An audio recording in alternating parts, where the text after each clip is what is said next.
to tilt the market towards particular industries, particular individuals that they feel teach him. I mean, this is an enormous kind of corruption. What's interesting is you didn't even have to have Trump critics to say that. We had a guy in here, the title of the room. We had an anti-capitalist Republican who supports Trump that agrees with everything you just said. He was calling for more controls of the market. He self-identified as an anti-capitalist. So everything that I identified that's wrong with Trump, everything that you just pointed out, our politics are completely different. And this Trump supporter acknowledged that that's exactly why he likes him. So I just hope that the Republicans in the room are listening to this shit. And the turnaround was remarkable from like 20. I remember, as we're coming down the tail end of inflation, and 2024, cost of living was like the most important thing. Inflation, it's out of control. The things, they're too damn expensive. And then almost immediately, as soon as it became clear that the tariffs would in fact raise costs for people, all of a sudden it's my patriotic duty to pay more, because paying tariffs is going to benefit the country in some sort of way. I mean, and truly remarkable stuff coming from the MAGA people as always. Yeah, the MAGA people, they're right-wing anti-capitalists, and it's the most bizarre thing. Yeah. I mean, it's tough. I mean, it's great off the positives. There's some other places, it's capitalism versus socialism. Well, I'll tell you this: if the right's not going to defend capitalism, nobody is. And I think that Trump taking the Republican Party in a direction where they abandon capitalism, that is not a good fucking look. The only thing that I can say is maybe that gives way to the Democrats returning to some semblance of normalcy. Imagine this. Imagine if Trump continues to take the Republican Party in this anti-capitalist direction, and the Democrats become known as those that want to support free market capitalism. I mean, there's no doubt that the rhetoric that's being used, don't know if the execution would be this, but the rhetoric is that the Democrats right now are more capitalist than power.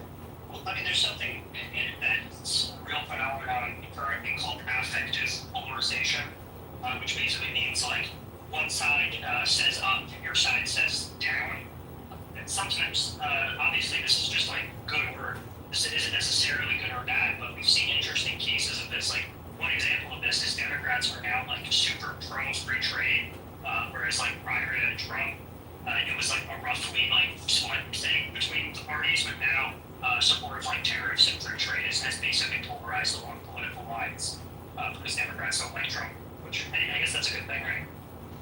Do you think the Democrats are just free trade after that? So I don't think that's really the case. They're against tariffs at the very least, based on polling data that I saw. They're against I haven't seen it yet. I was talking about the initials. I think at minimum we could say that Trump is just as anti-capitalist as anybody in the Democratic Party. Yeah, I mean, I think in some ways it's almost worse because, like I said, he has a very strong willingness to use a combination of markets and state power in order to personally enrich himself. It'd be kind of hard in a way to call an anti-capitalist when his family has personally made tens if not hundreds of millions of dollars from his crypto scams, his crypto schemes, his obvious plot to take money. But that's not capitalism. I mean, listen, it's not what type of capitalism I like. It's not a type of capitalism. It's not capitalism. Fraud, forced coercion, all these things, they have no place in capitalism. All it is someone that's taking advantage of the political friends that they have. I mean, Trump has said it himself. This is the part that I wish people listened to more. The reason why he knows about government corruption is because he was one of the people that was corrupting government. And so he's acknowledged that he knows how the system works because he worked the system. He's actually said these things. I'm not even paraphrasing. Yeah, with Hillary Clinton on stage, when Hillary said that Donald Trump doesn't pay anything in taxes. He said, yeah, because you were the one that made the rules for your friends, and I took advantage of it.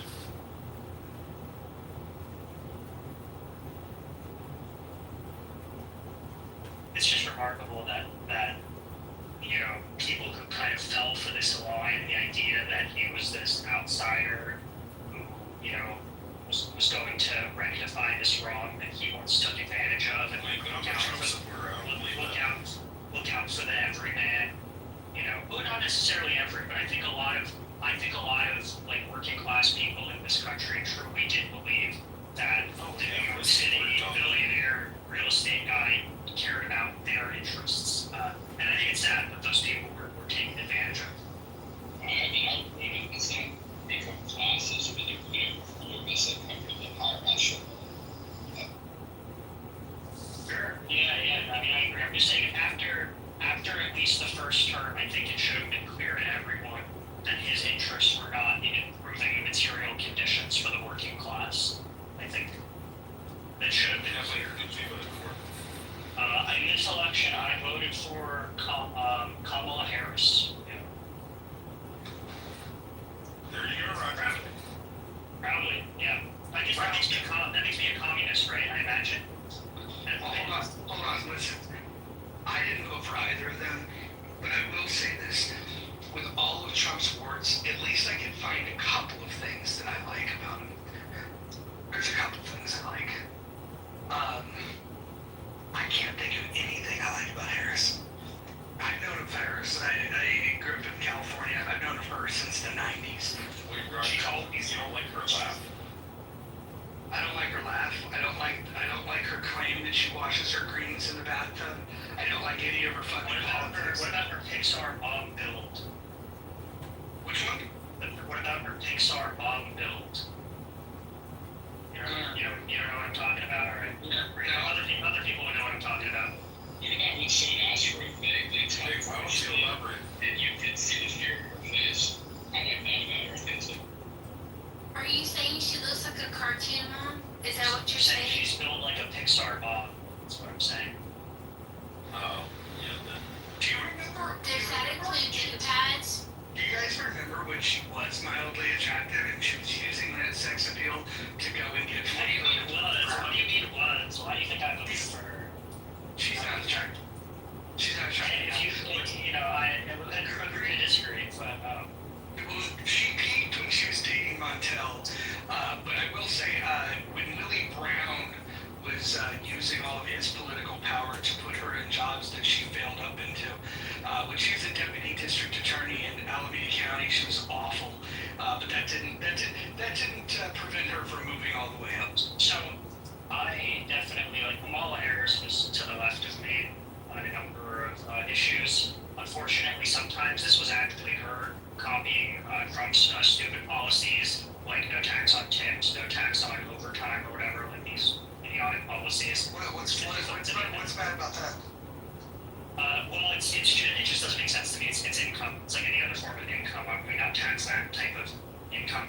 It just doesn't make sense. We're also, I think we should be at least somewhat concerned about, the deficit and debts. So I would have issues with reducing the tax base without, also cutting programs. And I prefer to not cut programs. So I think we should, So there's keep no taxes. programs that you don't like?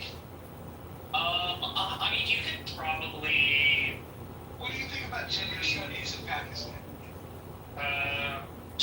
If you look into, if you're just talking about foreign aid on the whole, I think foreign aid is something like 0.5% of our total budget, maybe 1%, less than 1%. It's remarkably low. And most of these programs that people will point to and be like, oh, this is like so ridiculous. I've taken the time to look into a lot of these, and I actually think most of these are good.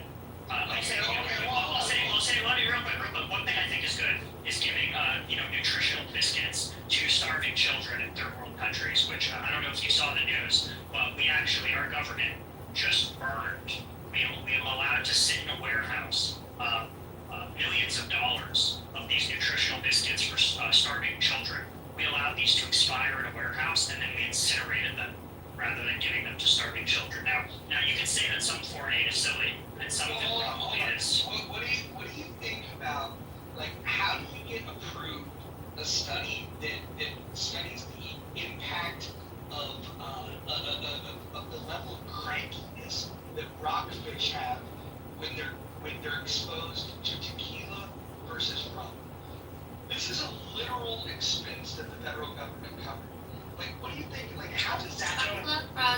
Some of these things, once again, if you actually understand the point of like scientific research as a whole and basic research, and also a lot of these studies have been misrepresented. Like I remember one that people were pointing to was fish on treadmills. They're putting fish on treadmills, and it's like oh, that sounds ridiculous. And then it's like you actually look into the study, and the reason they're putting on treadmills is because they're testing levels of water pollution and seeing how that affects their ability to swim. And it's like that actually sounds like a pretty good thing. And I think you can absolutely find stupid studies, but most of these But the studies. man who just complained we wasted money and didn't feed starving children to now validate the exercise habits of crustaceans, I have a problem. Do you think that like studying the effects of pollution on the health of aquatic life, do you think that that's like a worthy thing I to do? don't think it's unworthy, but you just complained about starving kids. I would think they might be prioritized. Monica, I think you might have misunderstood me. I was complaining that we allowed the biscuits to expire. I think we should have given them to starving children. I also think as the wealthiest country to have ever existed, we have the capacity to fund basic research, and maybe I can appeal to some of the China hawks in here. I know Republicans used to be concerned about like U.S. hegemony, but I guarantee you these other very, very wealthy and powerful countries are spending a lot of money on research. They're spending a lot of money to learn things, and I think we should be too. Unless you want to see all of the scientific advancement to China, then go ahead. I mean, this is like. Straw man arguments. Do they work in other room? Oh, that was not a straw man. That was you were saying that it is stupid to fund studies like this, and I'm I saying never that said it was stupid, Kevin. You have to open your ears to debate me. You don't know. Monica, you clearly think that these studies are ridiculous, and now I'm disdainful of shrimp treadmill studies, and I'm also pointing out the hypocrisy, Kevin, What is of my your hypocrisy? What is my insistence and hypocrisy? virtue signaling about starving What's kids the virtue while the signaling? government wastes money on needless research We can do both. We can do process. both. We're the wealthiest country to have ever existed. We can do both. Not once did I suggest that we should be prioritizing studying the health of aquatic life over starving children. I think we have the capacity to do both. Our economy is something like $30 trillion. I think we can do both. I don't think we can. I think you have a record China of would love that. overspending. China would love that. Kevin, I don't think you understand how little I care about your opinion of me. Should I emphasize? Hey. Let's try to get a compromise here. Now, Kevin, what about? Lord, you're not Jerry fucking Springer, dude. I'll fucking do the moderating here. Just chill the fuck out. These guys are. I want to say my point, but fuck. Hey, no, shush your fucking mouth. Kevin's a big boy. He can handle it. And this is fair discussion. And if they appeal to the moderator, maybe I'll do something. But I think this conversation's flowing fine.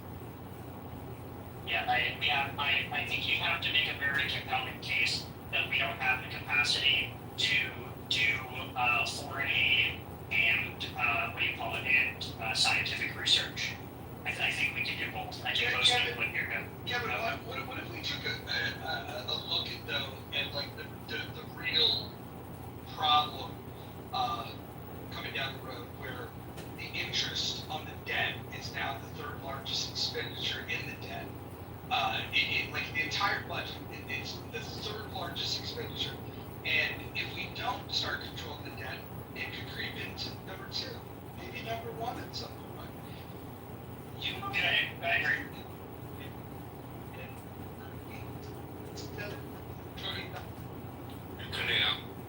He's cutting out, but I agree. I think we probably do need some entitlement reform. It's not popular, but we probably should be raising the retirement age by a few years.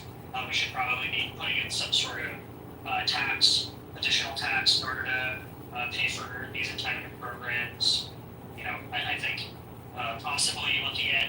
We certainly should be reversing, the Trump tax cuts, which dramatically expanded, the deficit and greatly will, in the long term, increase the debt. So, if you want to point to like a specific program, be like we're spending Okay, so that's a real one. That's a real one. Because believe it or not, we're actually not spending trillions of dollars on studying shrimp on treadmills. It is mostly going to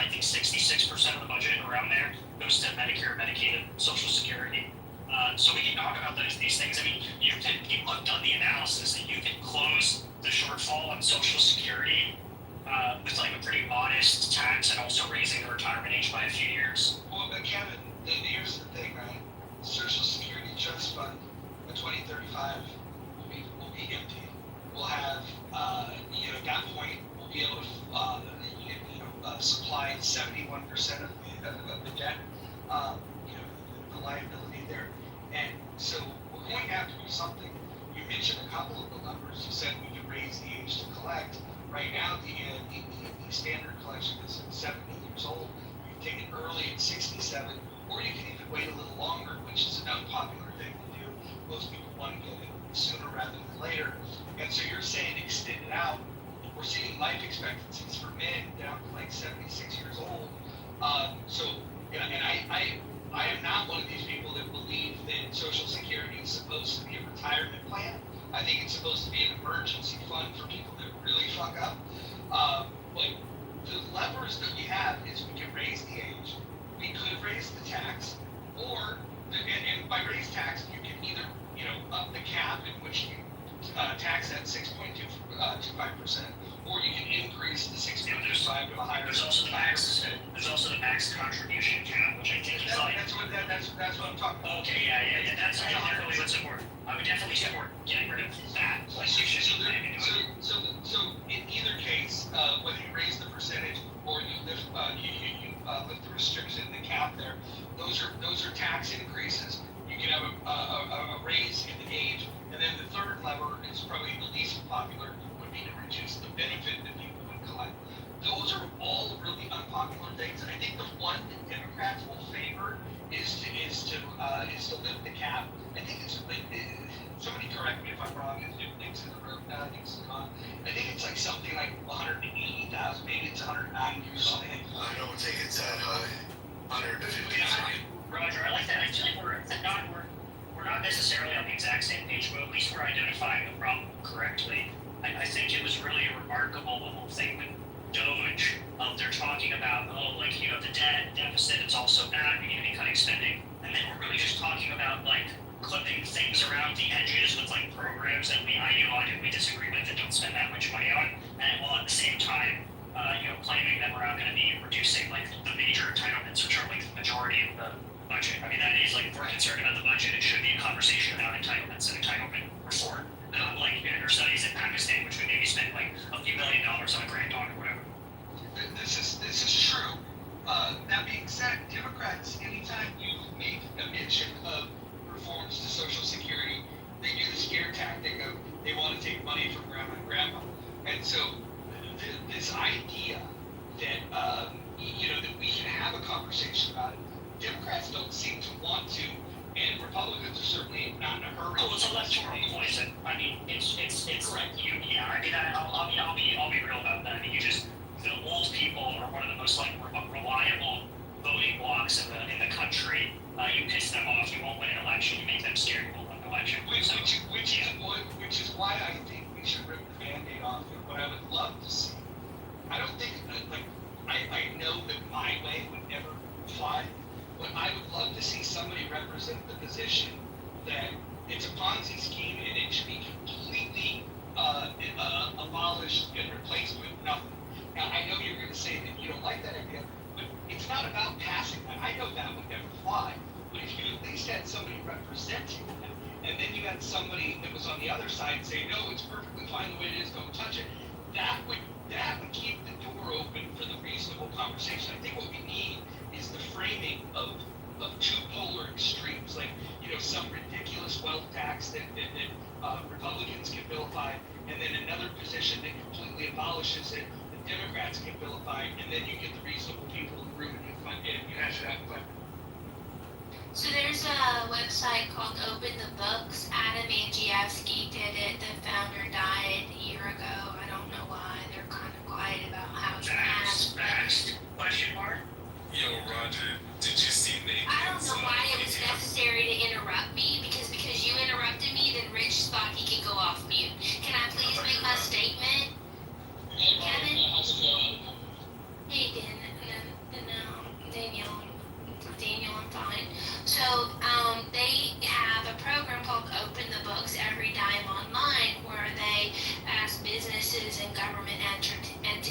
schools to put every penny of their expenses online for consumer watchdog groups to look at. He did a speech at one of the universities or conferences once where he detailed the purchase of lobster and steak for military members and the disincentivization of saving by people not organizations, especially business government entities.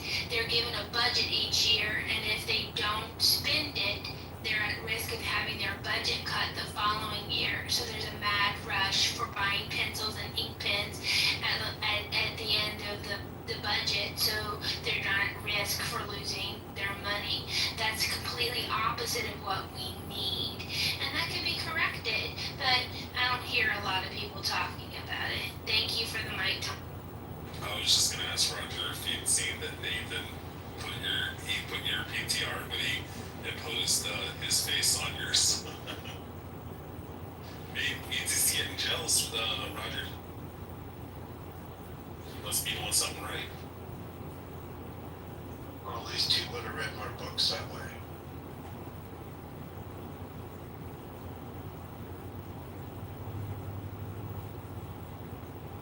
I'm gonna put the link to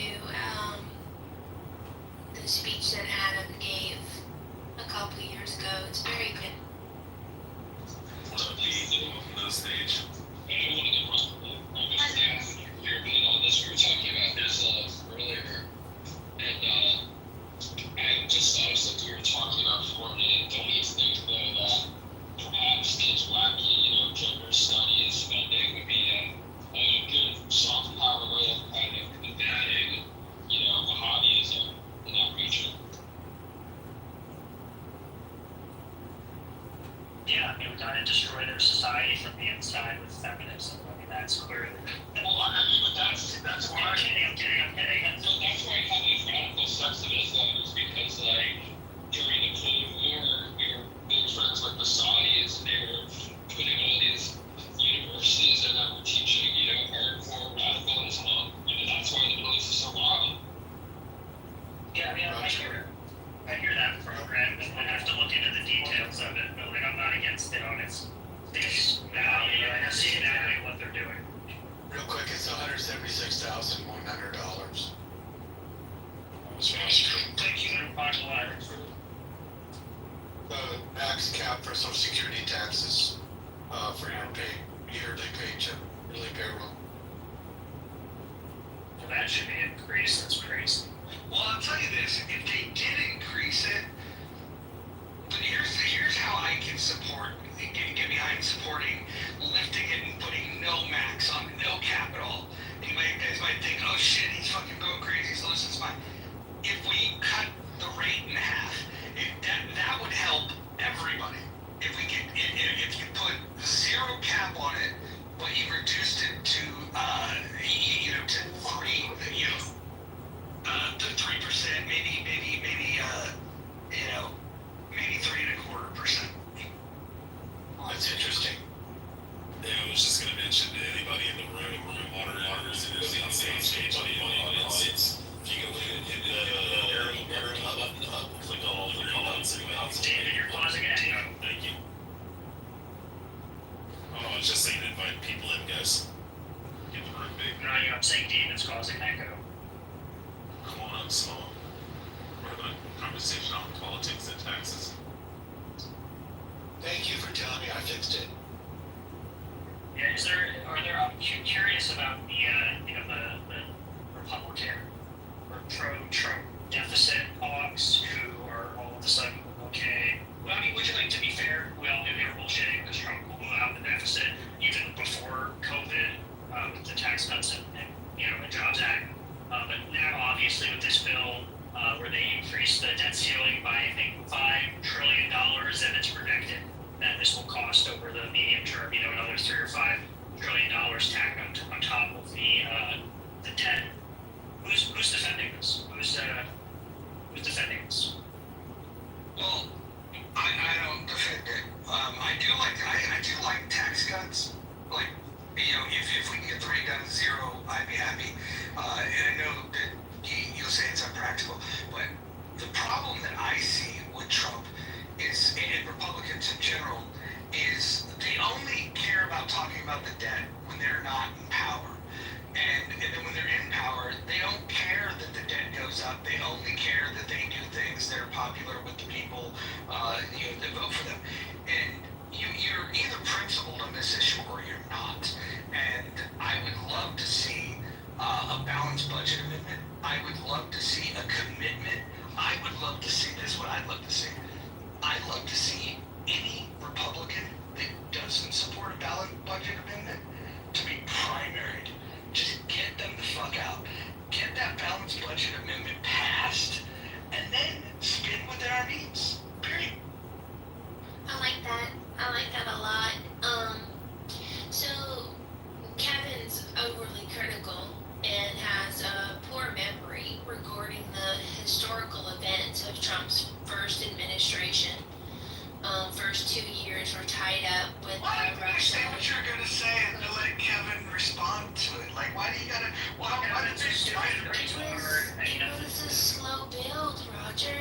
No, You could. no, you know what? If I was an umpire, I'd call a balk on that. Just fucking throw the pitch. He's targeted Trump earlier in this conversation. So I wanted to set up the premise that he has a poor memory of all the things and obstacles that were thrown at Trump during his first administration, including the fact that he had wanted immigration reform, but the Never-Trumpers led by Paul Ryan refused to give it to him in the first 2 years, and then they lost power in Congress and they couldn't get it done. Not to mention the Russian collusion delusion, and then, oh my gosh, a small matter of a pandemic, a global one, that increased the spending, that increased the spending, and if you look at an interview that he ran in 2020, I'm gonna keep talking, and I'm gonna let Roger decide who he wants to hear, but I'm not gonna scream at you. So in an interview before the 2020 election, he was asked about the deficit, and he said, yeah, I really need to look at that. I'm going to do that for my second term. And then what happened? 2020, with the summer of love that set our country on fire because people wanted to support the wrongful death of a criminal. Okay, fine. And then 4 years of Biden and failed Democratic policies and open borders that caused our country additional chaos. So you know what? It is July of Trump's first year and his second term. So I'm going to give him some more room. Thank you. Okay, so this sounds like I'm flipping through OAN and Fox News and Newsmax all at once, just like going channel to channel. Very interesting. So the spending under Trump was out of control prior to COVID. You can look this up. The Tax Cuts and Jobs Act, which is the primary reason for the increased deficit under Trump, was passed in 2017, like for 2.5, 3 years before COVID. And I don't know what the fuck any of those other things have to do with him spending an enormous amount of money while cutting taxes. What do any of those things, like the country was on fire? Like what is this? What is this nonsense? Like there were riots. The riots were bad. The riots caused, substantial amount of money and damage, but nothing. How many millions of dollars in damage? How many destroyed businesses? I don't know. But do you think that was a major contributing factor to the deficit under Trump? Like, what? What the fuck does the Russia game, whatever thing, which by the way resulted in 19 indictments? What do you think that's responsible for the debt? No, the debt is due to the Tax Cuts and Jobs Act passed or the deficit under Trump was due to the Tax Cuts and Jobs Act, which was passed in 2017. And I don't know how you're saying you're going to give him room. We all know what the effects of this most recent round of tax cuts will be. Just like we knew what the effects of the last tax cuts would be, mostly because these tax cuts were mostly just making the previous ones permanent. The 2017 ones permanent, expanding them. And we saw what that did to the deficit, and it's expected to increase like I said, the CBO estimates that's going to increase the debt by somewhere in the ballpark of $3 to $5 trillion over the next, I forget if it was 5 years, 10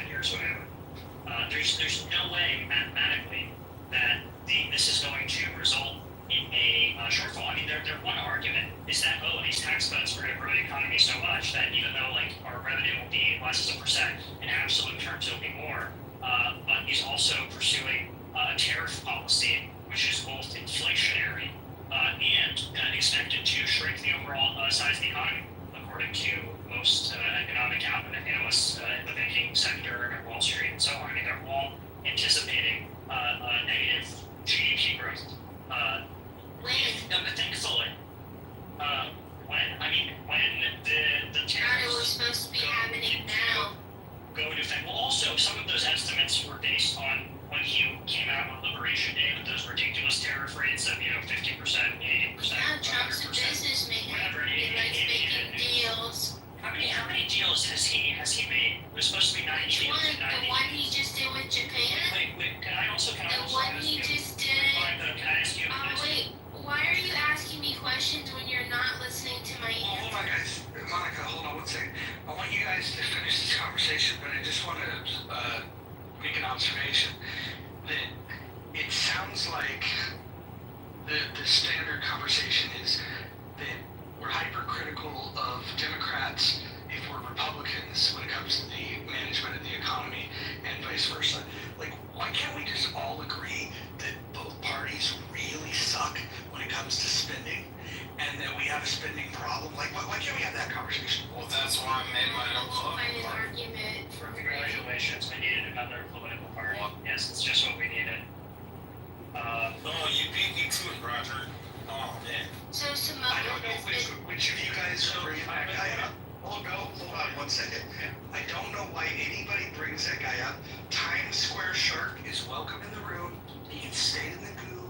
He can comment in the chat. But he's just a cancer on stages. So whoever brings him up again, if I find out who it is that's bringing him up, we're gonna have words. Roger, I invite everybody on stage except for that guy. Yeah, it wasn't me. Samoa, you've been off mute a couple of times. Would you like to share your thoughts on the conversation? Monica, who pays the tariff? Yeah, I was waiting for you to fight with this guy Kevin here. I'm just wondering. Let me tag you in. Can you help me? Somebody tell me. Before I go to bed, can somebody just tell me who pays the tariff? It's a choice. Yeah, it's a The consumer does. a choice. In a roundabout way, the consumer does, but like technically, actually, The consumer pays it. yes, indirectly, the consumer pays an aggregate fee. Spills out, the consumer fee. Everyone. Literally pays the import tax. Literally pays the import Everyone tax. hold on. Anyone that's saying that the consumer doesn't pay it, I'd love to hear them explain how they don't pay it. And what we're gonna hear is a bunch of gish galloping from somebody that's never read an economic book. I'm agreeing. I'm saying that I'm agreeing. Kevin, get out No, guys, Samoa is the one who said that the consumer does not pay for it. Go ahead, Samoa. Yes, I said that the importer pays for it, and it's their prerogative if they want to stay competitive within whatever commodity it is. We've seen Costco, we've seen Target, we've seen Walmart negotiating with China for them to eat it so that they are able to compete in America, and they did it during COVID. So my question would be this: if I can find one instance, is what you guys are saying wrong? Absolutely, it's wrong.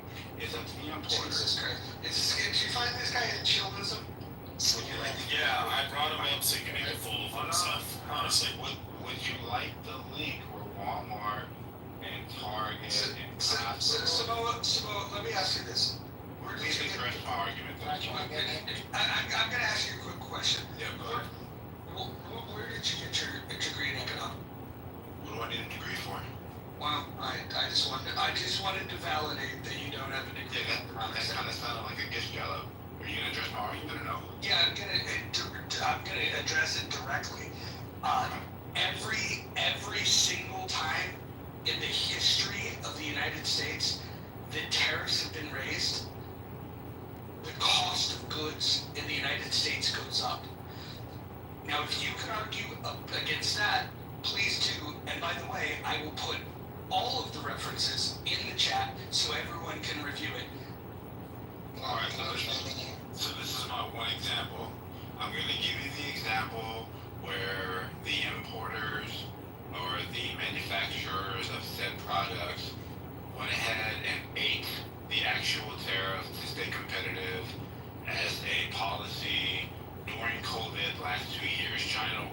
Costco.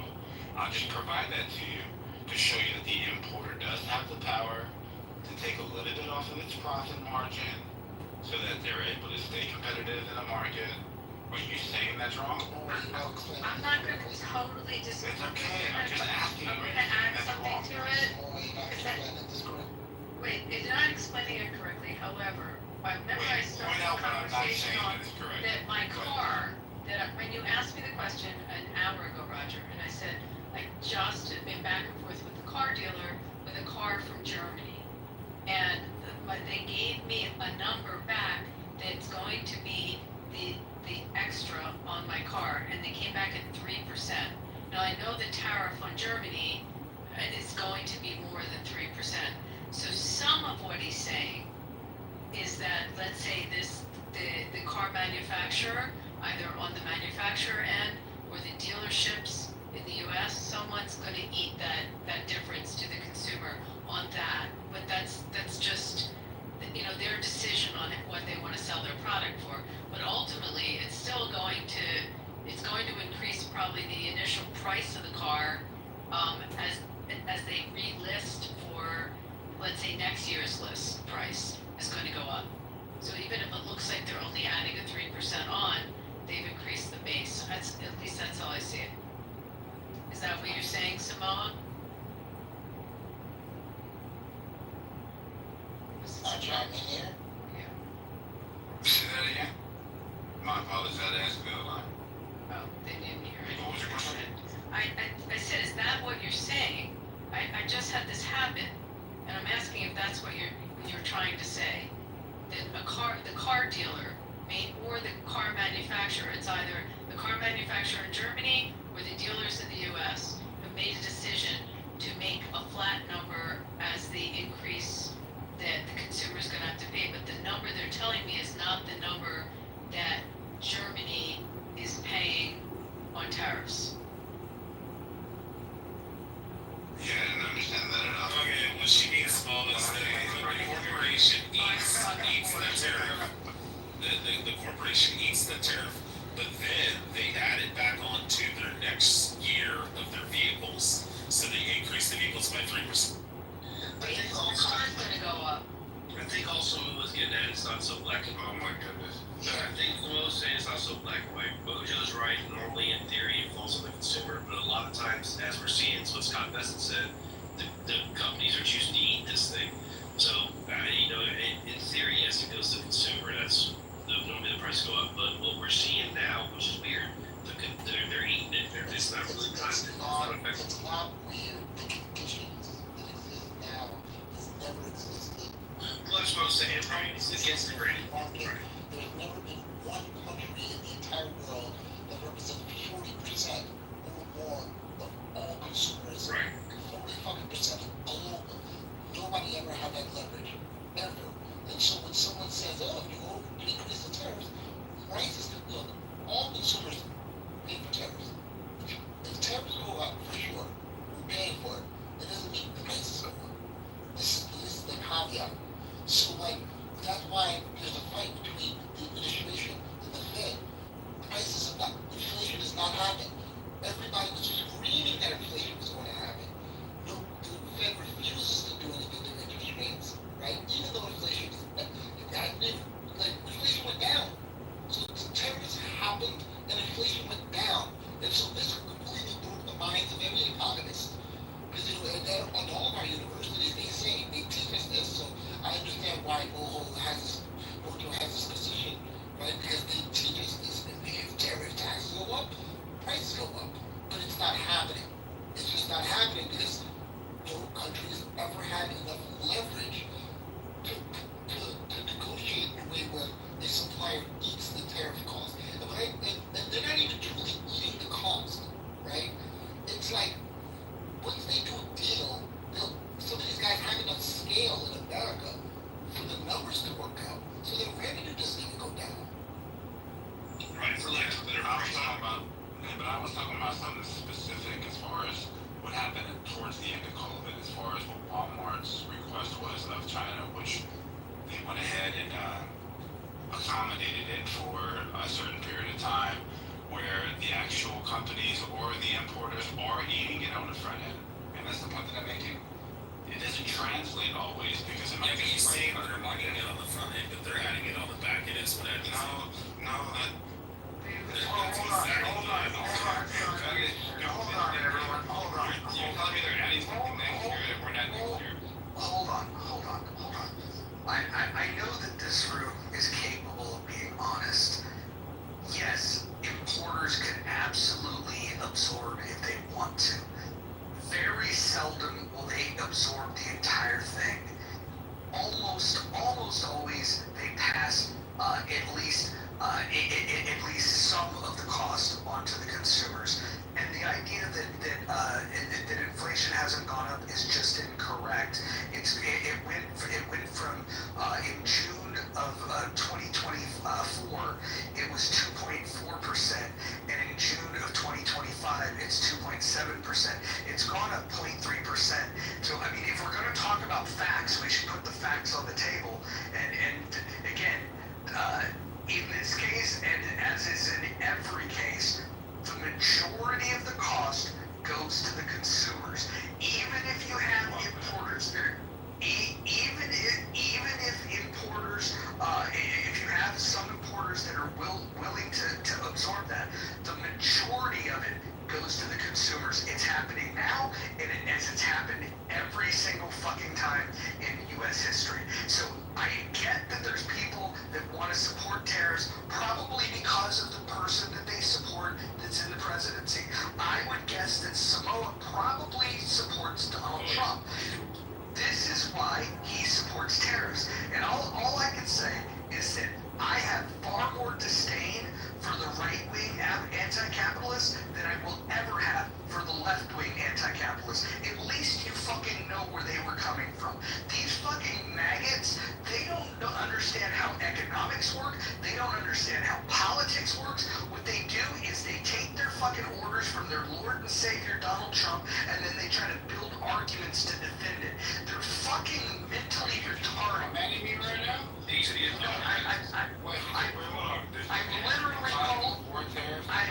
I'm literally calling you a retard. That's what I'm calling. Do you think I support tariffs? Well, you think tariffs are Wait.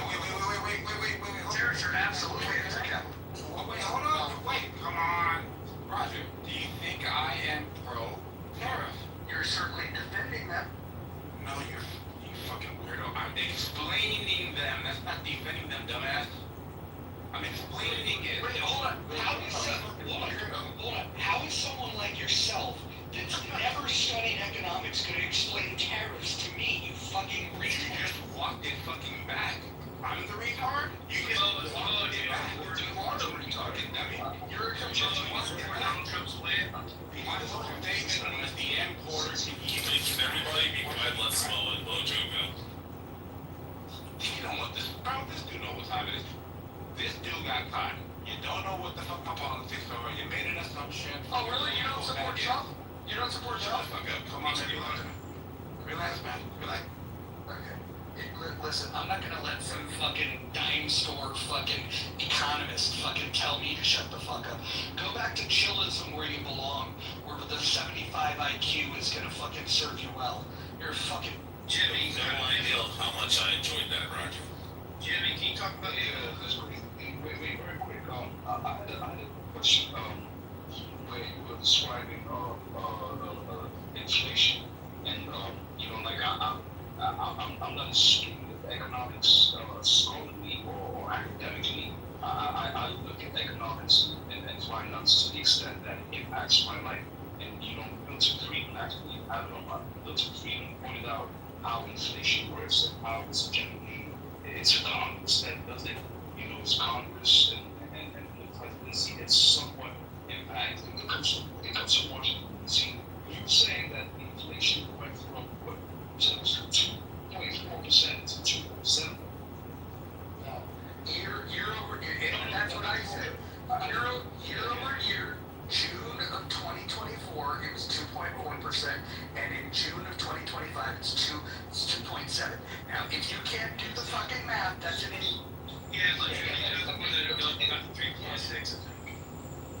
Yeah, and also, with most not factoring in, I don't think that's directly tied to the tariffs, right? I don't think. Go get you. Exactly, that inflation influx, or however it moved from that 23% has nothing to do with tariffs, especially because we're really not going to see the impact of tariffs on inflation for at least 1 to 2 years. We're not going to see, because even right now, they've not been fully implemented. These tariffs have not been fully implemented. And at the end of the day, if we're going to, like, in all honesty, being a pro-capitalist, I'm a pro-cap. I like to believe I'm a capitalist, and I want my country, yes, to impose particular tariffs on countries bringing their goods here so that I can enjoy the fruits of the labor of the manufacturing sector here. You know what I'm saying? I think that's where the idea of, these tariffs are coming from, right? It's to promote, it's to bring back America being the pioneers in technology, whether it be cars, refrigerators, televisions, all these other items that get taught now. So if we're making it more expensive for other countries to bring them in, it means we're gonna have to do them, right? And and when you bring in the idea of inflation, I think that's also gonna impact the standard of living, right? Because now we're gonna have to, implement, a higher, so to speak, a minimum wage. You know what I'm saying? The minimum wage question is now going to be brought back to the forefront. How can the minimum wage be this, especially when you're factoring in inflation, right? How is $7 in $7.25 of the federal minimum wage from the 1990s? How does that help any human being have an acceptable standard of living? Lord, the proper minimum wage at the federal level should be zero. I agree with that. I somewhat agree with that. I somewhat agree with that. But the thing is for me on my end, the minimum wage, there's a minimum wage, but there's no maximum wage. Why do you want a maximum wage? There should never be no. If you have a maximum wage, then you're not living in a capitalist. Why do you want a minimum or a maximum wage? No, a minimum wage is to make sure everybody has a level playing field. And you're also mitigating. No. Hold on. If you're wrong, No, don't just say it. Defend what you just said. Defend what you said. Yes. Okay, hold on. Listen. I've listened to this long enough. Listen. If you're going to say that minimum wage, first of all, minimum wage, you just used the word living wage. I don't know what the fuck that means. The problem here is not, we should be looking to artificially set wages. Wage controls are fucking a terrible idea, because when you raise these wages artificially, what you're going to do, what you're going to see, and I'm happy to post a study that will prove this, because a lot of you motherfuckers don't actually read, but I will post the link so you can do that. The bottom line is when you institute these, employers have a couple of options here. They can raise the cost of goods and services. That's usually not what they do, because they don't want to fuck off their consumers. Exactly. Hold on. Wait for the punchline, Lord. Wait till you're gonna do. These fucking guys, they're all talking to listen. The bottom line is that that's the worst option for them to go and pass a minimum wage hike onto their consumers. What they tend to do is they either let go of staff or they reduce the staff's hours that they work. They're going to reduce the labor cost, and what ends up happening is you thought you were helping the employees. They end up making less money when you institute a raise in the minimum wage. And this is not for all people if you're lucky enough to maintain your 40-hour a week job.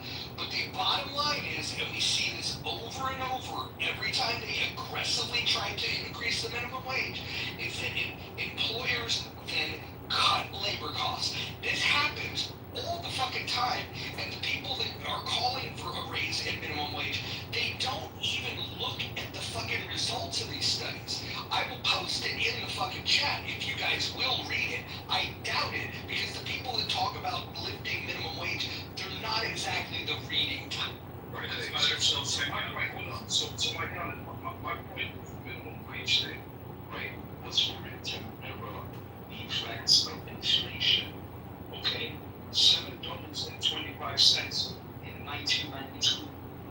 not $7, they're not doing what $7 does today.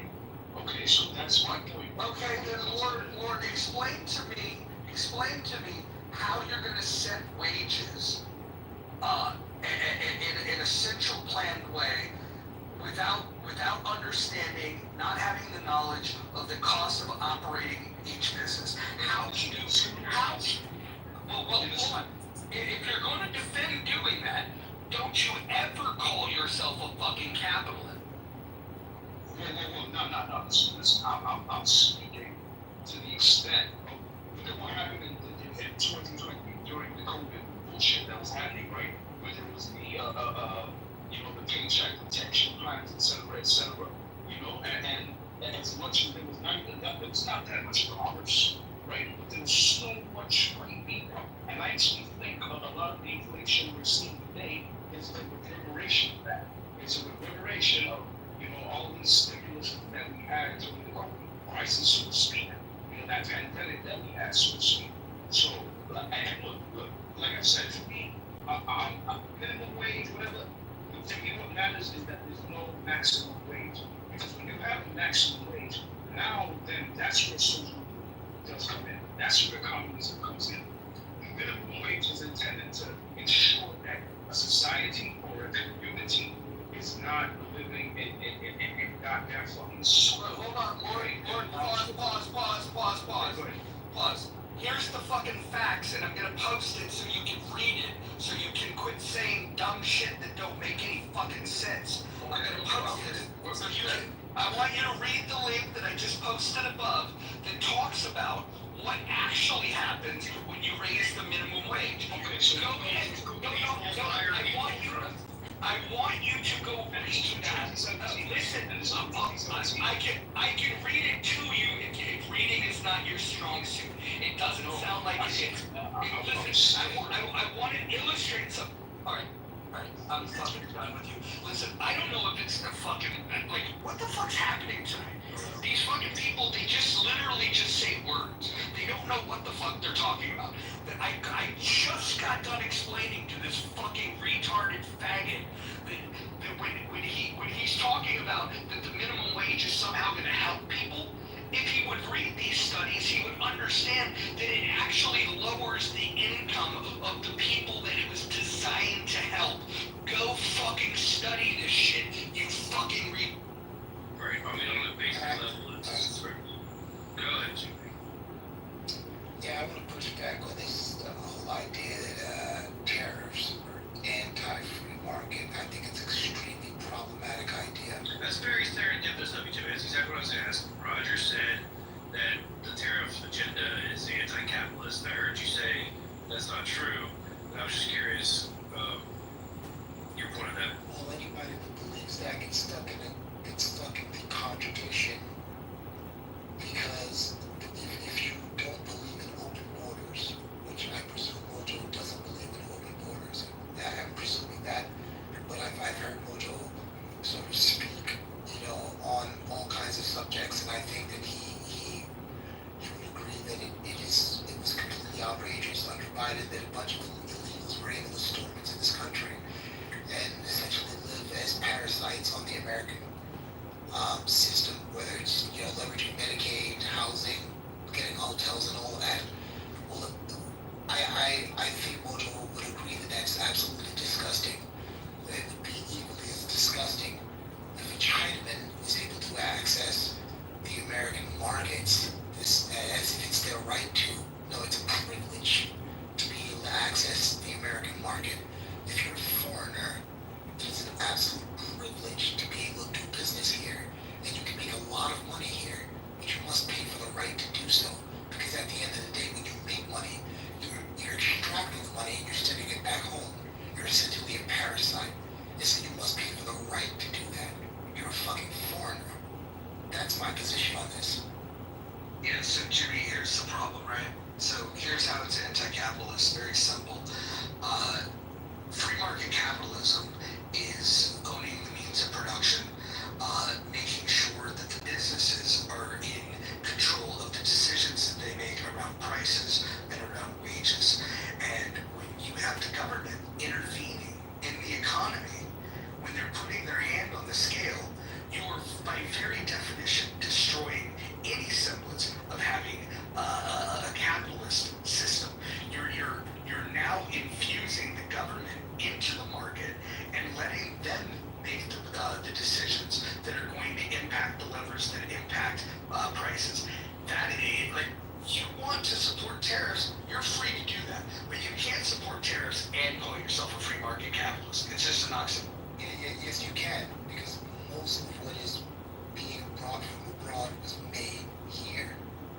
It used to be made here, no problem. Everybody could afford everything. Wages were high. You know, you didn't need a college degree. You can graduate from high school, buy a house, have 3 kids, wife, buy multiple vehicles. All of this happened already. I don't know why we buy into this idea that, you know, it has to come from India, it has to come from China, or it's not capitalism. That is the furthest from the truth. I don't know where you're getting this from, Mojo. So Jimmy, within a free market, you can import these goods from wherever you like. Instead of having the government put their hand on the scale, if we think that China is taking advantage of this market and we think that we can get a better deal working with manufacturers in other places, why don't we just import from other places? We don't need the government to do that. By the way, we can import from wherever we like, right? The other thing that we could do is we could, as consumers, we could revolt. I would much rather have a boycott at the consumer level of Chinese goods and services than have the government put their hand on the scale. First of all, it would be far more impactful, because if we did that, they would have to get to the bottom of, like, why are they not buying Chinese shit? And then China would have to ask themselves the question, what would it take for us to buy their shit? Because we are the biggest consumer economy, and I agree that China wants to sell here. They want to be able to exploit this market. I just think that there's better levers to pull to control this. I think educating people on when you buy Chinese shit, if you square that with your thoughts around human rights, when you square that on your thoughts of where that money might go to and the regime that might be building a war machine that you're going to have to fight at some point, which I would take the under on. I don't think they'll ever want this fucking smoke. The fucking ships they have are not built for for deep water. I don't think they ever will be. But at the end of the day, there are just better mechanisms for us to be able to deal with not buying Chinese cheap shit. I don't think, like, this is the difference between a capitalist and a statist, is you guys are always looking for a way to have the government solve these problems. I'm looking for the market to solve the problem, and you can have the importers and the buyers solve this problem far more effectively than Donald Trump. I would just like to say, I'm a free market capitalist. I disagree with the tariffs. I think that the corporations should take care of it. But if I should have prefaced by saying that if they actually worked it the way these people think they work, then I might be a little more inclined to agree with them. But they don't. It gets passed on to the consumer, and that's up. Yeah, I'd love to point out that the government putting their finger on the scales is why all the factories were offshored in the first place. The government is the entity that created all the incentives to offshore factories. Like, it wasn't the free market that did that. I really need to point this out, that when everything was left normal, all manufacturing was done here. This is very important to point out, because I feel like we're going through a process of gaslighting now. That, this is being done because the government is overreaching, or no, the government is simply reverting to back how it used to behave for a very, very long time before all of this Chinese Indian goods started flooding into our market. I'm not in support of government intervention, putting their hand on the scale in either direction. My preference would be to look back in American history, look back at when did we expand the economy to the greatest extent. There's a 30-year period that you can go study. Again, for those that like to read, you can go read about it. 1870 to 1900. The biggest expansion in human fucking history. And the thing that allowed that to take place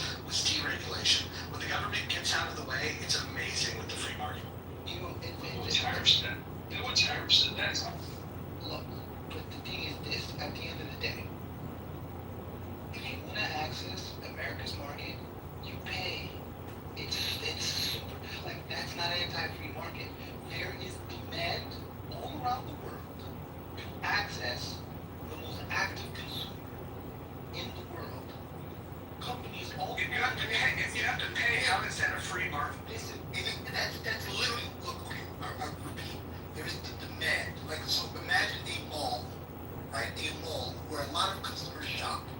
There is a demand as a business owner to lease space in that mall. It's going to be more expensive because it's a... Yo, Jimmy, real fast, I just got a question for Roger. Did you bring Florida up, Roger, or no? I didn't bring him up. I didn't move him to the audience. He can get up there if he fucking misbehaves. We'll take. Okay, cool. I didn't know if you wanted him or not. So yeah, this mall has a lot of foot traffic. It can make a lot of money. A lot of companies are willing to pay to access those customers. That's what this is. If you're going to ship your goods over here, pay to access our consumers. That is a free market activity. For people to believe otherwise is crazy talk to me, because this is how every single country on this planet behaves. It's a part of the free market. And so the free market in companies, not just you and us as individuals, but companies and governments. Governments are also a part of the free market. Governments are also buyers and sellers. All governments are consumers. So them charging companies to access their citizens is a free market activity. And thinking that it's otherwise is sort of weird. Wait, so definitionally it's not a free market if you're doing that. And just because all the governments do it doesn't then mean, oh, well, this must be the free market. That was the point the Russians are. Okay, I repeat, a government is a participant in the free market. They are also buyers and sellers. They're not supposed to be. Really, they're not supposed to be. Of course they are. We sell weapons to the world, the government. The government doesn't make the weapons. The They private sell weapons to the world. Yeah, Reiki, Unlock, or Lucky Mark. Yeah, they can't sell. They can't sell. They cannot sell. Jesus Christ, Jimmy, listen, it's quite obvious you don't know how money moves. It's quite obvious that you don't understand how money moves. Well, it's very clear. You're illustrating it. You said that the government makes weapons. They don't. Private companies do. Now, if you talk about how foreign funding works, like, for example, our friends in Israel, what we do is the government will give them a voucher, and then they spend those vouchers with the contractors. So the government is still putting their hand on the scale, which I don't like. I don't like them putting their hand on the scale, period, end of story. You seem to be comfortable with it because you're not really a capitalist, and that's fine. You don't have to be a capitalist, just don't parade to be one. The point is, you were incorrect when you said that the government sells weapons. They do not. What they do is they do a wealth transfer of taking taxpayers' dollars to create a voucher that goes to a foreign entity, and those foreign countries then cash in that voucher with the American companies. And look, the fact that I have to explain this stuff to you is crazy to me. I know that you're smarter than the average person on Clubhouse, but what's very interesting is that you don't know the very basis of how money fucking Gaslighting and steel manning. Because steel man. Oh my god. Well, dude, I wouldn't have even had to say that if you would have explained that you knew how money moves. The United States government sells weapons. No, they don't. No, they don't. No, they don't. No, you're incorrect. You're factually incorrect. You're proving again that you don't know how money moves.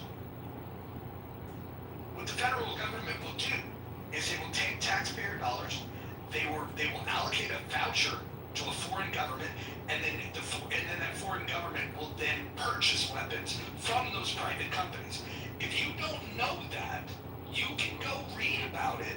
You can go educate yourself, or you can come to the School of Clubhouse and you can learn from Professor Mojo. Jimmy, what is the duty and obligation of the federal government? Anybody there with a phone or ChatGPT? Yeah, Jimmy, what is the duty and the obligation of the federal government? What are they supposed to do? You guys won't let me speak, right? So if you won't take it from me, let's just read it off. Yes, the United States government does sell weapons. It's through the Foreign Military Sales and Direct Commercial Sales Act, right? Foreign military sales in the process, U.S. government manages the sale of weapons and equipment services to foreign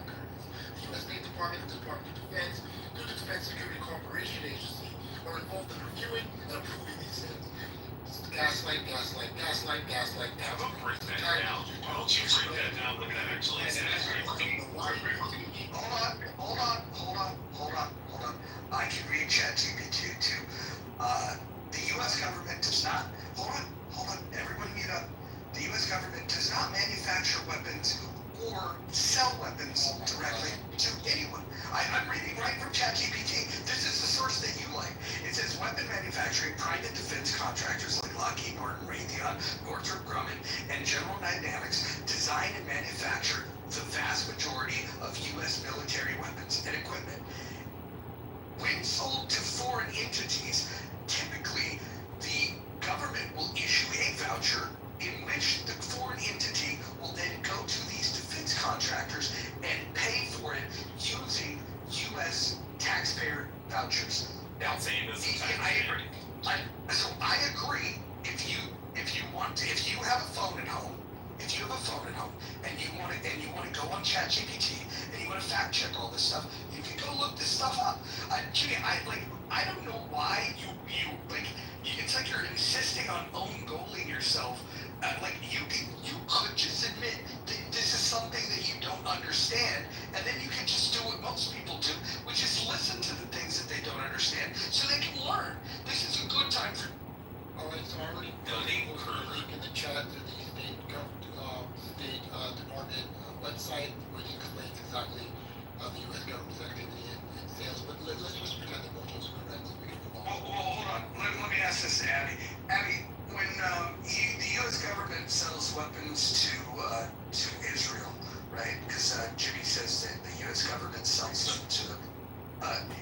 Let me describe my understanding of it, and I know that you have a lot of expertise in this area. My understanding is that the U.S. gives a voucher to Israel, and Israel then uses those vouchers to purchase weapons from companies like Raytheon and others. Is that, or is that not how? I think that's how it works. I mean, I know with the Iron Dome, that was a joint venture. Raytheon put this in the chat of Raphael Industries. It's produced by Raytheon. Most of the purchases, whether it's, I mean, if we talk about the airplanes and who's producing the airplanes, the U.S. government isn't making the plane. The plane is being manufactured by airplane manufacturing companies. By private contractors and Yeah, they're all private contractors. Same things with the. That's how you get on sound.gov, you petition, watch the movie, what was it, War Dogs? If you watch the movie War Dogs, they were trying to get it, it's quite accurate. Jesus Christ, no. Listen, you're not going to dumb down this conversation by talking about Joe Hill. Okay, you're going back down. What if, is that guy from Chillism too? No, he's not. Not that I know of. He might be doing it. Roger, is chillism just like a slur? Yes. I've been hearing about this the last couple of days. Chillism is a place where I visited the other day, and these two guys argued for 45 minutes about Hegel. They were arguing about who had the better understanding. Yeah. And after 45 minutes of arguing, it was very clear that neither of them had read Hegel. So I went on the stage and I started asking them a few questions. Got them to both admit that neither of them had read Hegel.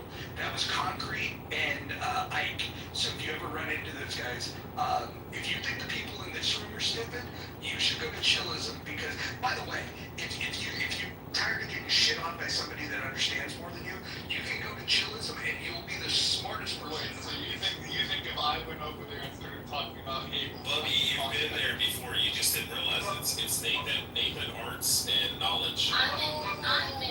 I'm in White Belt and Chillism. I have to tell you, it is the collection of the fucking misfits of Clubhouse. It is You're gonna see misfits. It's the stupidest people that this app has ever fucking onboarded.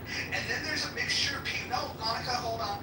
Then there's a mixture of people that like to go and it's like going to the zoo. Right, that's how I think of it. So sometimes Monica likes to go to the zoo and she likes to go and see the giraffes and the zebras and the monkeys and whatnot. But you're not going there for a conversation. I mean, maybe you do talk to the monkeys at the monkey exhibit, but that's about what it's like. Like when I go in there, it's I'm gonna like decompress and just kind of watch while. Roger, that is the way Monica thinks about it because it's mostly black people. She just likes to go out and tell them how great white people are. But he's laughing because he Was doesn't that a attack. female laughing like that? Was that a girl laughing like that? I don't know. Do I hear a geriatric bitch yelling at me? I don't know. Oh, it's Bubby. Yeah, it's like, Oh. Oh, really? Seems like we're having equal power here. You sure you wouldn't call me a cunt? Yeah, don't want to be as Monica. It's not good. So, Monica, you sounded very defensive of chillism. Is that deep? Let me ask you this. Average IQ of that room, what do you think it is? I don't know. Like, I have friends there, so when you say them, that, oh, and by the way, I moved Bubby down. You know, So when they said I brought him up. You guys stop moving people. Fuck. he called me a cunt, Roger, Okay, hey, hold on. and told me to suck his penis. Monica, stop. Okay, I just, hold on. Suck it from the back while you're at it. Nope. Alright, now I'm, you fucking dickhead. Listen, don't, fucking Monica is a fucking all-star in this app. We love Monica. Don't treat Monica that way. It's fucking crazy. No, so Monica, what do you think the average IQ is on that app? Well, I mean, Tally's there. And I like Tally, but Tally's not enough in a room of 10 people to raise the IQ level too high. Okay, so when I we're talking about a group IQ. Let me ask it a different way, so you'll feel less defensive. Okay. When you walk into that room, typically, don't you believe that you are the highest IQ person? No, actually, I don't. Yeah, cute. Oh, wait, hold on. I take that back. Cute's I'm in trying. there. Well, come on, just because you're sweet posh doesn't mean you're smart. I do think Io's intelligent. I know, yeah, I know. Io's probably one of the, Io brings it up. So I was gonna say it's a Mike is 75. strong too. Incredible. The Hulk? Mike? You mean Psych? No, that guy's fucking retarded. No. Well, don't count him out. No, I just did. He's fucking Okay. retarded. No, listen, I'm telling you, I'm looking across this stage right now. Hikima, Mike, dude, Hikima's a flat earther, and I would say that Hikima is at least 10 points higher than the average person that spends their time in shows. Well, I mean, that's what you can think. I don't think so. There's some really cool people there. But then again, There's good people on both sides. yeah. And Roger, you know, I think sometimes our society, we focus on smarts. And I don't know if intelligence makes a great person. In fact, I'm not making that argument. Why are you listen? well, it does hurt my feelings to hear my friends being called dumb. Well, all right. What about? Can you agree on this? Concrete, lowest IQ of the entire. I want to say yes so bad, but that would be honest. I can tell you. The only person, the person running. Loki, have you met Loki? I've seen a lot of these people. They're all fucking retarded. Nathan's a fucking retard. They're all fucking retarded. And you know, if I have to pick between a nice retarded person and Rich, guess which one I'm picking? Okay, so you don't like Rich, but I would guarantee this. Rich, who doesn't shut the fuck up about it, has an IQ of 141. Well, I don't know. Oh, hold on. But I would bet that, with the exception of Io, Rich has a higher IQ than anybody that's ever stepped foot in that room. We've actually went through this. IO and I are the highest IQ people. You're not in there anymore. Yeah. Don't you think it's a bit of a stretch to say that Concrete's the dumbest when we went through Sarah for I don't know how long? Oh, well, hold on. Sarah, it's not about Sarah being the dumbest, but Sarah is, she's full of shit. She's bigoted. She's got the most annoying voice. What about the guy that you said was the fake Stanford graduate? Kubu, do you know what he is? He's just dishonest. And I don't think he's as dumb as he is dishonest. I think he just likes to lie about it. Wait, there's a guy out here named Kuba. Yeah. Yeah. Oh, dude, Kuba's, I don't know if he took it from, but it's from a space opera called Galaxy Outlaws. It's actually a dog and a character. I would say the highest IQ individual that I've ever met on this app would be Ethan Muse. I don't know if you're familiar with him. Ethan's great. Highest IQ individual I remember meeting.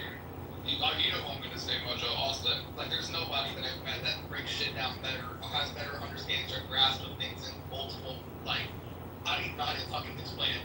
It's just fucking insane. Have you been in the rooms when Eric Weinstein came in? Yeah, you check out the Healthy Debate. Healthy Debates is where he spent most of his time, actually. Hey, Bubby, are you familiar with Ethan Muse from Andrew or Sorrentino? Yeah, he's. Yeah, I would put him in the 180 range. Yeah, he's easy, he's really good. And you know what's the coolest thing about Ethan is he doesn't. This isn't the opportunity to say who we like. This is a time to shit on the people that we think are stupid. Oh my goodness, Like, yeah.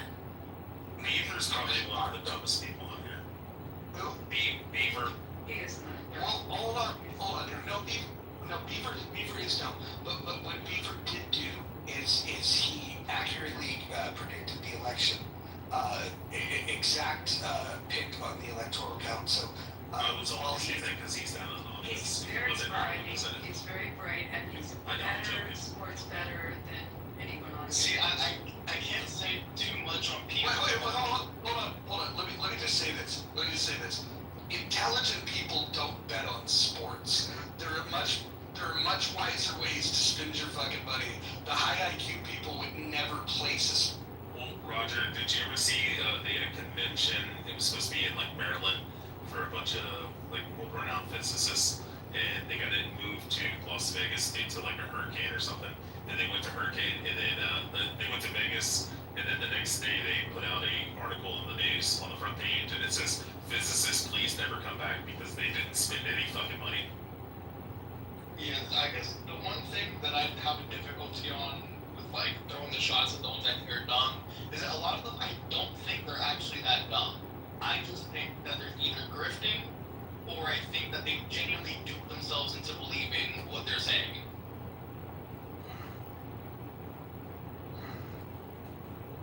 Like high on their own supply. If you had to say the IQ of Dr. Copeland. That was the COVID dude, right? Yeah, the COVID guy, the guy that would talk about COVID, but he's a chiropractor. He told me once that a human fetus wasn't a human, and I'm like, Yeah, I mean, I wasn't in too many of the COVID rooms during that time. I think that's the only matter of fact. Thank you for bringing it up because that was the only time I actually found Norm to be decent enough to be in a room with. That was crazy. Well, listen, if you don't like Norm, that says more about you than it does. That's fine. No, that's fair. That's fair. He's That's fair. That's incredibly what he wants bright. about me. But still, fucking hell. You know what? He's incredibly bright and incredibly well-read and well-educated. And he's a two-time. I didn't say that he wasn't. I just said I don't fucking like the dude. That's all. You don't have to like him, but we're talking about smart versus dumb. And he's an incredibly intelligent and well-educated person. One of the problems is also like some of the people that when we just have someone who said they were political scientists but didn't understand politics, you know, there's people you can tell they have formal education, or you can tell that they just really know a subject. Norm has both. He's formally educated, but he's in the weeds on subjects. Like he's very bright. Yeah, I think if Norm could learn to do two things, not eat while he's on Clubhouse and not speak out of turn, if he were to do those two things, he would be the perfect human. he would be more welcome, for sure. Do you guys know that I literally voted for him? I had my kid vote for him, had my mom vote for him. Yeah, I voted for him. Does it show up on the register, the voters? Like he got 3? It doesn't officially out because he wasn't somebody that qualified. He didn't pay his filing fee and all that kind of jazz. But and by the way, I put in El Normo. I didn't put his Christian name. I guess I shouldn't call it a Christian name if I'm referring to a Jew. But yeah. I've heard you say that, but I never really took it seriously. That's kind of funny. No, I legit voted for Norm. And by the way, he's my leading candidate going into 2020. Jesus Christ, what a shit show.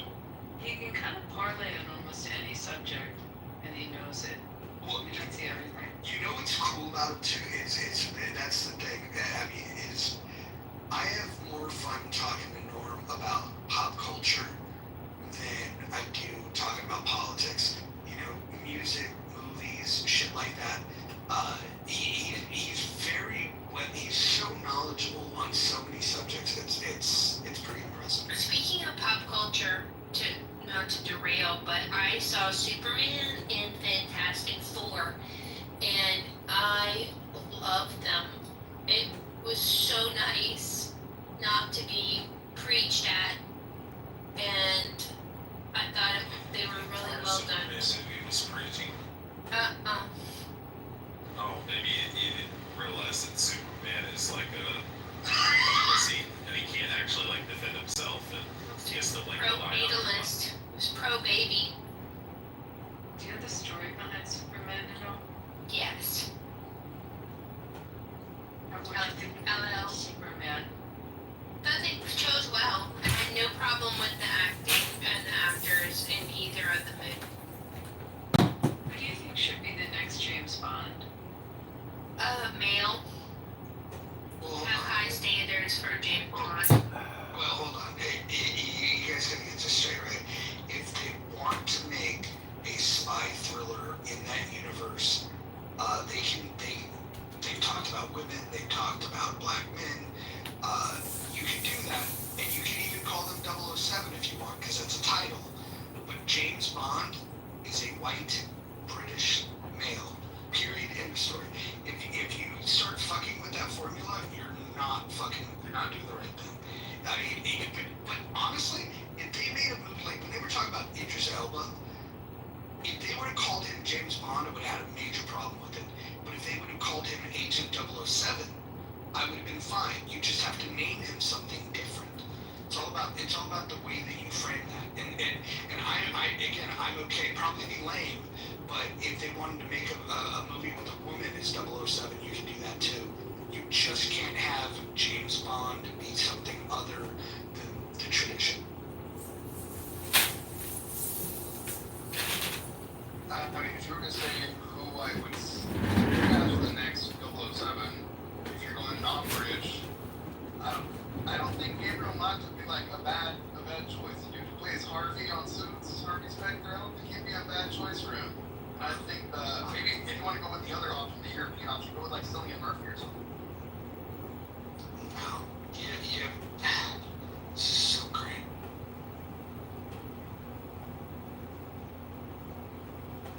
Murphy could do it. He pulled off Peaky Blinders. Here's some.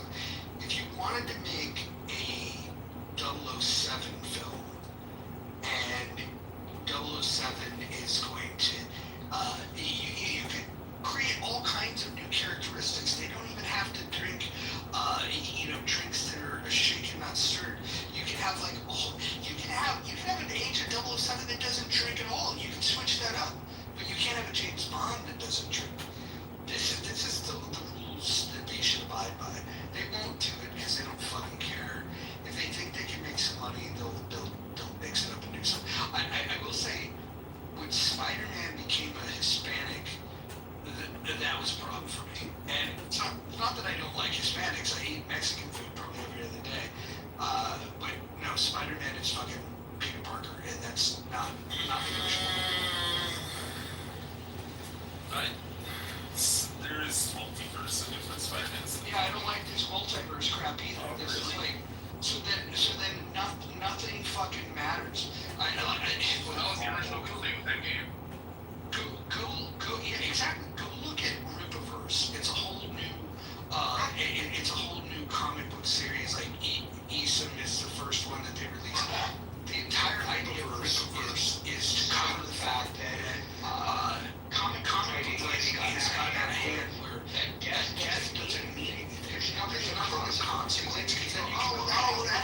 so we can make anything happen. You should have consequences. If fucking Robin dies, he should say dead. There shouldn't be another Robin.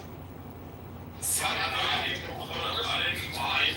Was pretty clear. I think there's one thing that was pretty fucking terrible. That we all just kind of we glanced over it for a second. Then we were asking questions, and we kept glancing over it. I'm fucking calling about the Furies. How the fuck did he come back? Well, why would anybody watch Fast and Furious? That's the problem. See, I didn't have a problem with Miles Morales if they wouldn't have made him so cool. If he did the whole, I'm a young black man, and, you know, they pressure blacks and Hispanics, and the way they marginalize us, all that shit. But what about the dude that was playing Falcon that they decided to fucking turn into a Captain America, and then he gets interviewed and he said that he didn't think that that the character needed to represent America? Yeah, that was bullshit. But the idea of him becoming Captain America does exist within the comic book range. No, I get that. I'm saying when the actor said that, I'm telling you, if I was in Hollywood and there was a fucking blacklist, he would be on it. He would never act again. He would never be in any film ever. He would have to go make films in fucking communist China after that comment. Oh, you know who you would actually enjoy from chillism in this conversation is knowledge. He's a fucking huge MCU fan. I'm a DC guy. I'm okay with DC. I've just always been a Marvel guy for the movies. Well, did you see the new, not X-Men, but the woman, she plays Silver Surfer, so they changed that gender, and she serves Galactus, the destroyer of worlds. DC's are superior. Fun fact about Superman, you got the writers that makes it saving with Superman. Brought their story, pitched their story, releases, of course, to multiple publishers. They were laughed out the door because they said no one's going to believe a man can fly. Moose, what do you think Superman was? Do you think Superman's a libertarian, a fiscal conservative, a liberal socialist? What do you think Superman's political and economic position is? I don't know, he lived pretty frugally, you know? I mean, as Clark Kent reported the news, was Clark Kent reporting fake news to Jimmy Olsen? What about more importantly, Lois Lane? Well, you would know. You distribute fake news. Dictate or said, you know how to do this. Who created Superman? Who were the two guys that created him in 1 year? We're gonna see if Two teenagers, actually. You might call them entrepreneurs. I know they were both Jewish, right? Yeah, they were both in 1 year. What was it? Jerry Siegel, Joe Shuster, pre-World War II, 1930. There you go.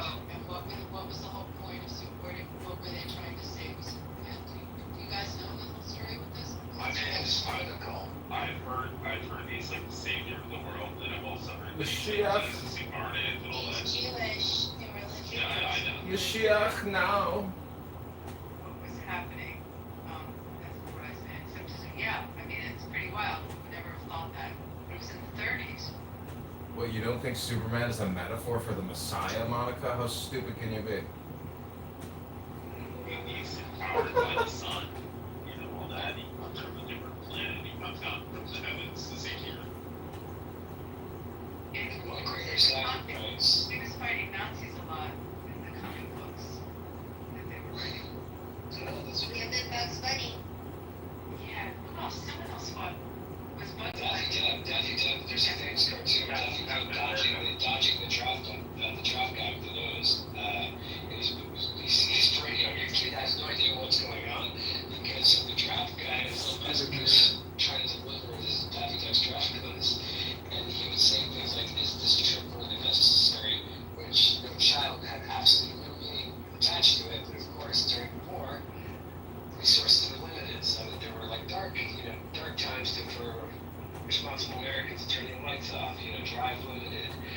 So he'd say, is this trip really necessary? And he's dodging going to war, but every child is laughing because Daffy Duck's just doing crazy stuff.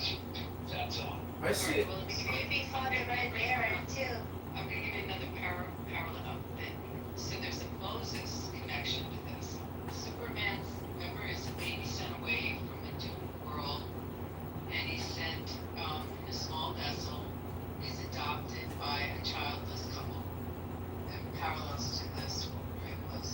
also Donald Trump, because Donald Trump is technically fighting the New Age liberal Nazis.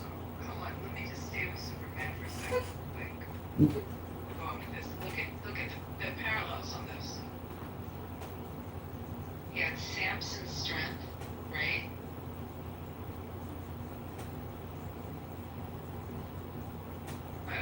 There's like all kinds of stuff written on it. Yeah, it's definitely scripturally based. It's funny that Marvel gets all this credit for like the MCU and it made a lot of money commercially, successful. But if we're going to talk about what the best superhero movies were, the Donner Superman movies, the 1 and 2, and I know Donner was unhappy with the second one, but those two, amazing. Christopher Nolan's Batman universe, the third film sucked, but when the universe that he created, that's amazing. And then Watchmen is amazing. There's nothing that Marvel's done film-wise that has touched any of that stuff. Yes, they made a fucking shitload of money, and that's a measurement that I don't completely discount. But if we're just talking about what the best movies are, the three best universes that created on film have all been DC. Don't forget. My favorite is that he makes so much money. Maybe most of the general public may have a different opinion than yours. This is true that the general public can do that, but the general public doesn't decide what is good. The general public determines what is popular. This is why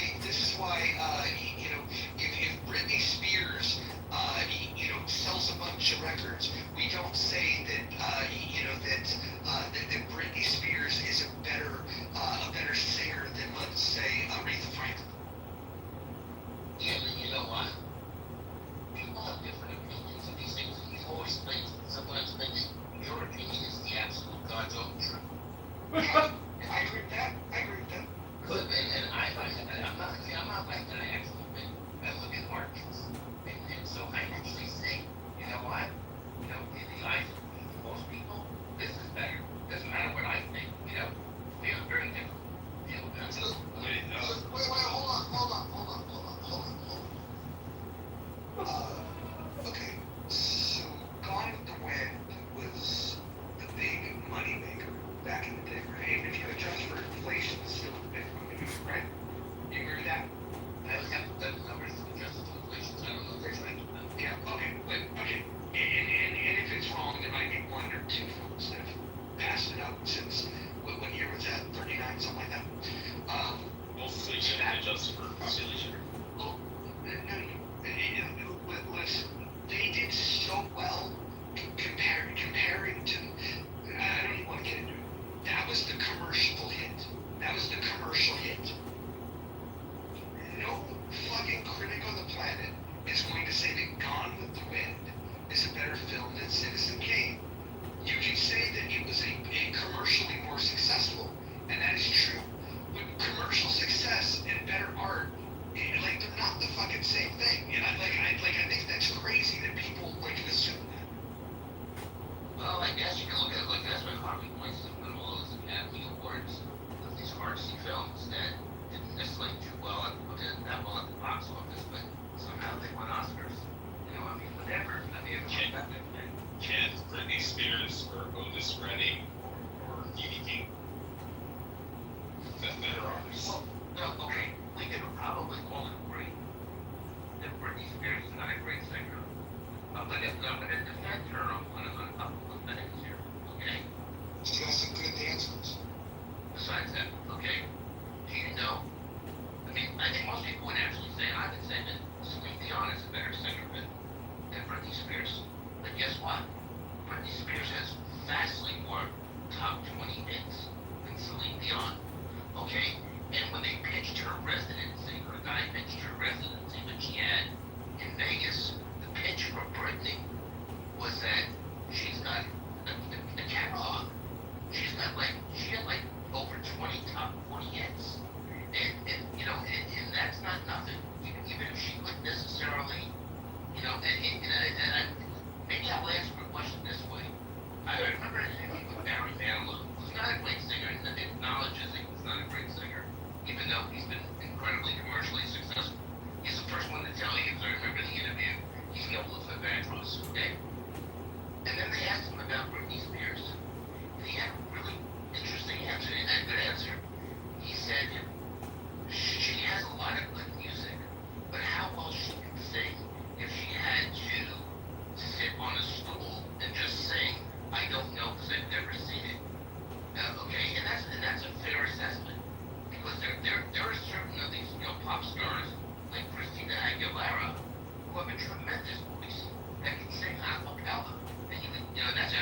advertise it more recently. People think people know who he is. He had his own show at Mandalay Bay some years ago, like 10 years ago. Think of a couple things. I just saw it last year.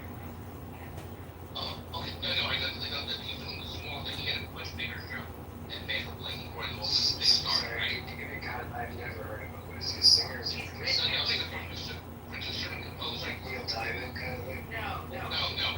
He's written, he's Right, Neil Diamond all is these great. stars. It's a little thing.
Bucky was the underdog. Really, and then when you now talk about how they filmed that and how what little budget they had, and he went running that famous scene where he's running to the Italian market, like they didn't script that, you know, he went running through people where that was all natural reactions that people that were there, like who is this guy? Why is he running here? That was great. Hey, I want to read this to Wilson's. I didn't know this, but you brought it up. So, Congressman has a budget of $3 million. The domestic gross was 109. The worldwide gross was 163. It's one of the most profitable films of the 70s, with a return of 50x its budget, and it was the second highest grossing film in 75 behind Jaws. No kidding. Wow, is that correct? I mean, it's safe to say that's a unicorn. For a character-driven film with no special effects, that's incredible. I did not know that. I know there was What do you mean there were special effects when that Native American busted through the wall and they flew, they escaped? I saw it off Broadway. the actors. Danny DeVito. I'm trying to think, there was a lot of famous people that I didn't know they were, but they ultimately was like at the beginning of a lot of careers. It was definitely off Broadway. What do you think about the predicted programming of Avengers Infinity War and Thanos and Dr. Fauci and the Plague?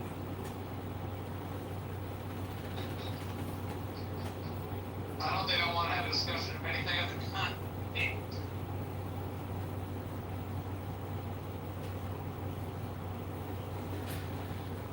I mean, isn't there, some Jewish influence in Infinity Wars with the Gauntlet and the Infinity Stones? Isn't that like the Kabbalah and the Sephiroth?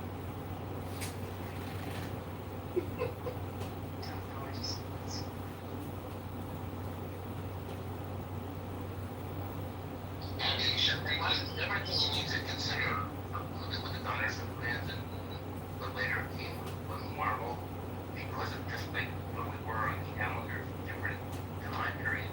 Marvel was a pretty dead company at the time when the Donner Superman came out. I mean, there's a whole story behind how Marvel got revived.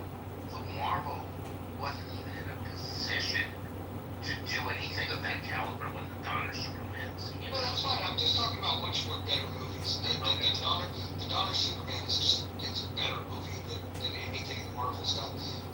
If you want to talk about the good characters within Marvel, then eventually they'll get right. You have to look at who's got a good rogue gallery, like the best villains, right? Everybody knows that. That's DC. But in Marvel, the best villains are in Spider-Man. So Spider-Man is always potentially going to be the hit. And the reason why Spider-Man was so successful as a comic book is they finally realized that like the majority of the people that were buying comic books were kids. And so they finally said, well, why don't we have one of these fucking heroes be a kid? So Spider-Man was brilliantly done. But the crown jewel of Marvel, and eventually this will get done well in the theaters, is X-Men. The examination of social issues in this country is covered in X-Men. The Professor Xavier character, that is supposed to be the Malcolm X character, and Magneto is Malcolm X. And the whole mutant thing is a metaphor for Black America. And so you have these two different ways, these two different approaches. One is saying, hey, we need to work with these humans, right? And the other was saying, no, we need to fucking fight these humans. And so, like, X-Men runs really deep if you actually go and read the comic books. The films have never really done this in a good way. This is gonna sound crazy, but I think the perfect person to do an X-Men film is Spike Lee. Alright, I know I'm gonna catch a lot of flack for this. I fucking hate Batman. You hate Batman, but the villains are the best villains in any comic books.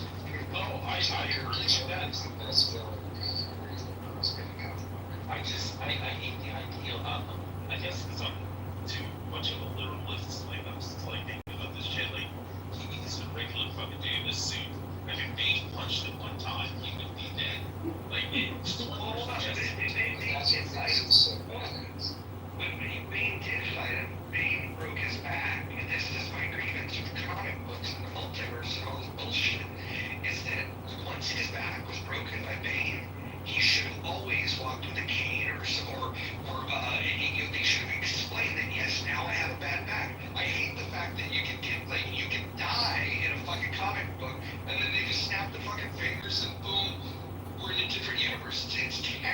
terrible storytelling. I'm just saying, like, if they question it, like, typical bodies and stuff to the term for it, it's like, that's the only problem I have. Like, he gets thrown off a 30-story building and he slams into the ground and stuff, and he crawls back to his feet, and like, it's just, sorry. There's my favorite Superman comic book is when Superman goes to this underground wrestling spot in Oakland called Hood Slam.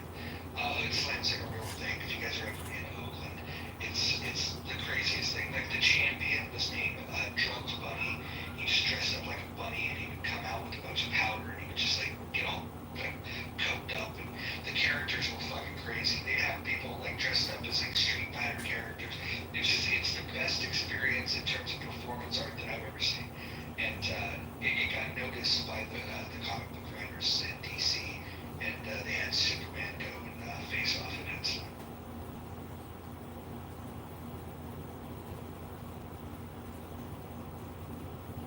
Right, where also with Spider-Man, I don't recall all of it anymore, but there's been like litigation or whatever you want to call it between Sony and Marvel for years over who has the rights to produce and distribute Spider-Man movies, and even getting the first Spider-Man movie out was difficult because of that issue.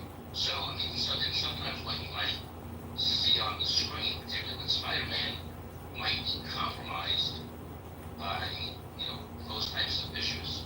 You know, I mean, they have it with James Bond too, because of the, you used to have it with James Bond because of the Broccoli family and MGM. That's been cleaned up just recently. But for most of our lives, you know, I mean, other things go on too. Well, who's gonna get the rights to the Clubhouse movie? Whoever owns the content, you're the only one that has a repository of these. Besides Clubhouse.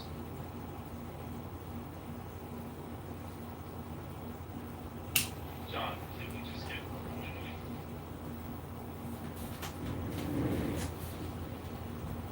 Yeah, Rabbono Shalom. Many people don't know what that means, but in Hebrew that means master of the universe, and it's extremely useful to repeat that saying, Rabbono Shalom.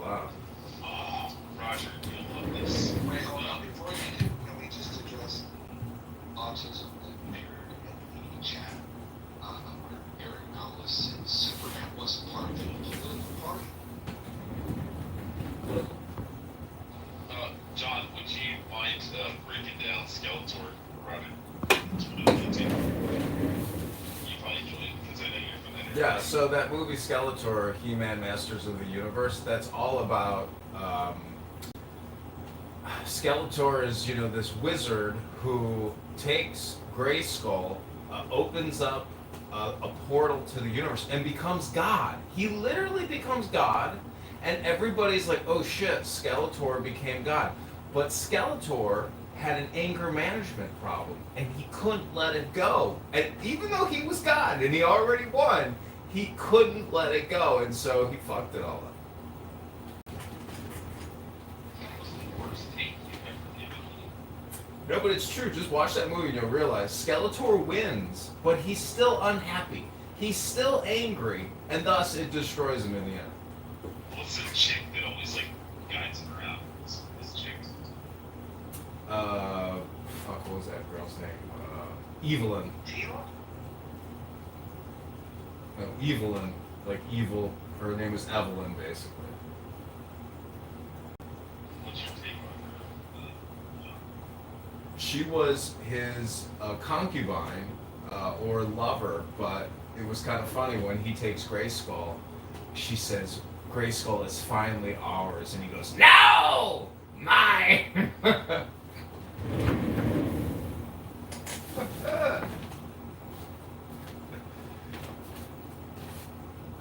I mean, technically, that movie is not about He-Man. It's actually all about Skeletor. It looks like the underlying message. It's about self-actualization or personal development. Skeletor, again, he suffered from anger management management problems. He was a road rager. He uncovered the secrets of the universe, but he was still angry.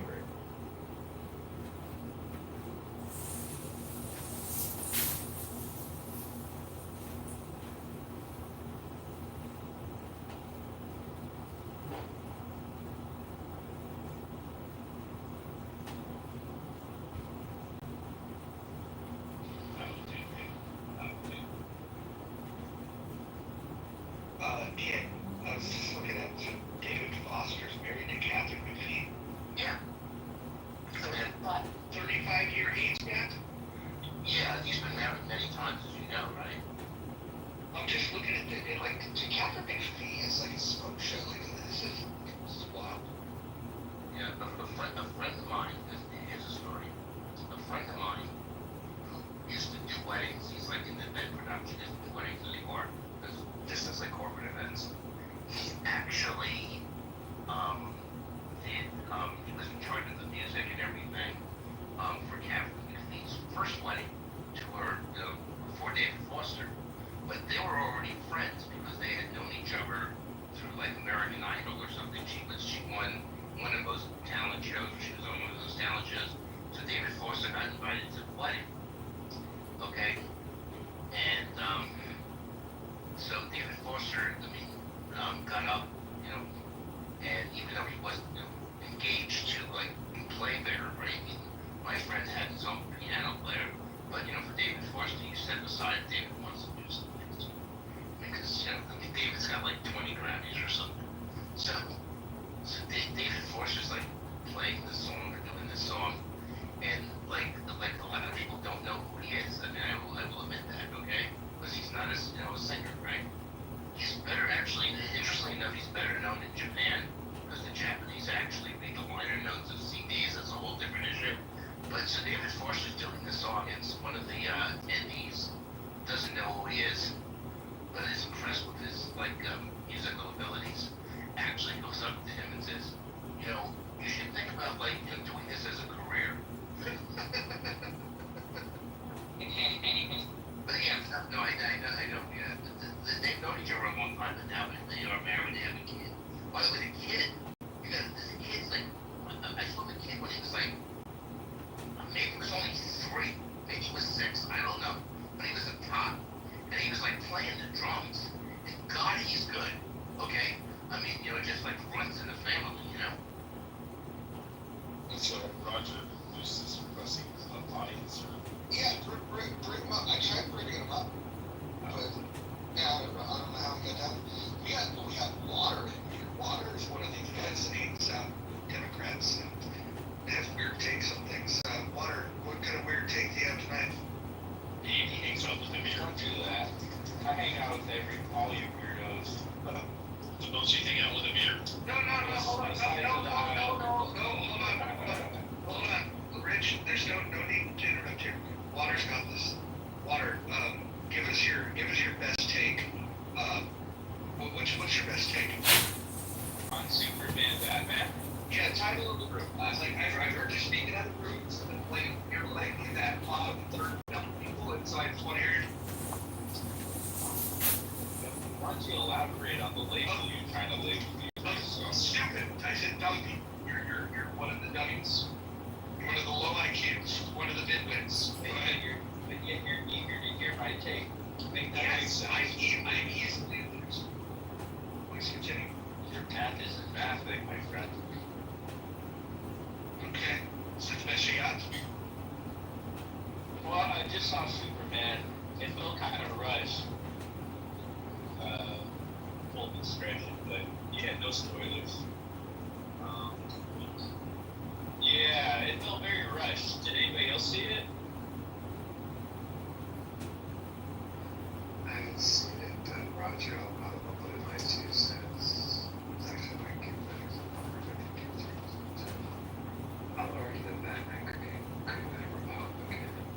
Not just because Bruce Wayne's a billionaire, but the only reason Batman's created as a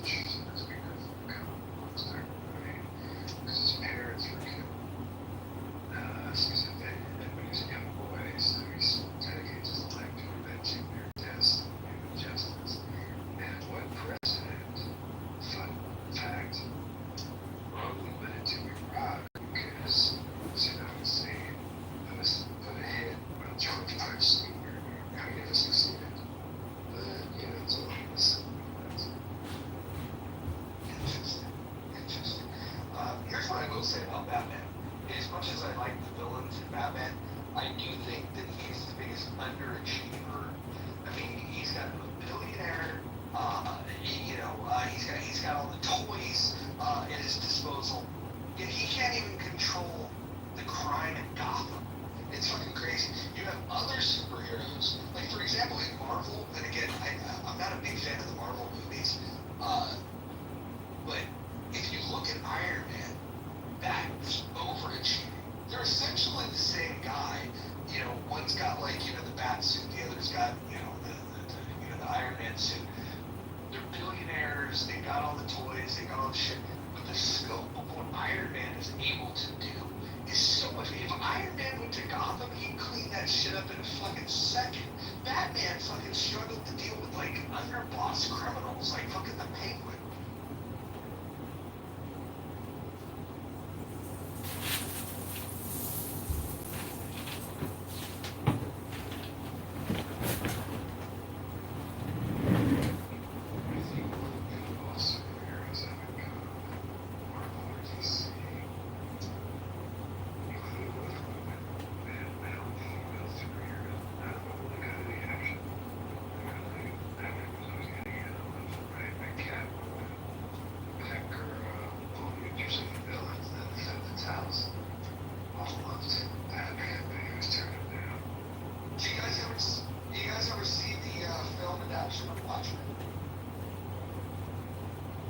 Film adaptation of Watchmen the movie? Yeah, maybe 4 hours. No, it's not 4 hours. It's almost 3 hours. It's very good. The only thing they really changed was at the end. The graphic novel, it's an octopus, and they didn't know how they almost found out what the budget they had, so they ended up, saying that it was a nuclear exchange that they were worried about, and so. I think it actually plays pretty well, but the love scene set to Leonard Cohen's Hallelujah, best love scene in any superhero movie outside of Howard the Duck. Yeah, The Watchmen was an instant classic. It's well done as an adaptation.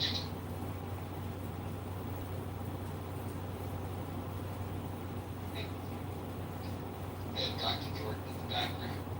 Back channel asking if the scientist is still on the stage. If you guys remember, the scientist was the pretty girl. She wasn't very bright, but I guess not to tell that she is Jinx. Not the one who's in the situation. Right. I don't think she absorbed a lot of information that was shared. She just didn't seem to. I think the only thing that woman absorbs is penis.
Yeah, I have an espresso machine, and to get 6 or 8 of those little pods, it's now about $15.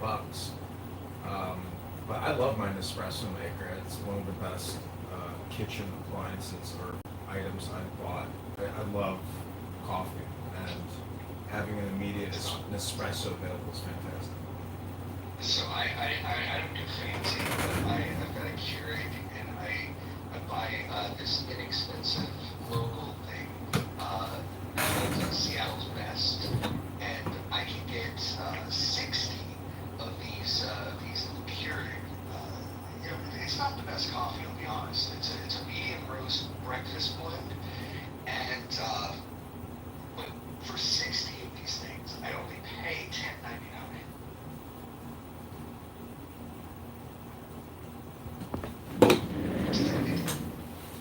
Well, I don't know if you read the news about Starbucks, but they're really de-escalating their stores, and they're removing even a lot of the in-app purchase abilities in stores because they found it's not as a pleasant experience for the customer. There's no human interaction as opposed to just making people into robots. So Starbucks and their new CEO is supposedly revamping the experience, not only in the store but in the app as well. Yeah, the previous CEO didn't do many favors. I stopped going to Starbucks when they stopped carrying the chocolate-covered espresso beans. As soon as that was unavailable, I checked out.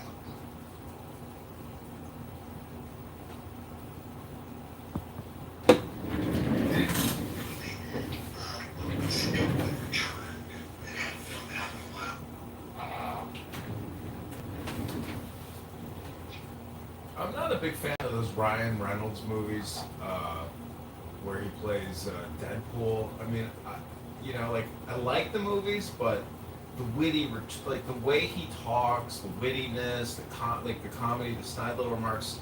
It's like, let me just see an action movie. I know it's like action plus comedy, but I don't know.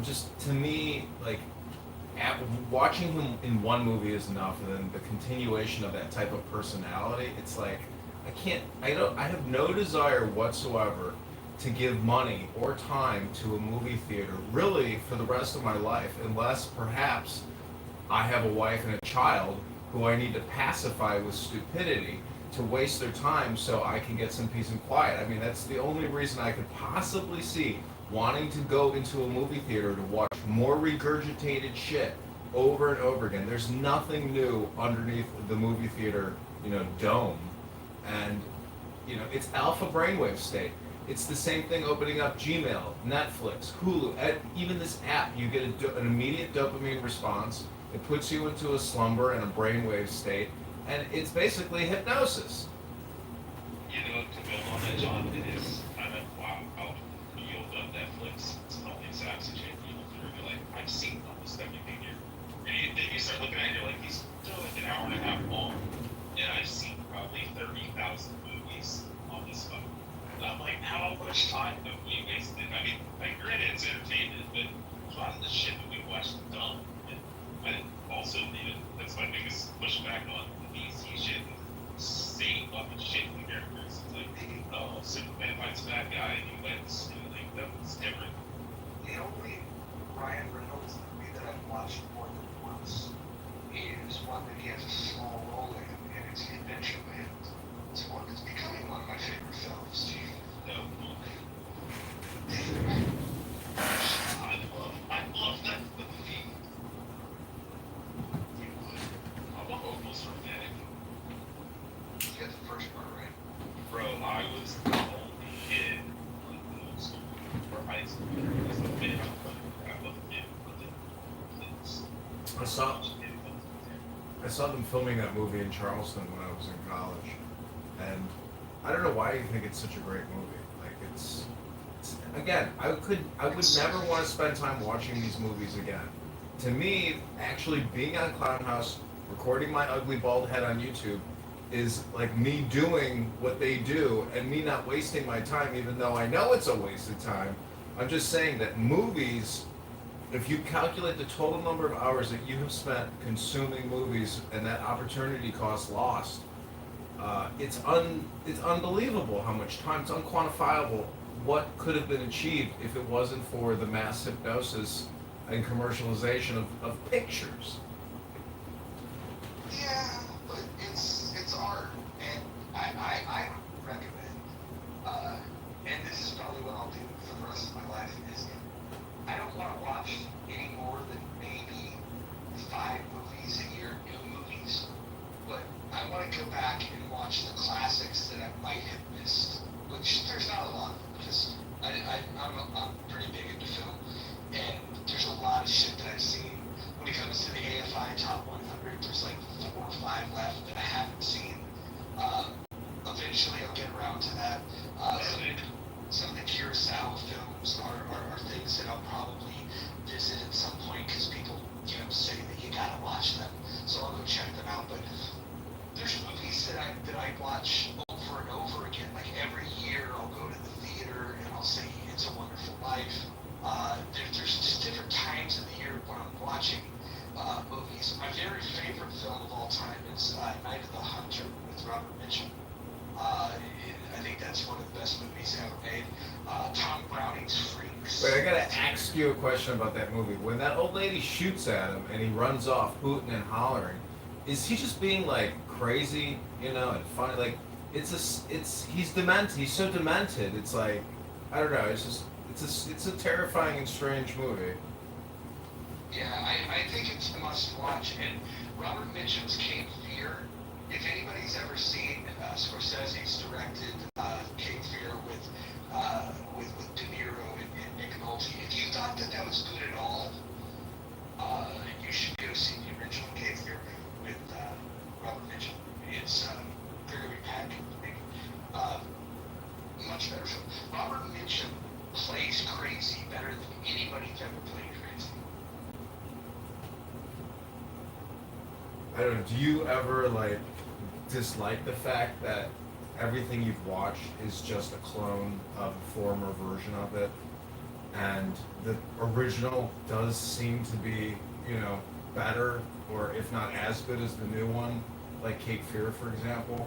Do you ever think how could this be that there's nothing new or original?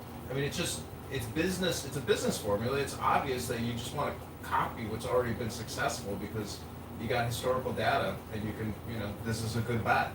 So there are some exceptions to that, though, right? Like Wizard of Oz has been adapted a bunch of times. A lot of people think that the 1939 Judy Garland version of Wizard of Oz is the first one to ever make it to film. It's not, and so, but that was far superior to the earlier ones. So I do think that Batman's another one that I would say. Christopher Nolan's interpretation of Batman is better than what, let's say, Tim Burton did, in my opinion. But no, I take the point. I will say this, and people hate when I say it. You guys are going to hate when I say it, but I think that the movie is usually better than the book. I know people like to say that the book is always better than the movie, but if you've ever read Mario Puzo, and then you watch The Godfather, or if you were to have read Wise Guy by Nicholas Pileggi and then watch Goodfellas, specifically in the gangster genre, the books, they're boring. They're boring books, but then they make these great films. Really, I like Puzo's Godfather. I thought that book was a lot of fun, because it really gave you a deeper insight into mafia or the extent of the power of the Godfather. I thought it was a fun book. I think the only value that I really took out of it was the character that they build up, that they don't build up properly in the films, which is Al Neary. I think that he's probably the most underappreciated character from any of the films, and he was consistently fucking loyal. He was Al Neary. Let me ask you this question. Do you think, you're born penniless and you die penniless, so with regards to human behavior and the advent of the picture business, humans have been obsessed with recording themselves and publishing their pictures, their videos, their creativity. So what I'm trying to say is the economy, careers, business, life in general, as they like to say here on Clownhouse, at the end of the day, everybody's literally just an actor. And it's a question of, if every man and every woman is a star, it's a question of your picture business in a way. I'm just trying to say that humans seem to be obsessed with creating videos and watching videos. This is true. But here's something that I've given thought to, and I'd love to hear your guys' opinion, is you said that people are essentially actors. I think the people that go through life where it's kind of scripted for them, whether they live in a family where, they're forced to go to church and then they go to work for, doing a job they don't like to do. I think those type of people are actors. And then there's that smaller group of people that actually are authoring the activities that happen in their life, and they're proactively writing the script of their life and directing it. And so my advice to people would be the writer and director of your life and not the actor that's just reciting lines. Well, I just want to add one more thought, is that technically prior to the internet and databases and digital storage, movies and pictures, people, because all those things are now digitized now, everybody in the 20s, 30s, and 40s technically uploaded themselves to the internet in the 20s and 30s, without knowing that there would be this internet. So I'm just saying that storage of memories or memory storage through pictures and videos, it seems like that's what's lasting. And the fact that we are now rehashing or redescribing all of our memories and all the movies we've ever seen in our critique of it, it does seem that like pictures and movies are always going to be the thing for human behavior, activity, and consumption. It's because stories tell, but videos sell. Do you think it's possible? I like that saying. I'll write that down. Sure. Do you think it's possible, though, that the future conversations down the road on social audio, when people gather in the future to talk about things, that reparations would be discussed for people's likenesses that have been exposed and exploited, and then you have a whole new generation that are fighting for reparations because of the exploitation and the unpaid labor of actors that that didn't get to profit properly from these moving pictures.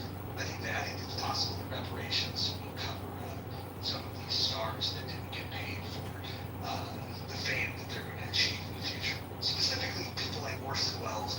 As long as people continue to say that Citizen Kane is like the best movie, which is not his best movie, Touch of Evil is. But yeah, I think there's a reparations conversation coming for these actors. Okay, though, Orson Welles to where the world is. Yeah, he's a fat guy reading to a dumb public, Which it was amazing what happened with that. They announced maybe before or after, and they created an actual unit. Just by his police telling them that reading this actual comic book for the world. but that was unintentional. I think what we went through in 2020 and beyond was intentional. Now what? It's not the intentional panic the pandemic was really War of the Worlds, but with intentionality. I yeah, that way, but well, okay. Let me ask one more theory. Do you think America's decline or economic output or industrial productivity declined as a result of like an increase in the media creation and consumption curve? Because our mass distribution and our greatest export really has to be probably considered Hollywood, the movies and the music, and that influence a huge revenue driver for Los Angeles, Hollywood, New York City, etc. What I'm trying to say is now that everybody has a cell phone to create their own movies and consume their own creations or consume all the shit that gets pushed onto you by the algorithms, what I'm saying is America will never, ever come back to a state of manufacturing, expansion again, because the desire to consume digital information is so powerful that distraction requires everybody to be constantly looking at their cell phone. No one will ever start making shit in this country again because the addiction to cell phone usage is that strong. It is very strong. We have an AI revolution coming, and we have a robotics revolution coming in less than 3 to 5 years. So that is going to be a way that will make us more productive, but maybe not for employment, for sure. So there's a huge sea change coming there that people really are going to have to digest. And we'll see about production. I think you guys are mentioning some really interesting shit. I'll show you a dumb theory that I came up with. You guys probably know I'm a wrestling fan. And I was thinking about the decline of Western civilization, and more specifically the U.S. After the fall of the Soviet Union, right? Between World War II and the collapse of the Soviet Union, there became this era where there was no competition, there was no other superpower. And if you go and look at pro wrestling, the best times to watch pro wrestling was when there was competing interests. For example, in the 70s, they had a territory system, and they weren't necessarily competing, but they all had their own products, and it was thriving locally. There was massive matches going on all the time, and like in some markets, like in Dallas, Texas, they were doing wrestling every day, and then the big show was on a Friday night. And if you go into the 90s, which was the last big boom era of pro wrestling, WCW, owned by Ted Turner at the time, had put a lot of money into it. And they, for 83 weeks in a row, they beat WWE in the ratings. 83 weeks in a row, they were the winner. WWE was on the ropes. And then what happened was, after getting their ass kicked for 83 weeks in a row, that competition fueled them. And that's when they came out of that 83-week slump with people like The Rock and Stone Cold and the whole Attitude Era, and it became the biggest boom era that WWE ever seen, bigger than when Hulk Hogan was there. And so the money that they made, Stone Cold Steve Austin, 316 shirts, that merchandise, it sold more than all the other stars combined. No, like Rock, Hogan, all those guys combined don't touch the money that was made by Stone Cold. And so I think the decline of Western civilization is the fact that we don't have a competitor. And so we make these things up, like, oh, we're competing with China. China doesn't have a they're building a navy, but those ships can't even fucking cross the ocean. I think that what we need is a real competitor, and I'm hoping it's not China, because I don't want to fight them. I'm actually hoping that India gets off their ass, and because they've got a big population and they've got a lot of good engineers and whatnot, I'm hoping that India can have the aspirations to say, we're going to be the country that's going to push us into the next century. And that might be the spark that we need to get competitive again.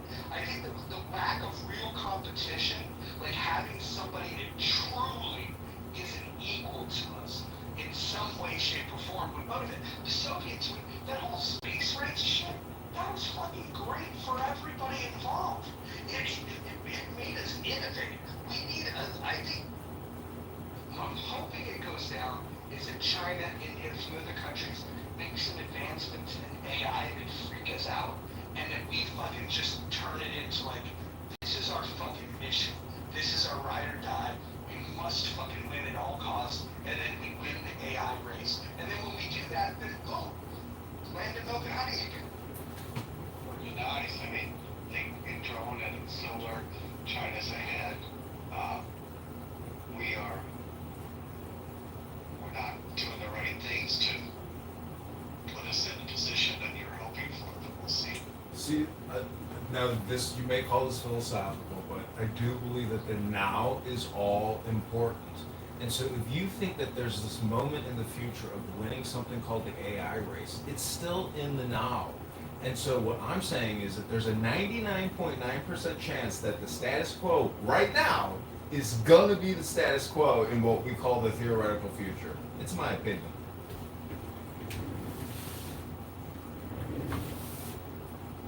But is the now like actually now? Because if it's actually now, then it's a few seconds. There's ago. only, literally, if there's no past, there's no future, there's no now.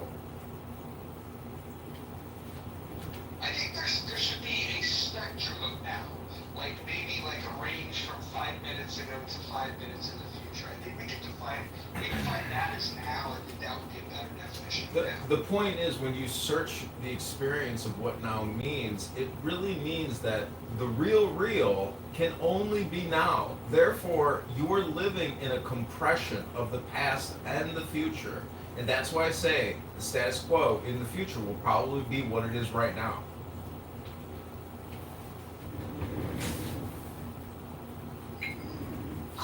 I'm gonna kind of agree. The whole 5 minute past, 5 minute future, little bit of time. You're actually deviating the quality of time and everything you're saying.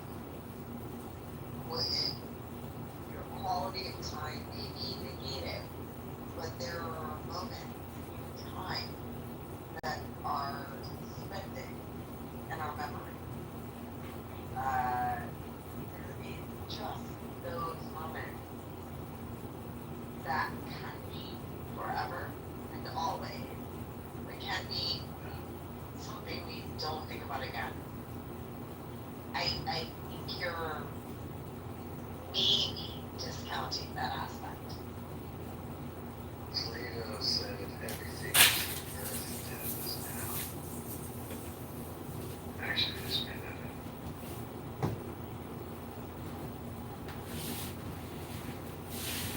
I think that should be the new move. Try every room, try to like make up a quote of your own and attribute it to somebody and see if anybody can call you out. Once a day, Absolutely glory to that. No, me, I'm not gonna lie, I'm not reading. So, kind of like concrete, like, brother. Something to learn. I don't know. The real quotes are pretty crazy. Like, Ben Franklin, beer makes everybody happy. There's some truth to the real quotes, like one of my favorite, which is very about the clubhouse. Is all I know is I know nothing. Socrates, but when you get the philosophical message there, it's like you can't Oh, so possibly. great. Yeah, like you know everything. You know one can know everything, but is it really possible? Oh, when you get through the moment of it was a big fuck you. Can you know nothing? Moose, I have that Socrates quote tattooed on my left arm. It says, "I am the wisest man alive, for I know one thing, and that is that I know nothing." That is the correct. However, you gotta realize You asked if somebody could know nothing. in that statement, Water probably does that. in that statement, Socrates says, "I know the no thing, which is the nothing." So what is the nothing? That is technically God.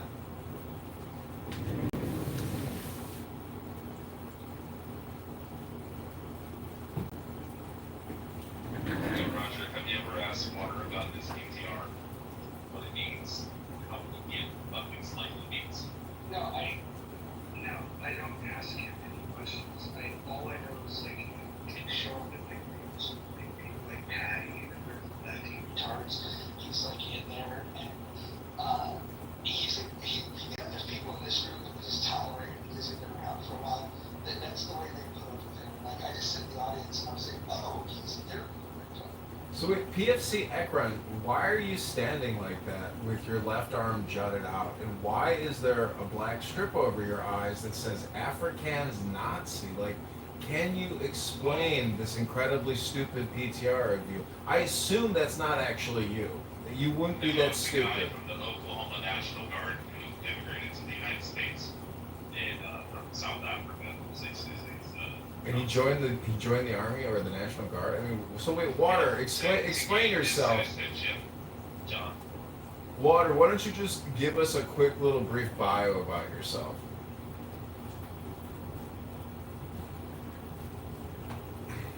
Or not. Never mind. Thank you very little. Please proceed. Well, I guess if he's asleep, Roger, you should probably move him down to the audience. I was charging my phone. Well, wisdom comes from above. So, I mean, go ahead, give us a little bit of a bio about yourself, Dr. Water. What's going on? We want to know what your PTR, why you say No, we don't want to know. No, we don't want to know. That's not what we want to know. Hold on. If we're gonna get water, if we're gonna get water to contribute in any way, I just want to know one. Like, did you vote for Kamala Harris? Why? No, I did not. I don't subscribe. Would you vote for? I don't subscribe for the past two elections. What do you mean you do? You don't subscribe? It's not a Twitter account or something you subscribe to, Dr. Water. That's what it feels like, to be honest. You like throw college. I mean, Water, now that. Water, do you live in West Virginia? Yeah, I do. Is anybody in your immediate family from Christmas? No. Not that to my knowledge. Water, if we were to make you king of America or king of the world, what would you do for we the people? Thank you, Dr. Water. I would abolish the crown altogether. I would represent 51% of the population, which are women, in our administration, in Congress and Senate, the House of Representatives. I would do a lot of basic need shit. I would give us our universal basic income. And when I say I mean I would usher in the inevitable. Ramp up automation all the fucking way. The United States government currently pays $16 trillion, which is half of all taxes. Sure, I think I how the world Simple. Just like we said, where's all that fucking money going? All you have to do is manage those funds correctly and we'll be able to budget it easy peasy, lemon squeezy. the federal government's 6 months. Biggest expenditure is social welfare program. It is Social Security, it is disability insurance, it is Medicare. Okay. If you choose that interest up, $2.5 to $3.75 trillion. The second expenditure in the federal budget is interest on our $37 trillion debt. The third line item in our budget is on military, which ranges anywhere from $750 to $950 billion a year. The fourth expenditure is everything else. That's Pell Grants, that's corporate subsidies, that's supplemental nutrition assistance program, that's everything else. So we already currently spend. Are you including APAC? On those. Okay. If we currently spend Marshall, pause. Sometimes the retards bring up something that we should consider. He said, "What about APAC?" So, Water, go ahead. Water. No, oh yeah, Water. Make your point. No, I don't have any agreements with what Marshall's listing unless No, we're not talking about what Marshall just said. No, it's all related. I just want to know why he's excluding APAC in the government assistance programs. Hold on. We're going to organize this conversation. Water, what is your position on it? Like them, hate them, different to them, possible? Oh, it's fine as long as they don't cut It was the great. American benefits. I believe the American benefits should come first before anything. So if we're going to cut anybody's benefits, APAC should be cut first and foremost, should we not? Wait, letting off the money. That's all. Hold on, Marshall, hold on. Trying to get something. So, Water, I just want to take this bit by bit. what made you, when Marshall was hosting all of these expenditures, what caused you to think about a lobbying group? Like, what was it that made you mention that? Well, he's gonna bitch and moan about everything. Might as well include APAC, right? Right. So what is your grievance with that? I'm not. He's the one bitching and moaning. I'm just saying you gotta be fair. Stop, Marshall. Hold on. We're gonna get some water. So he listed all these expenditures, and then you, like a retard with Tourette's, just shouted out, "What about APAC?" And I'm just curious. What inspired you to AK, otherwise known with this? as the Roger Because Van we're cutting domestic aid. We're cutting our own, birthright. We're Three. cutting social services. And if we're gonna go one step further, I think now is the time more than ever to consider owning our money, just like West Africa is doing by cutting the billboard. Okay, so pretend I've never heard of APAC, and pretend to be, and you know what, some of the people in the audience have maybe never heard of it. So in your opinion, what is APAC and what do they do? It's foreign aid to Israel. It's basically creating social services for Israel, which is completely fine. I have no issue supporting any nation that is asking for help, and as long as they don't commit genocide and war crimes around the rest of the world, I'm completely fine if they're a good neighbor. Interesting. So my question is, so Marshall's going to Medicare, Social Security, interest on the debt, military spending, and then Jimmy then said, "What about APAC?" And now Hold on. And then I asked you, okay, well, what is APAC? And so this thing, when you're talking about the holistic budget, the thing that you zeroed in on was a lobby called APAC. And so then I asked you, I think, fair question, hey, what's APAC? What are they all about? And then your response was, oh, it's a lobby. Kansas interest. Well, guess what? Which, by the way, that's the problem. In fact, it's not a foreign lobby at all. It's an American lobby. And so my question is, why did you mention that? Is it because it's Jews? Does that have anything to do with why you mentioned it? No, it has everything to do with our social Because you also mentioned genocide, which isn't true in the same sentence. Yeah, so that. you mentioned Did genocide. you see Superman? I'm not the only one talking about it. So, some of these people are fucking retarded. It's good that we get them to talk out loud every once in a while, but this is the way their brain works. You're in a normal conversation talking about government spending, and then his mind just radically drifts off into like, those fucking Jews! And this is the way the left thinks about things.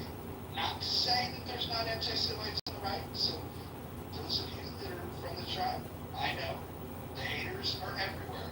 But the lefty Jew haters are a particularly weird bunch. They isolate their criticism about some very funky things.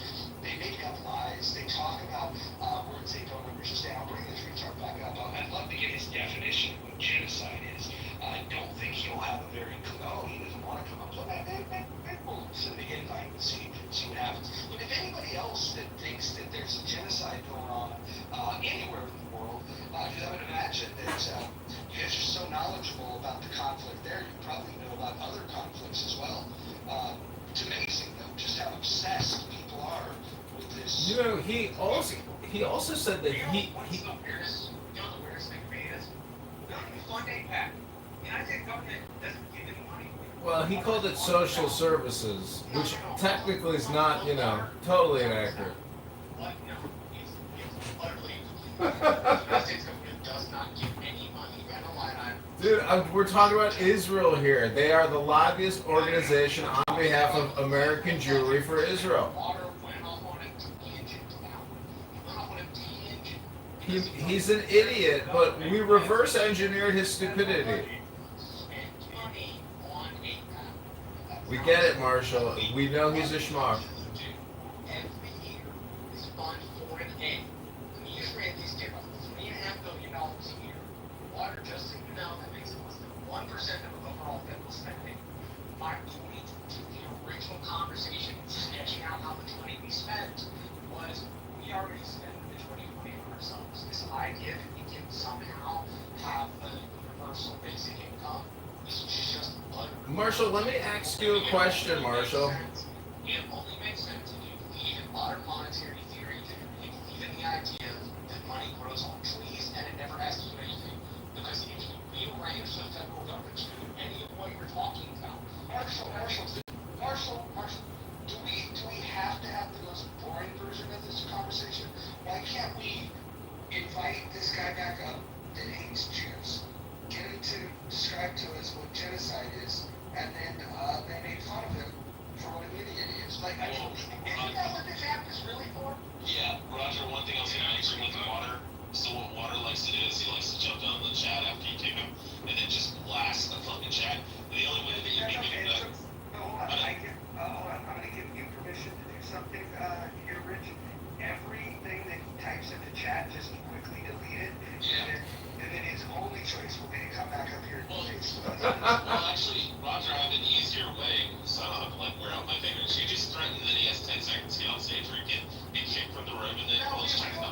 we don't need to do that. All I have to say is that this guy, like, you know how stupid those lefty rooms are? This guy is the dumbest guy in those rooms. The dumbest guy in those rooms. Like, it's so crazy. I mean, I don't even know how we would have an equal for him to have a debate with. Like, I'm trying to think who's maybe we can get a debate between him and Victoria, which, by the way, I don't think Victoria is stupid. I think Victoria is just lying. She's, Dr. Moja, I got a question for you. Is it hypocritical to want to... Hold on. Can you ask me one? I'd like to ask you a question, Mojo. Go right ahead, fire away. So is it hypocritical to want to drastically cut federal spending in Medicare, Medicaid, Social Security, the national interest on the debt, and the NDAA and defense, but also still want to even increase funding to Israel? Because we get money back. No, I'm saying, what I'm trying to point out is if there's one country in the world that I think America should support and should give even more support, is the state of Israel. Is that hypocritical to think that way? Hypocritical, no, because we should be allowed to determine our priorities. I personally don't like federal aid, foreign aid at all. I don't like corporate welfare. I don't like social programs like Medicare and Social Security. I want to cut all of that stuff. But I would have a packing order for it. What I would start with is to foreign aid. What I would start with is cut off the air aid, like giving $6 billion to the IRGC, for example. That should never happen. We should cut off foreign aid to our enemies, then cut off the aid to people that we're neutral with, and then draw down the spending gradually, all the way down to zero, even with our allies, because a rich nation like Israel, they can buy these weapons. And I have to tell you, many of my friends that are in the tribe, many of my friends that are in Israel, they totally agree with me. But here's the reason why, the fundamental reason why I don't think the U.S. should give the funding. And the way that we give the funding is in a voucher. They use the voucher for buying weapons. I think they can buy the weapons themselves. If we want to put them on a payment plan, that's fine, but I think they should pay for it. The reason why I don't think we should gift them is because then we want control of the decisions that they make, and I don't think the U.S. is in any position to make those decisions. I don't think that we have the backbone to be able to make the kind of decisions that they need to make. It's an existential threat that they face, and I don't think any foreign influence, including from an ally such as the U.S., because let's be honest, we're opportunistic and transactional about this as well. And so I think for the long-term viability of Israel, I think it's in their best interest to not have any nation state influencing how they defend themselves. Hey Roger, I was gonna mention Alex on stage. I'm not familiar with the person, 12 followers, but they do have an Afghani room, so maybe they want to chime in here. An Afghani room? Yeah, they have an Afghan room. They only have 12 followers, so What do they talk about? Like goats or opium? I guess like a bunch of Aussie boys and stuff. What's up, Alex? Welcome to the stage. Thank you so much. This is Hopefully everyone's good. spit it out. Look, if you've got something interesting to say it. Like what? Okay. All right. About the state of Israel. No, he failed the test. He failed the test. Look, if he's really eager to get... Look, when you fucking get up here and you unmute yourself, be ready to speak. You hear that people are talking. You see that I'm cranky about shit. Why don't you get up here and do the fucking long introductions? It's fucking boring. Yeah, tell us if you love Jews or hate Jews. That's all we want to know. No, how about this? How about we stop talking about it? Like, look, whether you love Jews, whether you hate Jews, the obsession with Jews is fucking weird. It's weird. Well, no, he just came up during the conversation about Israel, so I assume. I hear what you're saying, but you want to have the conversation. I'll entertain it to expose them, so then people can choose. Yeah, that's what I like doing. Because they're genocidal weirdos. Like, it's weird. I love when they come up and they're like, "Fuck Israel, fuck Zionists, fucking pigs." Yeah, I love it. Did you? No, I don't love that at all. Did you? It shows everybody. So it shows everybody. Rich, I don't love that at all. And the fact that you love that is a little fucking weird. And we should, it is. Look, I'm not picking on you, Rich. I'm just saying that, if we want to ever get past this, you know what we're gonna have to do? We're gonna have to stop obsessing about the Jews. Why is it? You guys are all jealous of them. You go some people hate them. Some people are just envious of them, which is a different way to show your hate. And just leave them be. Leave them be. I understand what you're saying, but when these people do, like you said, exposure aspect. When they do come up and they're like, well, I want to fucking kill all the Jews. Then people come around and they're like, oh shit, maybe I should look into this and realize the Jews aren't the bad guys here, and it's these fucking murderous demon pigs, the Muslims. That's all. Yeah. Hold on real quick. I don't want to have the same fucking conversation that we've had for the last 2 weeks. All it's going to do is make me angry, and then I run the risk of getting clipped or beheaded because I say that the Prophet Muhammad fucked a 9-year-old girl, and he's a fucking pedophile, and 2 billion people that worship this guy are a bunch of fucking creeps. See, I say these things, and you guys laugh when I say it. Eventually, you're going to get the news that Mojo's been beheaded, and then where are we at? What did we get out of this? I'm going to get beheaded. You know what I thought about? He might come up and be like, actually, I'm an atheist and I think I support Israel side. Maybe there's hope. Okay, can we change the subject before I get beheaded? I created a room earlier today called In the Muff, and it wouldn't let me create the room because it considered the word muff to be profanity. And that is why all the words run together. That's the only way I was able to. Oh, I see. Anyways, I just wanted to say I do find it amazing how long this room has been going, and also the fact that there are 1.2 thousand, chats. That's a fucking. What a killer show today, dude. Unfucking believable. So, Alex, you're back on stage. Okay, thank you so much. I think you're talking about the Israel, early, the one gentleman, they asked a little bit of disrespect to Muhammad, but this is their own choice. Whenever I'm a Muslim, I respect every religions, every color, every... Would you mind if I ask you a question? Of course, why not? Okay, well, you said that you thought that was offensive. Is it true that Aisha made the claim that she was 6 years old when she married the prophet, and she was 9 years old when he fucked her? Is that, like, am I making that up, or is that true? Okay, no, like here is the actual thing when happen is difference. Here's the people when they think is different, you know, because when we talking with the. Rich, I blame you for this. Okay, yes, that's correct. It's happened. That's fine. Totally, I'm agree with you. When we talking with the scholars, like the Islamic scholar who they have deep study on that one, we ask them, hey, you know, how can possible to 9 girl goes to like 60 or 50 years, you know, at that time. But they said, to these girls, God give you a strength. You know, like now is a girl over 18 is, you know, allowed to do something.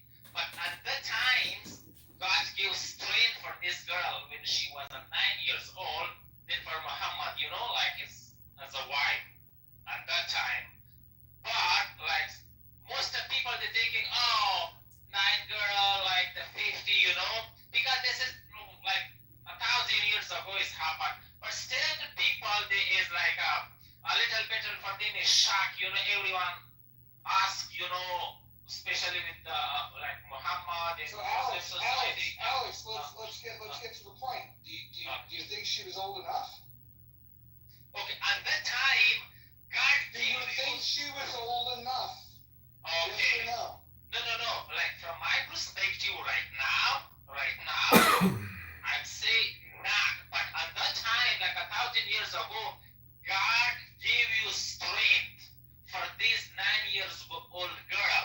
You know, because when we talking with the scholar, like before I mentioned, who is deep studying in Islamic, we ask them, hey, how can possible like that 9 years old girl with the 50 or 60? Alex, we heard this already. You're repeating yourself, sir. What do you mean by God giving her strength? What does that mean to you?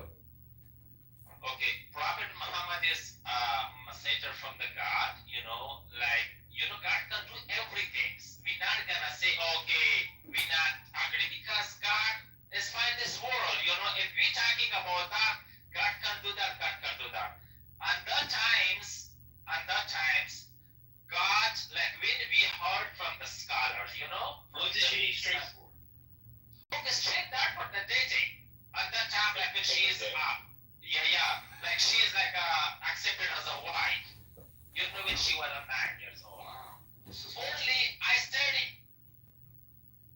The rest of I don't have like exactly information like the person why is happened that she is 9, she's perfect for that. Alex, you know what? Look, I'm gonna just tell you shut the fuck up. And it's not because you're defending the pedophile. It's because this accent is driving me up my fucking wall. I cannot do this accent. Not one more fucking word of it. Can you please just chat? Just type out shit in English and just listen to people speak English. Maybe you'll get it down. Tomorrow you can try again. But right now, you are fucking killing me with this accent. What the hell is going on? What's the matter about my pronunciation Alex. and my speech? What? Sir, Listen. listen to Necro here on stage. He speaks perfect English. I think you need to open your ears and listen to the world famous Necro. He's one of our best English speakers here in America. Okay, English is not my native language, okay? English is not my native language. But English is your native language. Because this is not good. You say, okay, your pronunciation is not. Here's 100 people that have different pronunciation, but you'll be not say, oh, your pronunciation is not like black people, they have one pronunciation, white people, they have one pronunciation. Don't say like that, kind of. Hey, don't start talking about my people now. Don't start talking about my people. Just because, look, you got to get the English language down a little bit better to be able to participate. It's a stage, it's an audio app. We're sure we communicate in our native tongue. If I went to your room where you guys are fucking talking and I jump into that conversation, you're probably not going to like my American accent. I'm American. Who said I'm American? Who can tell me you're not American? Why you tell me like you're American, I'm not American? No, Americans. Why somebody told me like that? Alex, what is the First Amendment of the U.S. Constitution? American passport. I came to here 2016. I'm working for the U.S. Army 2008 to 2017. I service for these three nations. How is it possible somebody told me? What did you do in the army? Were you a translator Okay. for ghosts? Yeah, 2008 to 2017. I did multiple jobs. I was a laborer, I was a mechanic, I was interpreter. I done for 9 years job for this country. I'm injured 3 times, bomb blast. But now somebody told me, hey, you're not American, I'm American. No, I'm proud of I'm American. Nobody can tell me that, oh, you're not American. This, just like discriminations. Yeah, I don't know what you're saying. So, Alex, which country is the best country in the whole world? Is it America? Well, rather than America? Yeah, what's your favorite country on the planet, Alex? Okay.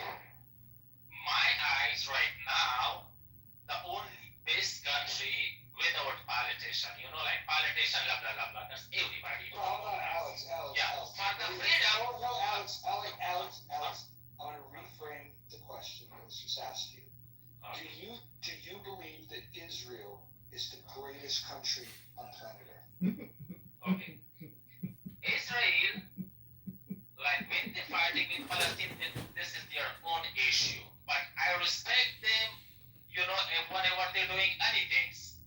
Especially, like I'm from Afghanistan. I have to be say like that. We're not hate with, yeah. We're not hate with Israel. Why I hate with Israel? Israel not help me. Israel not threat us in the whole country. Because Iran is my neighbor country. Iran kill us. Iran destroy my country. Especially when the war between happened, our whole Afghanistan, 50 million people. I gotta say, I like it. Yeah, of course. 40 million people. Yeah, 40, the whole is 15 million population Afghanistan. 40 million Alex, support Israel. Pause. You're winning back the audience. This is like Gladiator. You're winning over the crowd. Go ahead, continue. Okay. 40 million people, they like Israel. We especially, I pray for the Israel to kill them. Those motherfucker people, I'm sorry to use the words. Yeah. Because, Okay, Iran, Hold on. This is a big moment. Hold on. This is a big moment. Watch this, everybody. Just watch the screen. Watch the screen. Look at this. Look at the screen. Look at that. You earned your mod badge. Look at that. Oh my God. Yeah, we love you, Alex. We're saying we love you, Alex. I've never seen a transformation like this. Okay, like what I'm saying, 2028. Okay, what I'm saying, okay, like if I say, okay, Palestine is a Muslim, I'm a Muslim, I do that, yes, that's fine. But over there, the fighting is not for the religion, the fighting for the benefits. Okay, if my brothers have a problem with the benefit with me, I cannot fight with my brother also, because everyone get their own benefits. Over there, like most of the time, the Muslim world, they're gonna do the blah blah blah. Yeah, maybe sometimes the mistake is right, blah blah blah. They should be not do that. But we not hate it. Yes, against Iran, we support Israel. And especially, I'm in America right now. In the another days, I was in another space. They told me, why you support Israel, blah blah blah. I'm saying, if Israel, they have threat our country, they kill our country, like people, then I'm gonna say, I hate you now. They did it, But now, Alex, could you maybe give us a compression or a summary, or what would you do if you were king of the world? What would you do for we the people? For who people? If you're the king of the world, what would you do to fix the world? Okay. If I'm the king of the world, I take China leaders, Russia leaders, American leaders, Xi Jinping, the another 5-6 leader I bring to the table. I tell them, what the hell is going on? What are you doing? Stop the war. Please, get the life like a brothers. Don't fight each other. If you fight each other,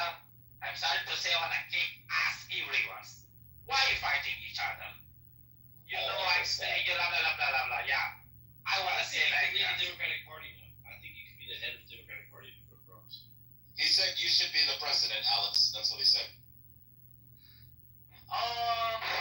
Me, yeah, now it's in Afghanistan, if I honestly tell you, a lot of things like I'm working with, like before I mentioned, I know a lot of stuff is going on in Afghanistan. Most of American, they don't know what they're doing.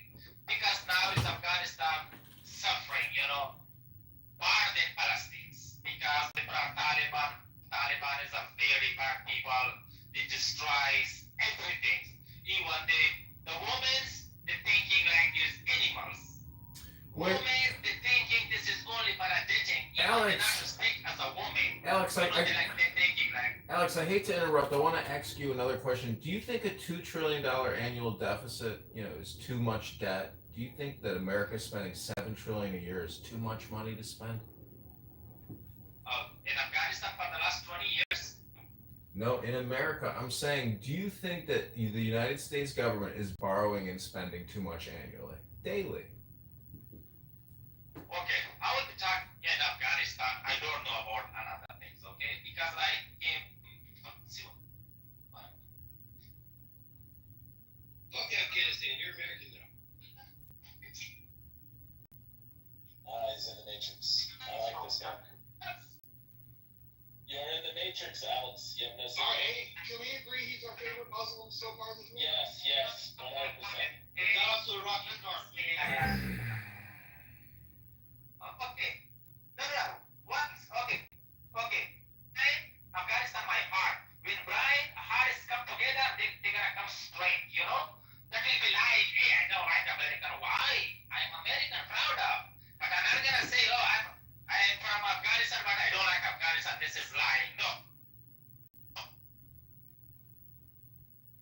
The strong things in the body. One thing, for the last 20 years. Hey, Alex.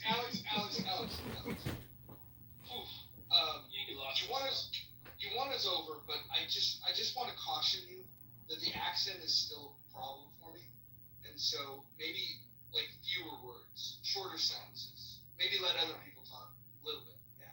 That last bit was rough, buddy. Okay. I wanna say, for the last 20 years in Afghanistan, America plus NATO, they spent $1 trillion. But most of money, they're not like for the corruptions. They're not, for example, they give you from the top to the bottoms. They give you, for example, $100 million for one small room, for one small road. They will be corrupt. First of all, American donors. In the second, Afghani donors. Then come to the third is contractor. In the fourth one, there will be nothing. This is America spend money like the paper in Afghanistan. Hold on. Listen, you've reached your word quota. We're gonna have to put you on a timeout for a bit. We're gonna get some other voices in here. We'll bring you back when it's time to. We appreciate what you're saying. Okay. Thank you. We're not telling you can't participate. We want you to stay. We're just saying that there's some other people that have been waiting to speak, and we're gonna let them know. Okay. I gotta go. Thank you so much for that. First of all, misunderstanding. I'm not that kind of person. Oh, you're right. All of it's my heart. Only for that one, yeah. I'm Muslim. You're another religion. I respect them. Because sometimes back and forth, like you thinking, oh, this guy is Muslim. He did help with that. I'm not gonna help in the world. I love world. I believe human being. Okay, you're done with Thank you. words. Yeah. Okay. Yeah, no, thank you, Alex. Come again. Thank you so much. Can I ask a question to Hekima? If he's here. Hekima, are you here? Can I ask you a question? It's about minimum basic income or universal basic income. I'm wondering what your thoughts might be on the topic. You ask me or somebody else? Someone else. Okay, look, Alex is our friend. He's our new friend. Don't bring him back up, though. He's used too many words. So, he can come back tomorrow. He'll have more Seriously. And when I say UBI, you could also call it reparations. And if you think that they'd be two separate federal programs, funded by two separate agencies, I mean, please let me know. If there's anybody else in the room here, like Necro, young Necro here, what do you think about a universal basic income, versus maybe reparations or combining it in a grand omnibus bill? What do you think, Dr. Necro? Oh, I mean, I'm all for it. In fact, I actually think it would be vastly superior to the welfare state. I mean, I would replace it with the welfare state any day of the week. What do you mean you would replace it with the welfare state? Can you give us a little more elaboration? Thank you, Dr. Necro. I think you meant the opposite. Replace the welfare state with. Yeah.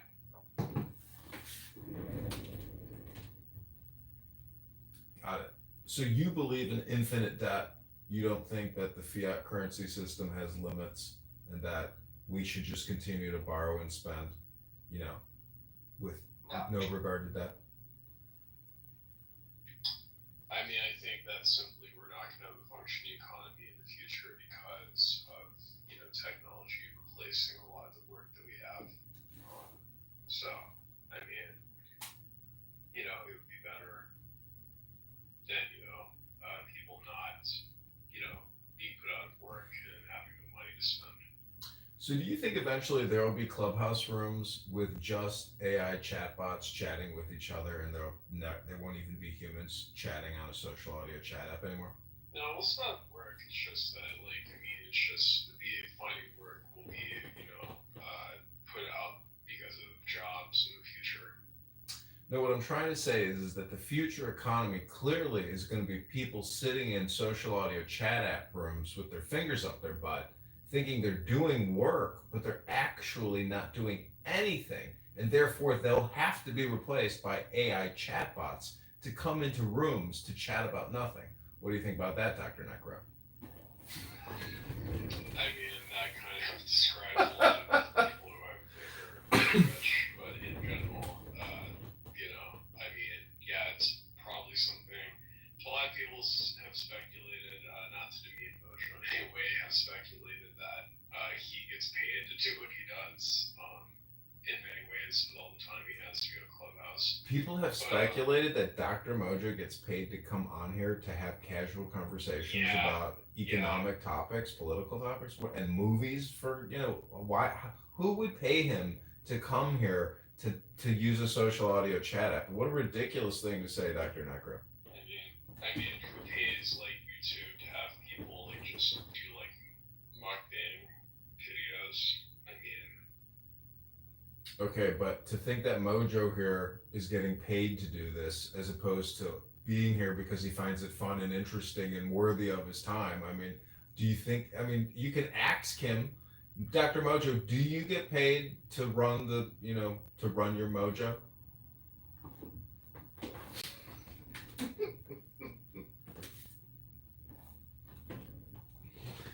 Clearly that's a no, Necro. I do, but I have a Jewish agent. Yeah, like I said, I believe he does have an actual job that's not just being on Clubhouse, dealing with idiots, or maybe he does deal with idiots just not on Clubhouse, that's his job. But in general, I would say that,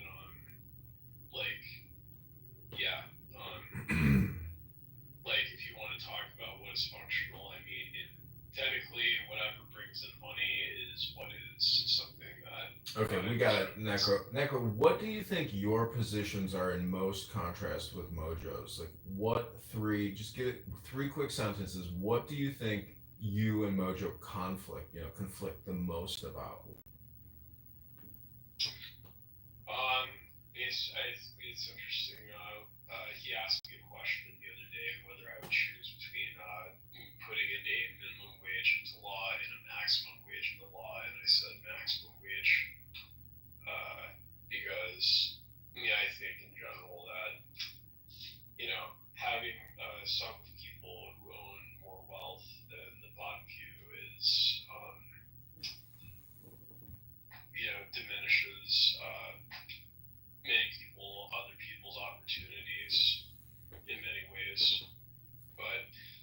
Okay, that's one contrast. Give us a second, opinion on what you and Mojo you think conflict or create the most friction about.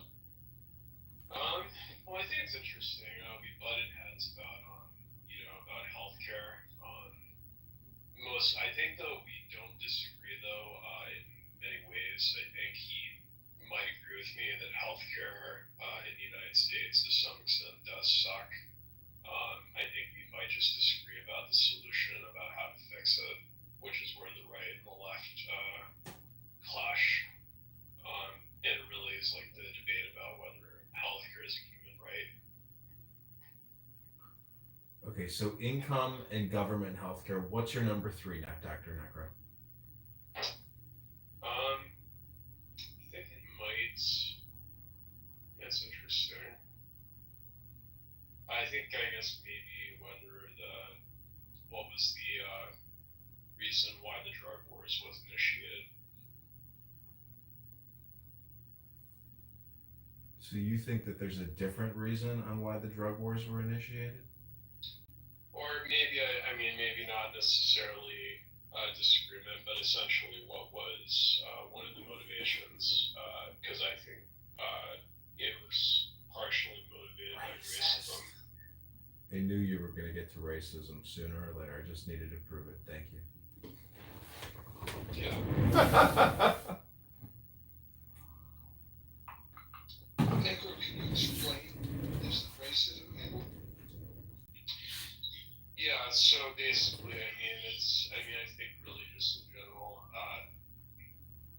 the fact that the drug wars was initiated, what was it?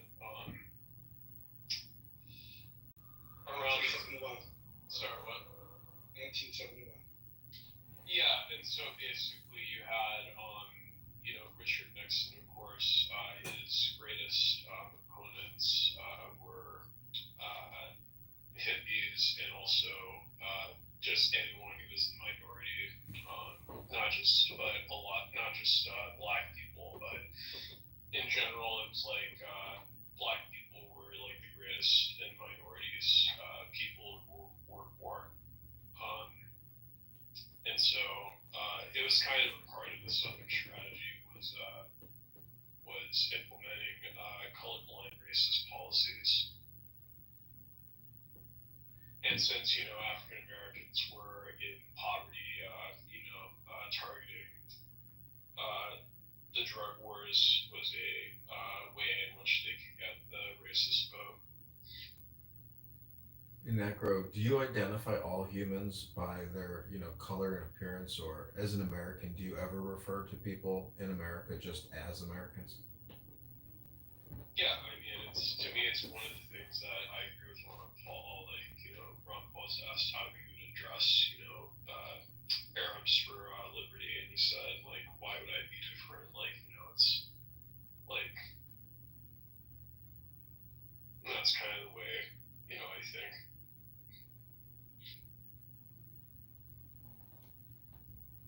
I can't understand what you just said about Ron Paul and this Arab Liberty Party. My point is I would like to move beyond race. The fact is, it's just essentially people are treated differently based on their color, even if it's not intentional.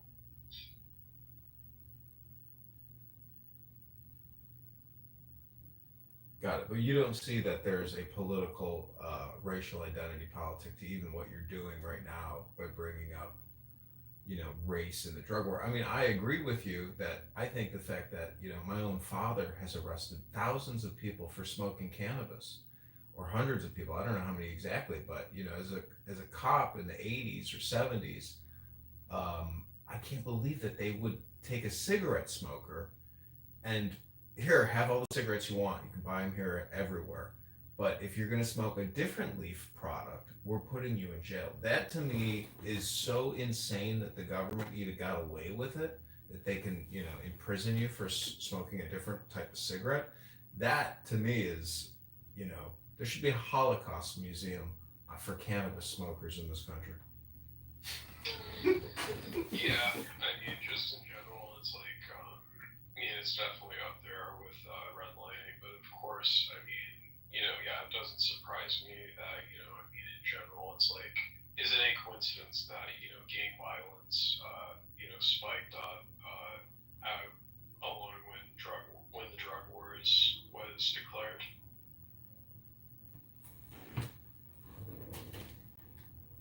Mojo, what do you think about cannabis imprisonment and American history with regards to cannabis legalization and or prosecution of cannabis users?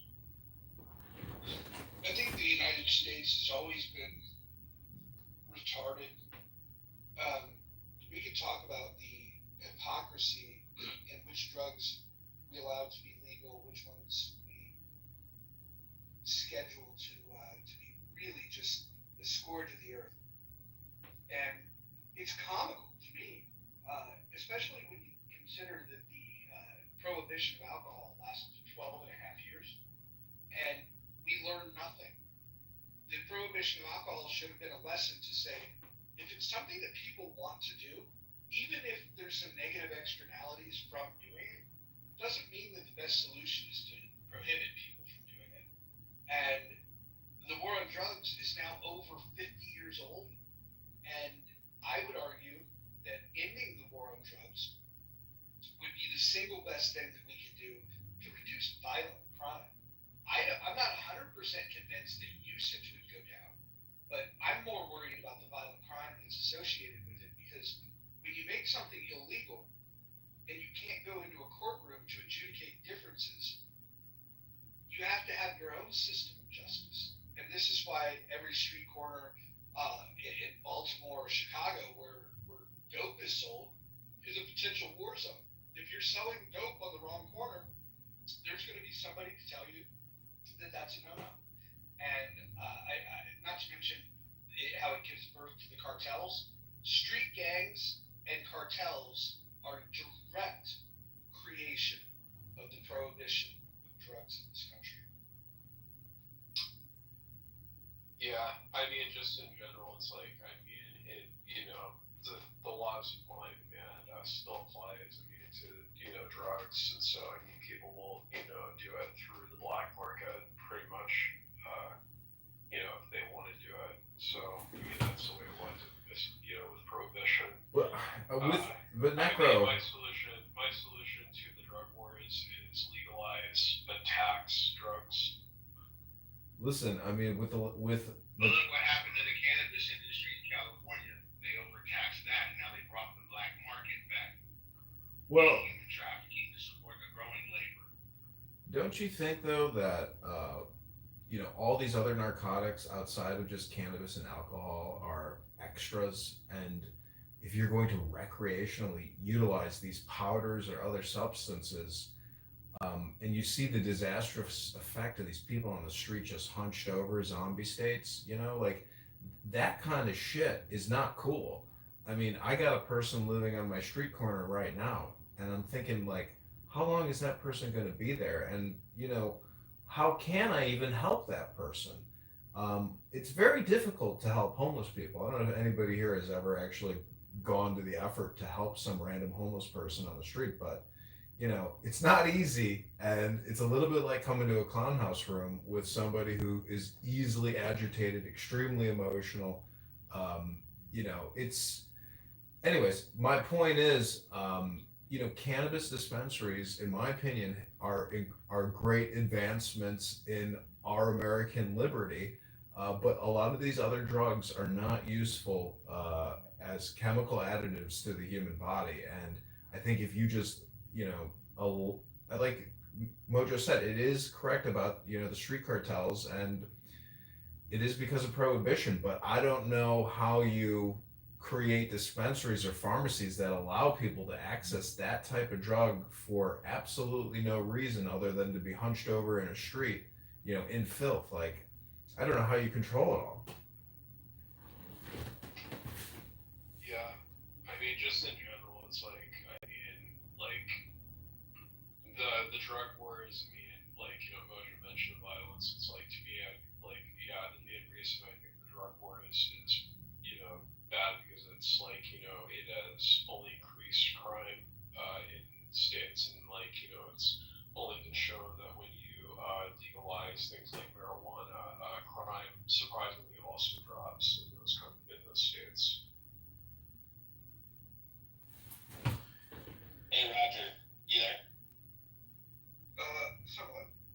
Oh, okay, cool. Hey, do you know Drew or no? I was gonna mention if you don't know Drew has 21 rooms of wrestling, so you might have a common interest if you don't know him or not. Drew, who's your favorite wrestler? My favorite, Cody Rhodes. That's your favorite current wrestler? I mean, for right now, but I know, God bless Hulk Hogan. I know he was one of my favorite legend wrestlers from the '80s. I met Hulk Hogan at a trade show called, it was like it was a Martech thing, but it was like for the direct mailing response advertising industry, and he had this hosting company that they put his name to. It was called Hostomania or Hulka Hostomania. Anyways, I took guitar lessons with a guy that he was in a band with, and when I told him that I took lessons from this guy, he immediately wanted to get my number and get my former guitar instructor's number so he Was could. that in Tampa? The trade show? It could have been in San Francisco. No, I'm saying the band. Oh, probably. But my guitar instructor was here in Chicago. But he told me that he played in a band with Hulk Hogan, aka Terry Bollea. So, anyways, I'm just saying Hulk Hogan was, really, really kind and nice. And So, Roger, I was gonna ask, maybe you could find out if Drew's a serious fan. What would a question that only a true fan of wrestling would be? What would be the perfect question? Name the top 3 best wrestlers. Yeah, and they should be pretty easy. It should be pretty easy. No, hold on. That's opinion. You asked Hulk Hogan. Hold on. If you really want to answer this question, if you want to ask a question that's going to get to the heart of whether somebody loves wrestling or not, which you don't ask about who their favorite wrestler is, you ask for the favorite match of their favorite wrestler. So, if you were to, it's easy for somebody to say that they like Cody Rhodes, but if you ask them, what's your favorite Cody Rhodes match, this will reveal a lot. But look though, I'm not saying your favorite. I said Tell me, the question wasn't for you. I said the best, right? So I'm going off the total amount of wins. Right versus Rock Johnson. And I mean, if you don't know, Tony, put the old English down, put the new word down, it'll be your turn. oh, English, nigga, I don't drink. Fuck liquor. Okay, alright. True. So what's your favorite Cody Rhodes match? My favorite Cody Rhodes versus Logan Paul. I loved your run when he became the Universal Champion. That was my favorite one ever of that WrestleMania. So my favorite Cody Rhodes match was when before AEW started, him, Kenny Omega, and the Young Bucks, they put on a show, an independent show, sold out 10,000 tickets almost overnight, and the match that he had was he had just left WWE after the Stardust debacle, and he was wrestling for the NWA heavyweight title, which the NWA is now owned by Billy Corgan, the lead singer from the Smashing Pumpkins, and he wrestled Nick Aldis for the title, and he won the NWA title from Nick Aldis. That was my favorite. Mojo, you sound like you slept with Vince McMahon. You sound like you sleep. And you slept with that old skeezer. Yeah. Well, did we find out who's sexier? What's going on? This must be icky, Miss. Nah, since you assume I was drinking, I assumed your dad molested you. Yeah. I'm not Muslim. Roger, who's blacker, you or Tony? Yeah. Hey, listen, Mojo, you better watch it, nigga. I'm a fucking bomb in room, nigga. You're gonna do what?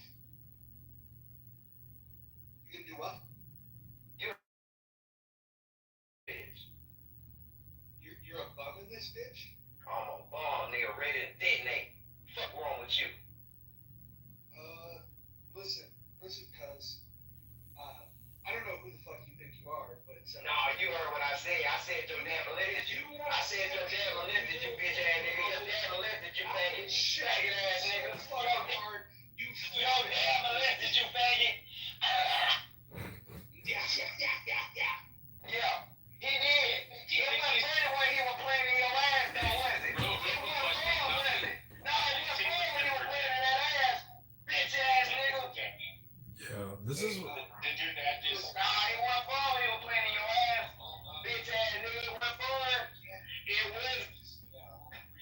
wasn't fun, you. No, that was, you can't just yell, that's not fun. If you wanna talk, like, I'm happy to hear your insults. You have some games, you can't just yell, that's not good content. You know, Mojo, a couple days ago you were saying, "Who hurt you? Who hurt you?" And I think that was a perfect. Censoring Tony. Mojo is censoring Tony. Yeah, I wanna ask Tony a question. I'm gonna bring that up here. Yeah, don't censor my boy. And Cody Rogers is Logan Paul's respect all time. Fuck all of you. I'm gonna bring Tony back up, and I wanna talk to him in depth about the treatment that he has for sickle cell. Let me see what the fuck he's gotta say. What's the treatment for getting molested, faggot? Okay. Sickle cell. Tell me about it. Yeah. What's the treatment to get molested? Mojo, faggot ass nigga. We'd have to ask your mother. Like, Tony, you're also mistaken because. Yeah, you still dealing with childhood trauma, you faggot. Check that asshole out, nigga. Your dad been in it. Faggot ass nigga. Tony, like, you're so mistaken because Mojo's not a faggot. Like, He a faggot. You goddamn right he a faggot. Hold on, guys. You goddamn right. Hold on. And he can't prove that he's not a faggot. I think this could be fun. If you just settle. Hold on.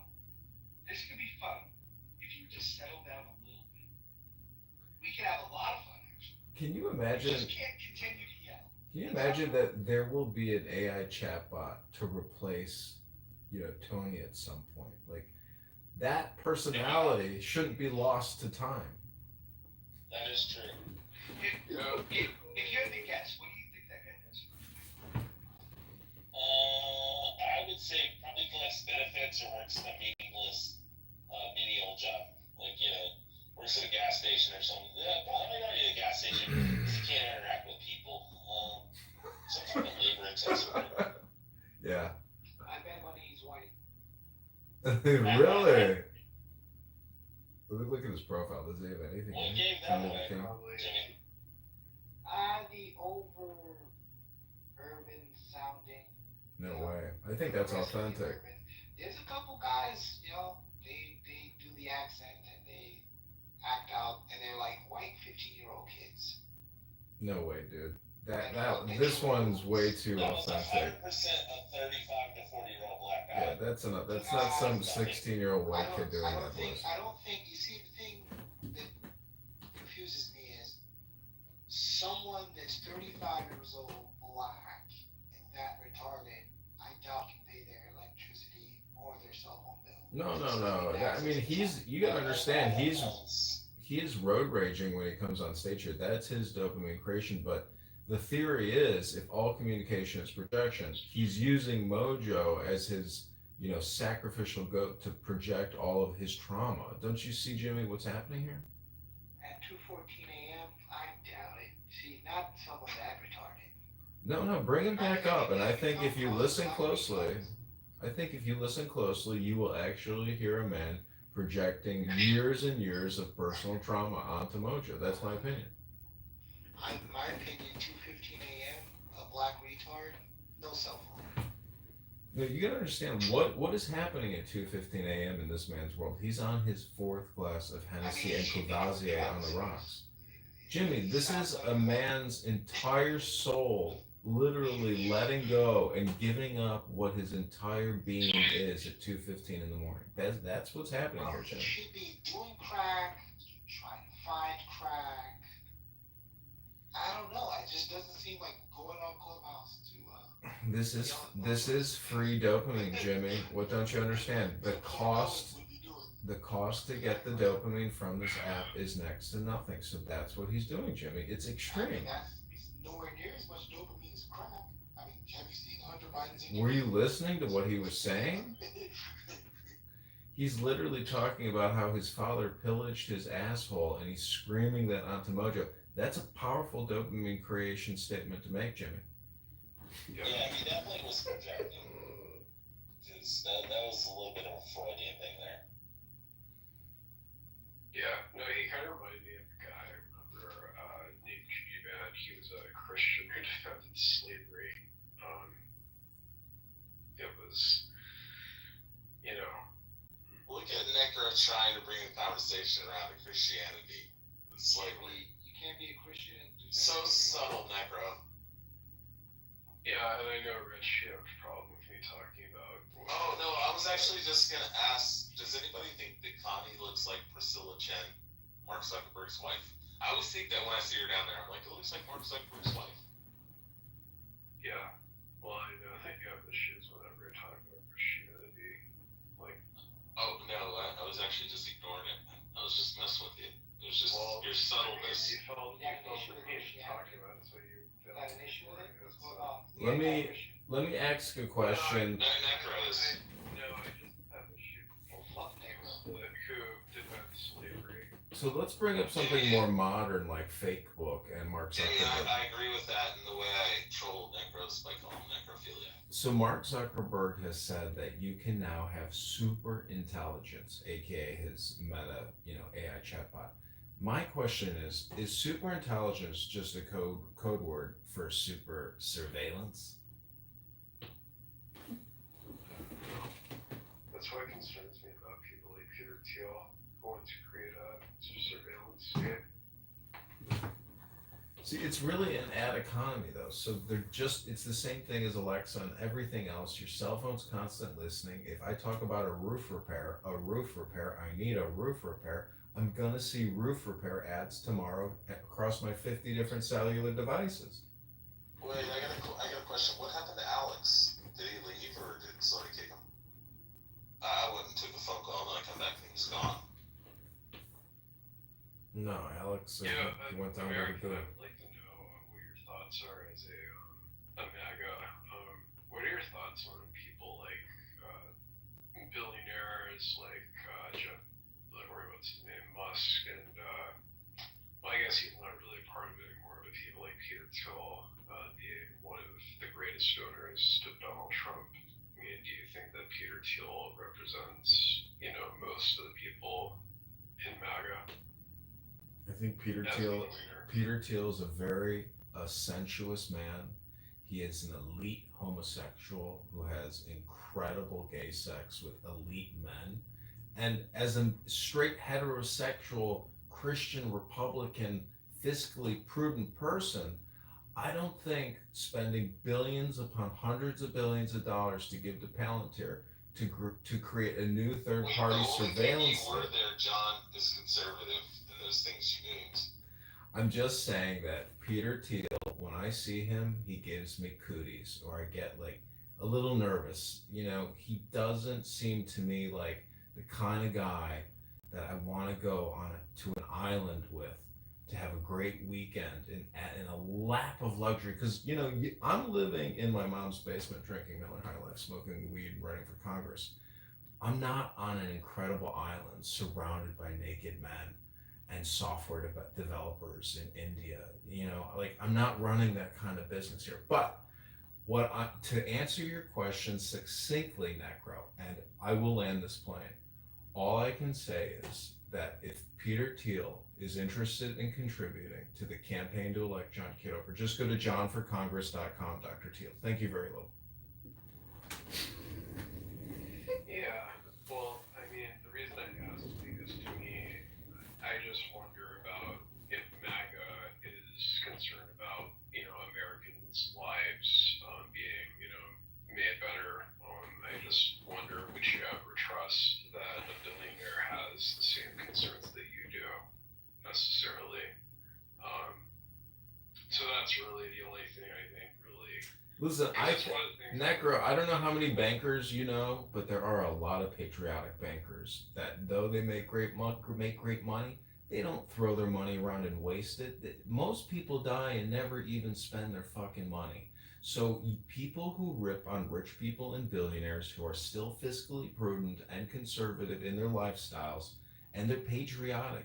There's a lot of malignant people that want to lump all wealthy people together, but there are great wealthy people out there, and I hope maybe you meet some of them sometime because they're not all about their money. But do you see a difference between somebody who has, who's wealthy and somebody who has $1 billion?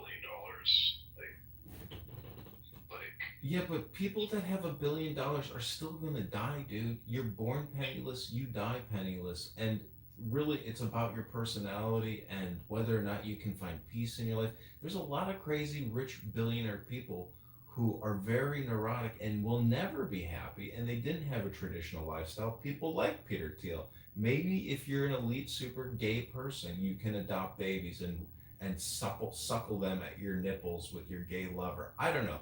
It's not my cup of tea, Necro. I know you've made love to trans people, and maybe you regret it, maybe you don't, but I hope you find a beautiful woman. That is and the truest thing you've I ever hope said on you this find stage. a Yeah, great John. income, Necro. I hope your life is traditional. I pray for you.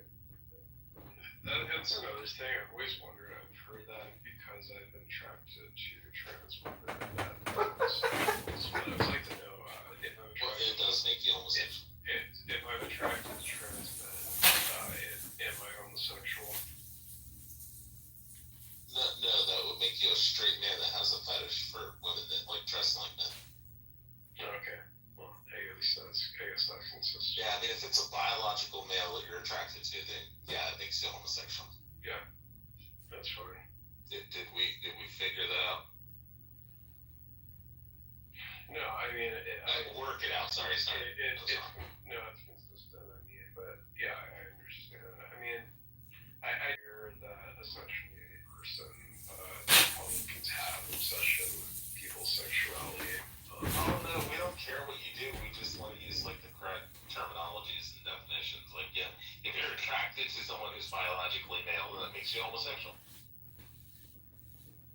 Even though I'm attracted to female features. Okay, then maybe you're bi. Necro, I'm literally just roasting you because I think that this is a roast app, and I am self-deprecating, and I do not mind insults, but I love flattery.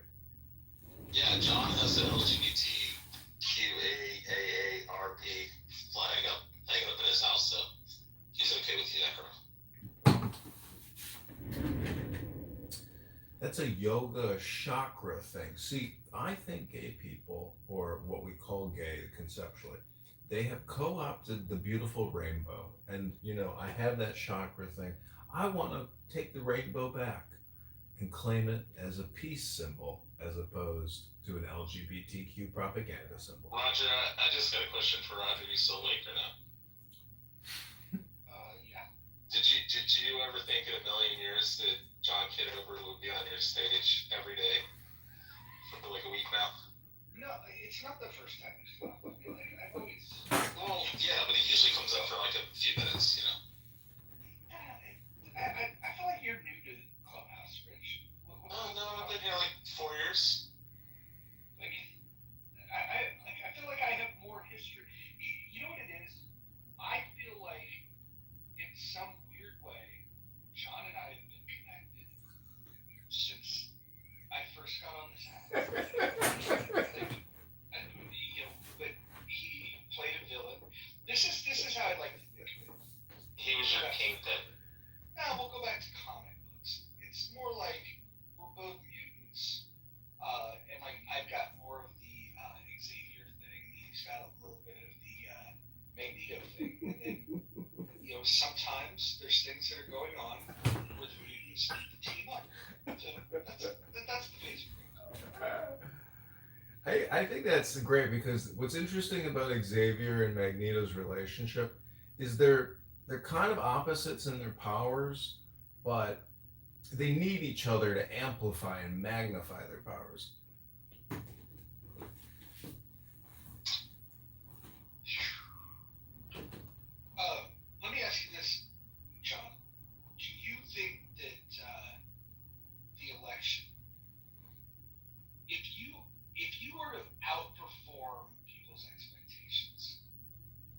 Should you take politics more serious, or is this just like something that you're doing to help advance some of the other things you're interested in doing?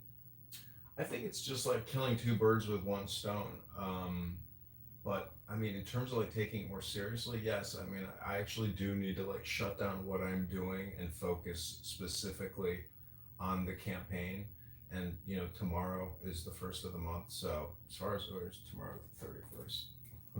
Yeah, today it's the 31st. Anyways, the point is, I think I can, outperform what is possible. I mean, I'm gonna go to the top 10 cities pretty soon and just go to business locations in those top 10 towns in the district and start filming conversations with local residents, or try to find people on Craigslist to do those interviews. But I think getting the communication aspect and doing publishing, I mean, even if I don't win, I'll be making movies out of this. So to me, it's a win-win. It is killing two birds with one stone.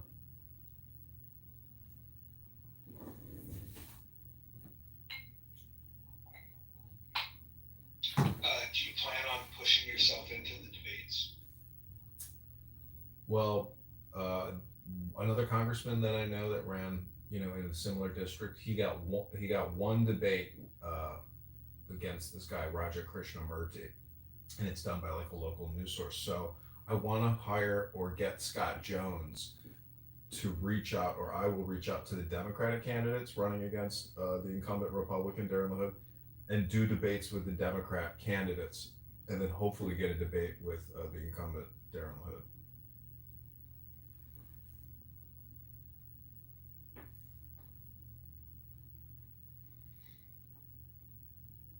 What do you think is an issue that you have a unique spin on that you think would be popular amongst the likely voters? To me, if I just analyze my own life, it's property taxes and income taxes that I'm most concerned with, and then all the hidden taxes, the water, the sewer, the garbage. It's just too draining. And you had a former young speaker on here, a young woman. Even though she's making great money, she can't live within her means. So I think the education system is just a cartel. 65% of our property taxes going to these teachers and their unions to teach our kids fucking nothing. Meanwhile, these children are addicted to their cell phones. We have to stop borrowing and spending. Not many people know what the word borrowing means. That means spending money you don't have. What we are doing is so insane, and the craziest thing to me is that it works. And but I think that if people and aren't really focused even on their education, and the teachers suck, I mean, we're just lying to ourselves, and we're all a bunch of hypocrites, maybe.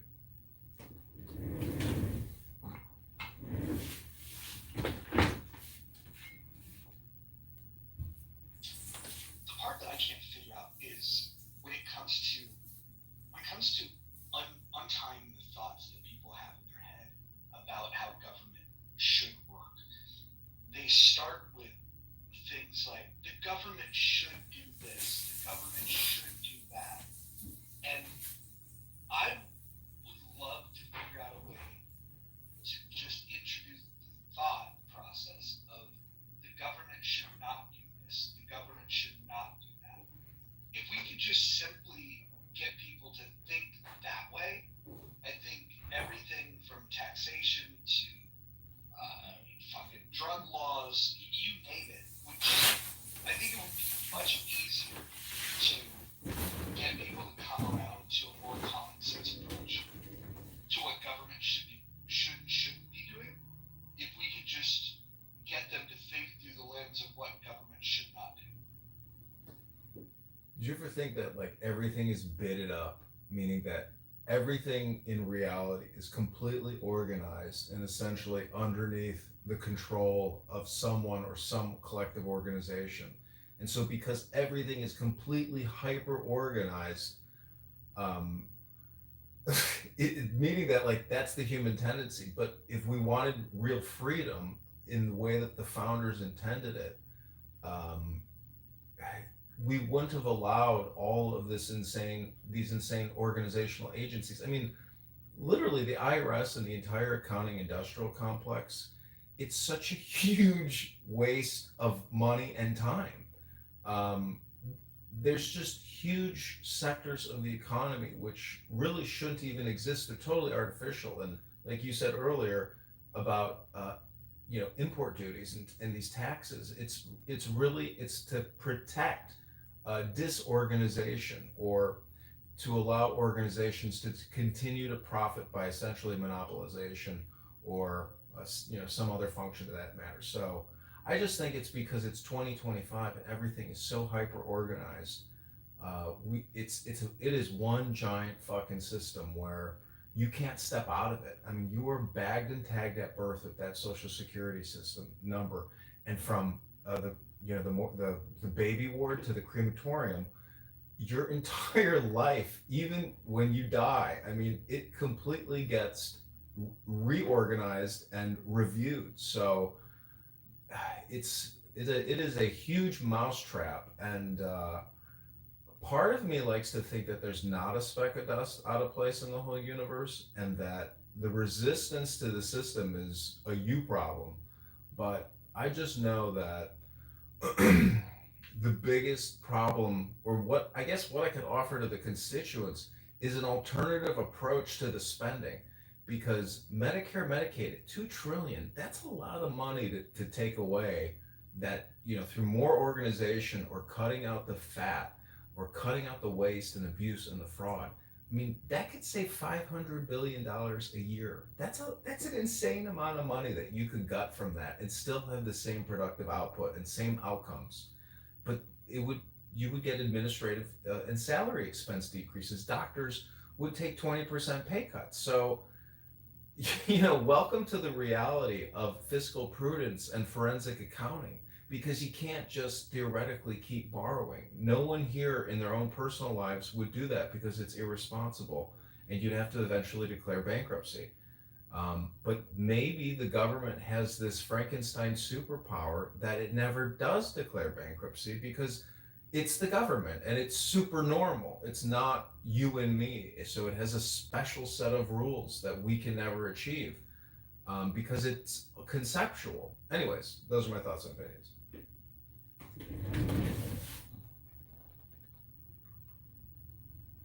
Have you thought about going to local Chamber of Commerce meetings? Well, the local chamber of commerces in my immediate area are all controlled by liberal LGBTQ psychopaths. And I actually don't mind dating liberals, and I don't mind meeting with liberals, because, just like you said earlier about, Magneto and Professor Xavier, the the pairing of opposites really does get you to a silver lining, because even if you're a far right conservative, it's the far right liberal, that does the cake for dessert. Meaning that we all need each other, even though we may find each other to be very obnoxious.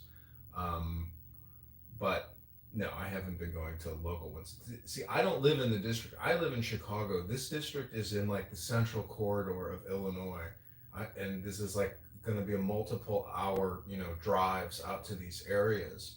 And I'm going to do a lot of organizing off of Craigslist. And I want to meet, political activists. I don't care if they're on the left or the right, but I need people on the ground getting signatures starting August 1st. Yeah. So the activists is interesting, because those are the people that are like, you want them to be kind of radical and be aligned with even just one issue that you care about, because then they'll go out there and passionately pound the pavement. But the other thing that's interesting that would get you some buzz is if you started figuring out who the real players are. Like, obviously you would know that like unions are powerful. If you can set up meetings to talk to union leaders, you can even not support unions, if that's your position. I don't know, but meeting with the powerful people and just simply tell them that what you're interested in doing as a candidate is setting up a meeting so you can listen to them. Say, I don't even want to pitch you on my ideas. I just want to listen to what's important to you. They're going to ask you anyways what your positions are. But if you can ask them a bunch of questions, figure out what's important to them, and just connect with them on a human level, if they ever have a bone to pick with the candidate that you're running against, then they will use you. And that's the thing that I think people forget about politics, is that there's powerful people that represent voting blocks. Union leaders are great at this, other activist groups. But I would talk to everyone. You never know who can become an ally and for what reason they will ally with you. I have a friend that got elected to city council. He first ran as he first ran as a libertarian, and he got like virtually no votes. And then he just kind of hung out and made friends with some people that were somewhat influential in the community, and he got assigned to a position on a committee. And then he made a couple of friends there. And then there was a woman that pissed everybody off on the council, and they were trying to figure out somebody that they could work with that wasn't a threat to them. And when the woman was up for re-election, basically they basically groomed my buddy to be able to win an election simply because they didn't like the alternative. And so if you can just show up and not be the worst person, circumstances can lead you. And I know that you've got other motives here too, like just filming it, and just kind of maybe talking some shit, being out there being provocative. But if you go out there and just talk to people, like just literally just look for an opportunity. I wouldn't even like overthink what the opportunity is. Just make a list of who are the most powerful people in terms of the influence they have over voters. And if you could just get meetings with them, whether it's over coffee or whatever it might be, you'll be surprised the kind of doors that opens. Because they'll plant ideas in your head that you and I could never come up with in a million years, because they know people. And what they may do is they may just say, hey, I know who you need to talk to. They could be the introduction to somebody that agrees with you 100% on one or two issues, that has deep pockets and might want to fund you or do some sort of project. Maybe running for office is not the thing. Maybe somebody else sees what you're doing like artistically and agrees with what you're saying, and wants to like find a way to platform these ideas in a way that could inspire other people that might be, no offense, more electable. And then you could be the guy that that lights the match, and then somebody else comes in and takes the credit. Kind of like the way Barry Goldwater was. Barry Goldwater had ideas, but then you have like Ronald Reagan that comes in and kind of put a face on it. I think if you took this just a little bit serious, I think you'd be surprised at the doors that you go, because fresh ideas, people want to talk. Reporters will talk to you. People that have influence will talk to you, especially if they think that there's a snowball chance in hell that someday, somewhere along the line, that you might be the guy. Like if you can convince them that you're serious about this, people will want to meet with you just in case you have powers. And on that note, I just popped in to tell you happy belated birthday. I tried to get to you to tell you the other day, but happy birthday. Yeah, I agree with you on what you said, and I think that communication outreach and finding out a list of 100 people to call, to get meetings with, to send emails to just because I'm gonna ask them if I can record the conversation as a podcast. So if they don't let me or they don't want to, well then I'd still like to talk with them. But part of this whole thing is to try to document it. And I think Thomas Massey, and what he's put out about, I don't know if you saw the Theo Vaughn podcast interview, but he really goes into detail about what it's like serving in Congress. And most Americans have absolutely no idea how the entire, capital formation and capital flow process happens from lobbyist to congressman and congressman, or congressperson to constituent. And as a constituent, I mean, has anyone in this room ever had a direct impact from voting for a congressperson and what that meant for funding for something in their immediate life? Anyone? Anyone?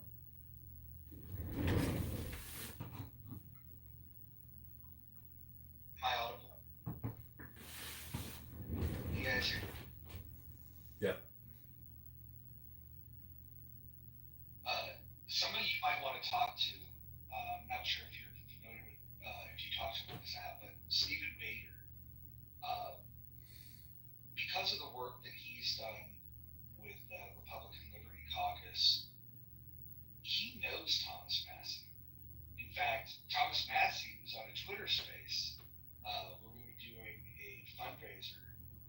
There's a mutual friend of Stephen and I that was doing the fundraiser for Congressman Roy, and Thomas Massey comes in, and Stephen asked a question, and Thomas Massey goes, "Oh, Stephen, oh, it's been a while. We I remember our talks. You like it was basically like a Twitter space talking about how they would have these long, hour-long talks while Thomas Massey was campaigning and talking strategy, and because Steve Bader was involved in a volunteer community, and so like he's a known quantity. Like Thomas Massey knows who Steve Bader is, and if you have anything that you think that would be in alignment with this, with someone like Thomas Massey, Stephen Bader is somebody that can literally introduce you to him and his team. Well, if you go on YouTube and you type in Stephen Bader, you're going to see a lot of my videos. And I don't think Stephen Bader is a fan of my artwork. Yeah, you can change that. It's all situational. No. Stephen Bader hates my guts. He is not a friend to the campaign to elect John Kitover. But his videos get views. Like I put up one recently called Stephen Bader Dating Advice, where he went on for quite a while about how men are pigs and they don't know how to treat women, and this is how you get a woman. And it got a lot of views. The Stephen Bader Dating Advice. If you go to YouTube, I can put it in the chat. But it's got almost 1,000 views now, and I like Stephen Bader. I think he's a very nice, pleasant person to talk to. But um, anyways, I'm gonna create. He actually, in the volunteer community, this is what I would say: get somebody that's a mutual friend to reach out to Stephen and just say, "Hey, John Kitover is serious about running and would welcome your advice." I think that type of approach.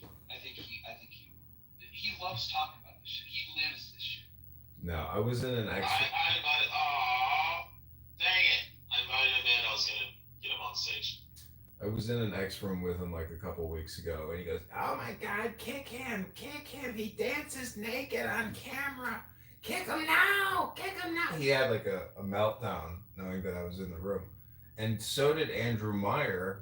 As he continues to have his KB little rooms, and but I don't know. See, these people do not talk about controversial topics. I mean, Stephen Bader will never discuss 9/11, the Federal Reserve, COVID-19, the JFK assassination, or anything of any kind of interest that perks up the ears, and that's fine. I mean, I know what you're talking. I mean, talking about marketing and political campaign strategy to win. I think, but your original advice about just requesting listening meetings with unions or major corporations would be interesting and fun. But anyways, it's a lot of work. But I think I should try to get like uh, I would call secretaries AI campaign strategists. Make everybody an AI campaign strategist. 'Cause for a lot of these people who work for the campaign, it will lead to other employment opportunities for them after the campaign is over. So, That's also a fun part about doing this when you get people involved is you open up a lot of doors for other people. But hopefully this door opens up to Congress.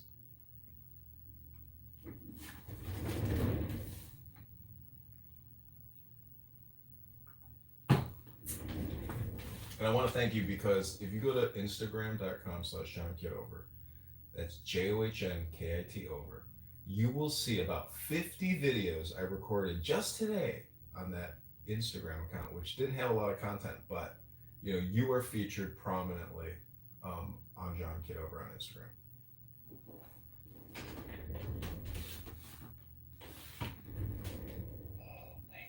Anyways, the reason why I have recorded the Roger Mayhem movie is because you're one of the great organizers and thinkers on this app who basically corrects a lot of really bad ideas and really ignorant thoughts. So, I salute you, sir. And I think that if there is a herd psychology, you conditioned a lot of people with Roger Mayhem. I mean, even when I created that fake profile, it only lasted for a couple hours, but the point is, it's a fictitious character, but it still conditions a lot of people with the right way to think about things. The simple fact that it was a fictitious character was one reason why YouTube wouldn't take down some of the shit we were doing. When I was going through the process of Clubhouse was easy. When you were I was like, hey, this guy's got fake profiles, check it out. But I was able to get to the right people. So on YouTube, it was different. On YouTube, you have to go through this. You probably know the process better than anybody. But when you go through it, if you claim that the person's impersonating you, if you claim that hey, they're they unauthorized recording, whatever the fuck it might be, you have to first validate. I would have had to produce identification that my name was Roger Mayhem, and so YouTube was nothing we can do.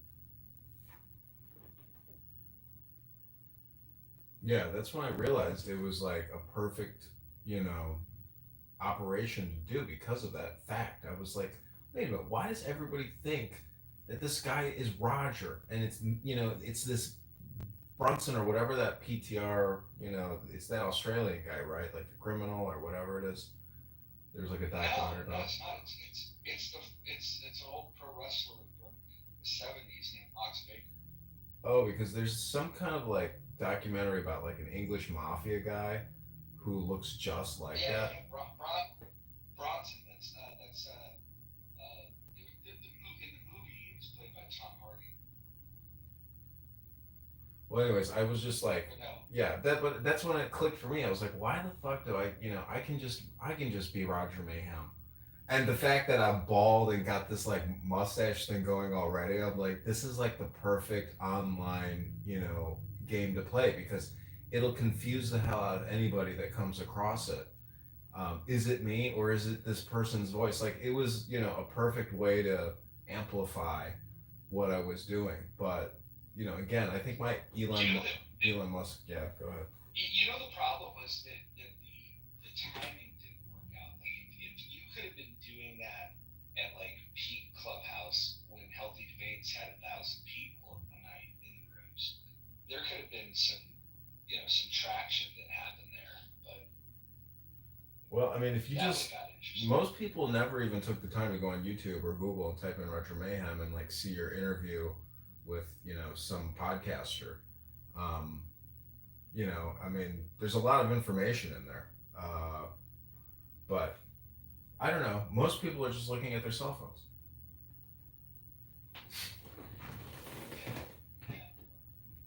Are you talking about the Ayn Rand one, or are you talking about there's a couple of them? Yeah, the one that I listened to, it was about a whole slew of topics, but basically it's about spending.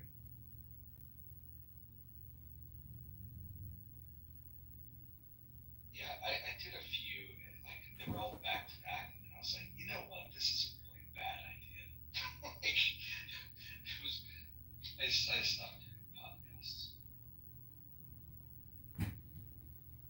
Yeah, It's interesting because it's like I'm using AI to write speeches, and so I'm going to, put a shirt and a tie and a jacket on and like actually record grok speeches using, keywords like the top 25 towns in the district, and tailoring those videos.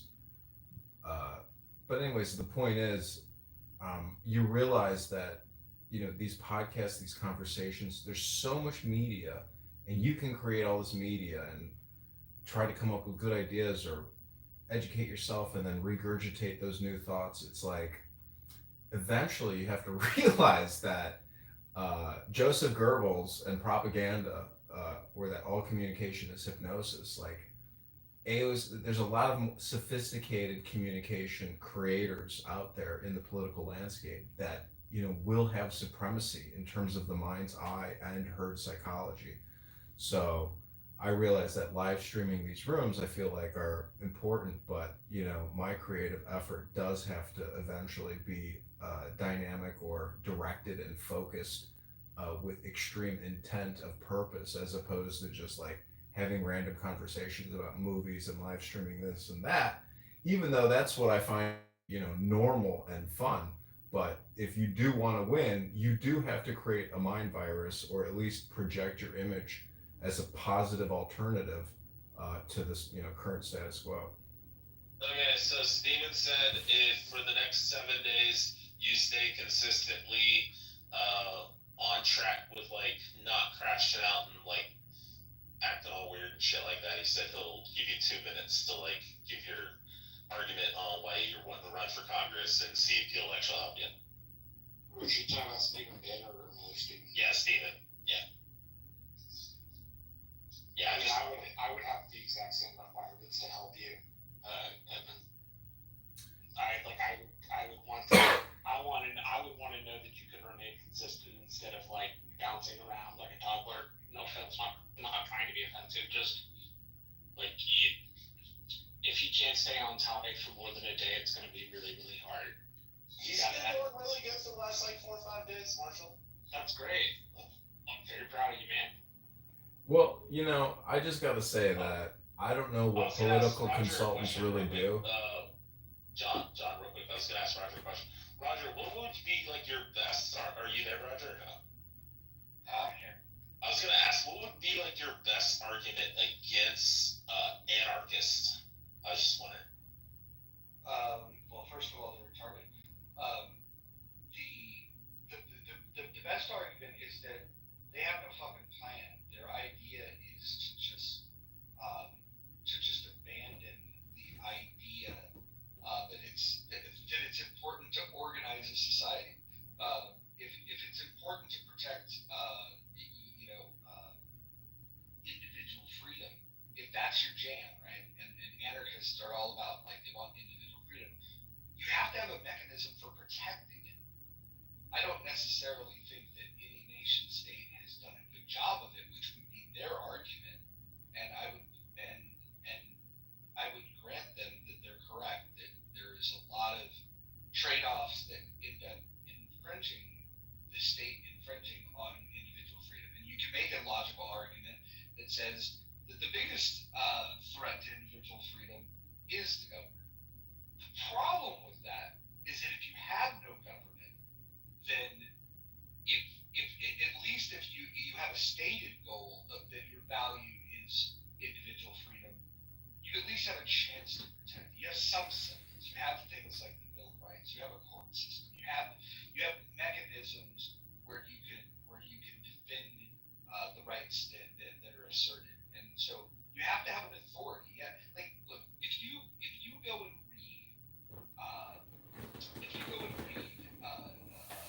Atlas Shrugged, the anarchists love the book because they think, oh look, man, they just kind of dipped out of society and set up their own shit. But they're not anarchists. They had a judge. Galt's had a judge. And you need a judge. You need somebody that's going to be able to handle disputes. And that's the part that I think anarchists are just wildly like unprepared for. It feels like a philosophy written by 5-year-olds. And I have friends, good friends,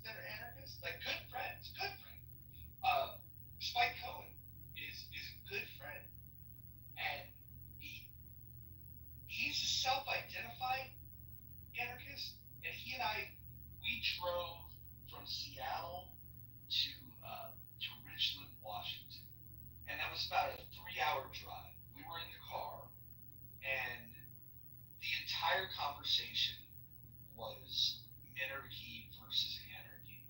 And this is a guy that's a great communicator. I don't know if you knew Spectrum. He's a great communicator. And 3 hours of talking about it. And after that conversation, I was more convinced than ever that anarchists are fucking stupid. And because he's a smart guy, because he's thoughtful, he's a good communicator, he can spin it better than pretty much anybody. I think the more entertaining version of it would be Michael Malice. Michael Malice does an entertaining version of why anarchy is cool. But I think he does that to be. I don't think Michael Malice is an anarchist at all. And the weirdest thing and this is where I fucking jab a lot of these guys. When I was doing all this shit with the Libertarian Party, you run in a bunch of anarchists, and they knew that I was like, fucking like the number one anarchist, like everybody else was like deep into the anarchy thing. And we would get in these conversations, and I learned about their personal lives, and they don't live like anarchists. None of them are like moving to Amish country and behaving like an anarchist. Like some of these people live in homeowners associations, and like it's like if you look at the way they live their life, there's nothing about the way that they've styled their life that tells you that they genuinely believe in the bullshit that they talk about. And so I don't know. It's retarded. Did you ask me because Bima's in the audience? So you think they're full shit and they don't actually live by the ideology or the things that they espouse? No, of course not. Like, look, the most anarchist people in the fucking country are the fucking Amish. They in fact, they have revolted successfully and have gotten out of paying many taxes. The federal government leaves them alone more than they leave anybody else in the United States alone. And so I just don't believe. Like if we were to get Bima up here, she would try to convince you that like I'm a voluntarist, and I believe in this and I believe in like no, she fucking doesn't. She doesn't believe that shit. So you're just saying they're all full of shit. No, have you ever heard her when she's got her boyfriend yelling at her? Like, oh god. What kind of anarchist is in an abusive relationship? If you're gonna rally against this, dude, he's still married to another chick. He's still married to another chick. Like that's so fucked up. Yeah. Maybe you can. So wait, she's a coward. Mojo, how do you define anarchism? Economically, politically. Well, there's different versions of it. You've got the anarcho-commies, and then you've got the somebody invite Beam up. The anarcho-capitalists, and I think one of the problems that you run into with is that a lot of I think that anarcho-capitalism makes more sense than the commies because ultimately you expect property theft, and then the anarcho-capitalists are their first principle is that property rights is number one. That's their number one thing. And so if you think about it, if we had these warring ideas within the thought of being anarchists, they always talk about the state has a monopoly of violence. And in an anarchy society, what they would do is they would set up these private security agencies, which you could do that now. There's private security companies now. You can hire private investigators. You can hire private security. You could do all those things now. The problem with anarchists is who has the fucking authority? So if you had your private security company and I had mine, and let's say I have more money than you, the chances are that my security company is going to be better than yours. But who has the authority to be the judge? Who has the authority to make a decision? When there's a conflict, there's got to be somebody that can adjudicate a dispute. And so if somebody says that they have the right to property, and then another person says, well, property is theft, right? Who's right? And who's gonna decide that? And if you were to ask Dima, she would be all over. I guarantee if she were to come up here right now, she would use 20,000 words and still not be able to describe exactly who handled the dispute. And then if she was to describe to you a system that would allow that, it would sound exactly like what we have today. There would be somebody that will fulfill the role of police in the society. We just wouldn't call them police. Somebody would be the judge, but we wouldn't call them a judge. And you can organize a system where decisions are made, but we wouldn't call it a government. And so, like, it's just the most immature philosophy that I've ever come across in my life. It's just retarded. Why do you think the internet didn't revolutionize, the political industrial complex or the legal industrial complex? Like, why aren't there drastic reductions in these complexes because of efficiencies because of the internet? I mean, it busted businesses and created businesses, like through decentralization, but no efficiency in government. So it's like, where did we go wrong with the internet in terms of our usage or deployment of it?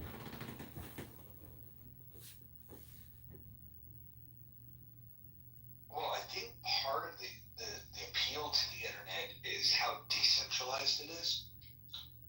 But there are some aspects of it that are centralized, like protocols, like just simple things like TCP/IP, for example.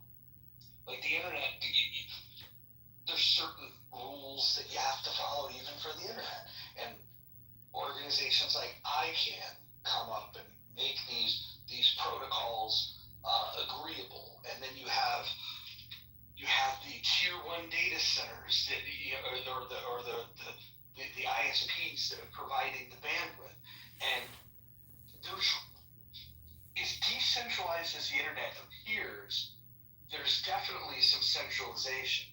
And if an ISP gets a phone call from the federal fucking government and says, "Hey, I want you to turn these fuckers off," or they don't even have to call the ISP. They can find out who manages your DNS hosting. They can call the DNS provider. Let's say you're using Route 53 for Amazon. They can just call Amazon and they can say, "Hey, this website, turn it off." And Amazon will fucking reroute the DNS. And then everybody going to that website will get a 404 page error. And so it feels decentralized, but there's still rules, there's still governance. And I think the internet's gonna, feel like the wild, wild west. But I think it's a controlled experiment, and there are powers that be that know, as much as you might think that you're not being watched, everybody's being watched, and they're collecting all of this data. And you can do things like, proxy avoidance and shit like that. None of that shit matters. Like, if they want to know what you're doing on the internet, they will do it. And so I think there's an illusion of freedom on the internet that doesn't really exist.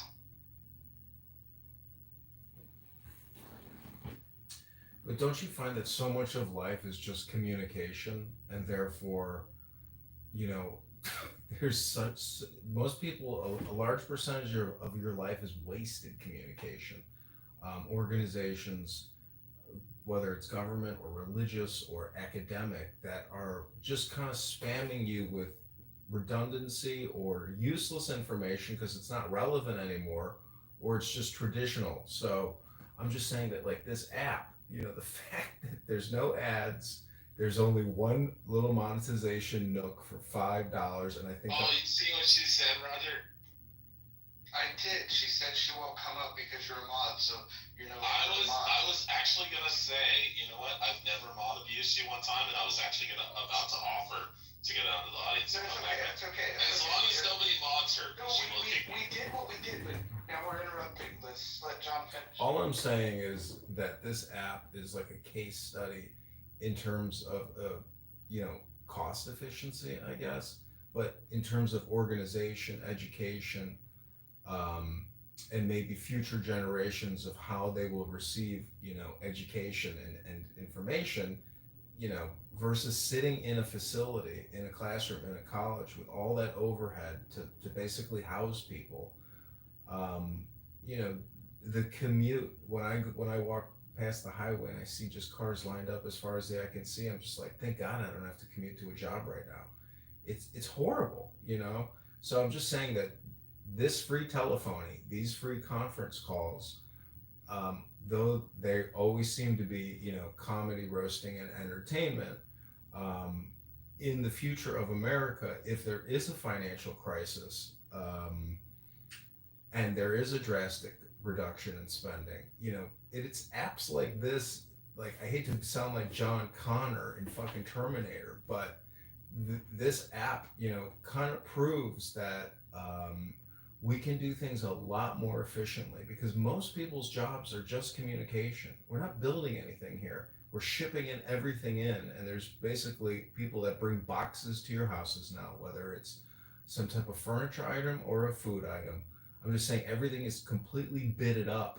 But in the future, if spending is drastically cut and unemployment goes up, um, this app can be useful for organizing an education and information exchange. That's all I'm saying. Yeah, I don't disagree with that. Like I was saying that you have to remove me from the room where no good conversation will ever come. All of a sudden, she's a dictator. It's amazing. What's the other thing about anarchists? No, I'm not a dictator. I appreciate it though, but I don't. Yeah, I would, but honestly, the harassment, it's weird. It's just, I don't find it fun or exciting. Roger, I appreciate it. You could mod him again, but I thought that I'd be able to come up, but it's too predictable. So you could mod him. I'll take off. Bima. Wait, Bima. You're not going to defend your position about anarchy? I'd love to, but I won't. I don't want to talk that stage with Rich. I don't want to. He's disruptive. Any stage that Rich is on is not a stage that I want to be on. How about this, Bima? I just wanted to be respectful. No, Bima, we're going to make a rule. If Rich unmutes himself while we're talking, I'll remove him from the room. It's not about while we're talking. It's about the things that he says. It's of a harassing nature. His behavior is outside of the scope of anything that is reasonable or that should be taken seriously. Did you see what I'm saying? Like, it's not Yeah, fun. but Bima, I've heard you make some pretty radical and violent claims, and very aggressive claims on here. Can't you just let it go and forgive him, and know that you have a log in your own eye? Unfortunately, I do. I have tried for about 2 years, but Rich is a constant stain. He's had way too many chances. I've communicated to him peacefully. I've asked him peacefully many, many times, but he still continues to do it, and it's just not fun for me. Bima, let me ask you. I appreciate it. I want to take off. Go ahead. Hold on, Bima. He's now in the audience. You don't have to worry about him. He can't hurt you. Thank you, Roger. Bima, I wanted to ask you, after listening to you talk about Israel and the IDF soldiers and how angry they make you, I'm just wondering, have you ever been in a fist fight in the real world in your life? Have you ever gotten into a fight with somebody and punched them in the face? Yeah, I have actually. Why? I'm just saying, based on the emotional, based on the emotional communication I've heard from you on this app, I just got the feeling like this is somebody who has, probably been in physical altercations with people. Yeah, no, I've never attacked anybody. They were, agreed to fights, but yeah, I was a kid, and I guess that's how we used to take care of stuff back in the day.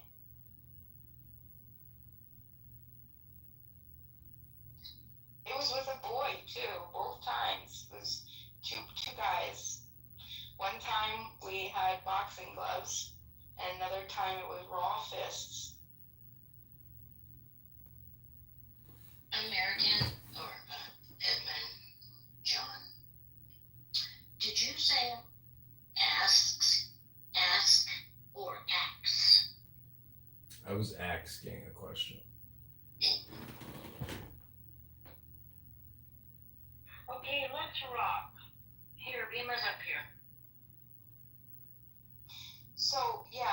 appreciate what Roger's saying, because he's not wrong about that. I have a frustration with my own community, especially like the most intelligent people in the community. When we try to organize about the like how we would like a replacement, right? Because that's what we get most of the time. Like that's the number one. Like, okay, well, if we agree with you on these charges, then what are we going to replace it with? And the idea is that it's supposed to not be a one rule, like a one size fits answer response. So the structure, but like I said, either way, it's very frustrating for me too. And I've been trying to get the two of the biggest anarchists in the world, authors, two of the best, I believe, that they would be the leaders of, I would say, the leaders of the anarchist, the philosophical thought. I'm trying to get them to. But how can you say that anarchy is even philosophical? It's basically anti-God. It's terrorism. I mean, every single day this country creates, $7 billion to $10 billion a day at the federal level. That system is not going away. And so if you are an anarcho, philosopher, whether it's a capitalist or a communist, you believe in the destruction of that state through violent force. So that, that's why I asked you if you had ever been in physical confrontation with somebody, because you scared me. You're a violent type of person, in my opinion. I could be wrong, but I don't think, working outside of the system is better than working inside of the system. I think your biggest gripe is, and it's my biggest gripe too, is the flow of this $7 to $10 billion a day and where it goes and what it's buying through acquisition. Yeah, no, I can understand that. I'm actually one of a brilliant mind on here, a philosophical mind. He's also he feels that my position, that I take a dangerous position, and all I can say in response to that is, I'm the type of person that you don't have to worry about. I'm never going to enforce my preferences on you just because I have the right of the majority, right, the right, quote unquote, might make sure I have the biggest game. I'll never tell you what to do. I'll never violate you or your property. And so, realistically, in the real world, you also see me, you never see me complain. Voluntarily, I'll give my preferences, my associations, something that I feel, but I'm not going to say that you have to do this when you don't have to do that, right? You'll never see me reporting anybody on Clubhouse. If I don't like it, I leave. If I don't like the room, I leave. If I don't like the way something is, I'll voice it. If the people don't want to work with me, then I leave. You know what I mean? You're not going to. Got it. Let me ask you another question, Bima. When you say property rights, can you elaborate, please? Yeah, property rights begin with the self. As a rational human being, so you own yourself. And then the extension. So the lock-in model, I would say, just fair acquisition of property piece, and that's it. So, property, do you want the definition of property, or No, I'm just, I have some legal problems, what you might call property problems, financial problems. And I gotta tell you, the judges and the lawyers I've dealt with, they don't read the fucking Constitution. The Constitution gives you the right to jury if it's over $20. And Bima, I don't know how much, legal problems or how many times you've had to go to court or deal with lawyers and judges, but I gotta tell you, it's their way or the fucking highway.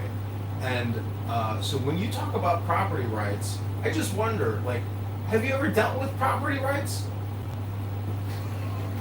Yeah, and unfortunately, the biggest injustices that I've ever come across is, you'll probably say, yeah, that's something you would say, but it's when the quote-unquote legal system gets involved, right? Because all of this is just bullshit that the last person, dumb Americans came up with and decided to say, okay, well, we got enough gang members to make this magical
undo the system. Obviously, Roger makes, I said, great points. Let's use what we already figured out works. But let's also not restrict other people from using good ideas too and coming up with good ideas for, and legislating them out of their ability to do stuff or to operate differently. But that's going to be difficult when you have a monopoly of power, and Ryder talks about it. So. I have this interesting book by this female monk from the 60s who was part of like the radical feminist, liberal hippie movement. But she noticed that all of her female friends were still extremely angry all the time. Even if you believed in your political cause, why she couldn't understand why her friends were so angry. So anyways, it's a story about meditation and finding peace. But I just wonder, can you find peace within yourself? Of course I have. I found peace about, I would say probably about 10 years ago. It was very deliberate. Have you ever heard of Kitover? No, was he a pickle farmer? Are you sure you haven't heard of him? No, go ahead.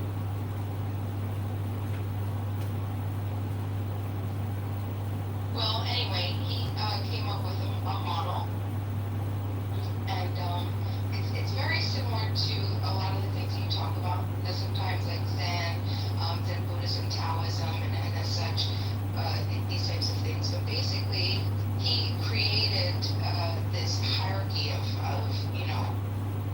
different.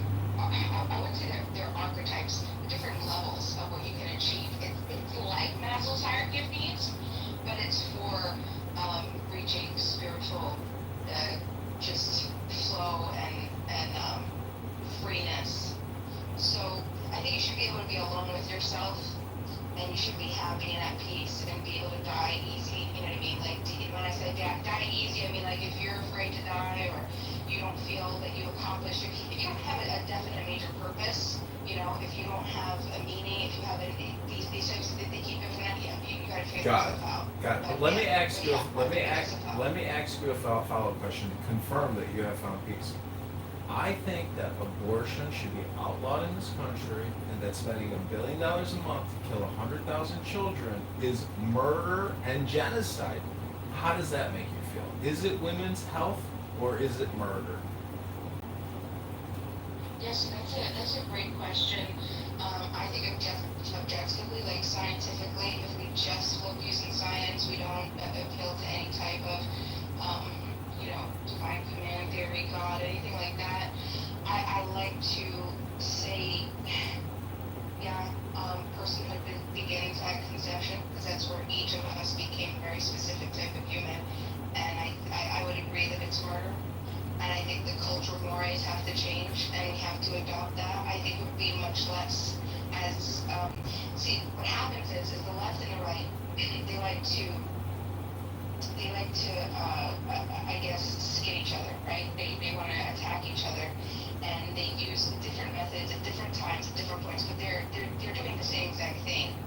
So you have the right that says, okay, abortion is murder, but let's use the government to get involved, right? But then what happens is the left is like, well, my body, my choice. So now you have a bunch of people who are frustrated, and they won't even acknowledge the scientific data, overwhelming data that says conception, like human life. Well, we could, go over the definitions and iterations of what, like life, science, what they mean by that. But ultimately, human life begins at a very specific point that created all of us. And you can't really argue with that, but we have the left that can't even get to that point because they're in such fear of what the right is going to do in response to real people. I kind of only asked the question about abortion. I do, and I did because Victoria was in the audience, and she wrote. Wait, Victoria wrote in the chat. Hold on, wait, can I ask a question for you? No, hold on. I'm going to jump in here real quick. I don't want to do the abortion portion of the conversation. I just don't. But now that you're engaged, I'd like to ask this. If there was no government, and considering the amount of nuclear weapons that we have in this country, if there was no government at all, who would possess the nuclear weapons? That's a great question. I would think that it would be similar to what we have now. We'd probably have multiple countries that have. I'm just talking about the U.S. because we can't control other governments, right? Like if we're anarchists and we say we don't want a state, we probably shouldn't tell people outside of this little patch of land how they're going to handle their business. I want to know specifically in North America, what would we do with the nukes? Well, I served in the Army, and I was talking to a colonel one time who was a chaplain, and I asked him, what did you do during the Cold War in Europe? And this preacher, aka a chaplain in the Army, guess what his special job was in the Army? Not only was he working with the spiritual crises of soldiers, he was working on managing the nuclear arsenal. So he was intimately involved in the management of nuclear weapons deployed in Germany to prevent a Russian invasion. So in response to your question you asked, it's really like the priestly class who should be left with the nuclear weapons. It should be men of God and war. American Party. I was curious what Bima, who is the resident anarchist, thinks. Oh, I'm sorry. Go ahead, Bima. My bad. Yeah, just very simply, I talk about, I think it's like Herbert or Urach. No, I don't think it's Urach. Maybe it's Urach Herbert. But he talks about in an anarchist state how you have defensive measures, right? The military would be just as strong. We can have everything the military would be just like it is today, except there are no offenses. So they're just be defensive measures. And when you're talking about nuclear weapons, that's completely incompatible with liberty. You have an instrument that is going to not intentionally discriminate. So it's not. It's only used for mass coercion. So a free society. So you said only defensive purposes. So would that mean that we would only go to war if somebody attacked us on our soil? Yeah, or gave a credible threat of violence, just like So a credible threat of violence or attacking us. What do you think of my preference that if we were to fight a major war, I would prefer that the theater not be North America and that the theater would be at the doorsteps of our enemy?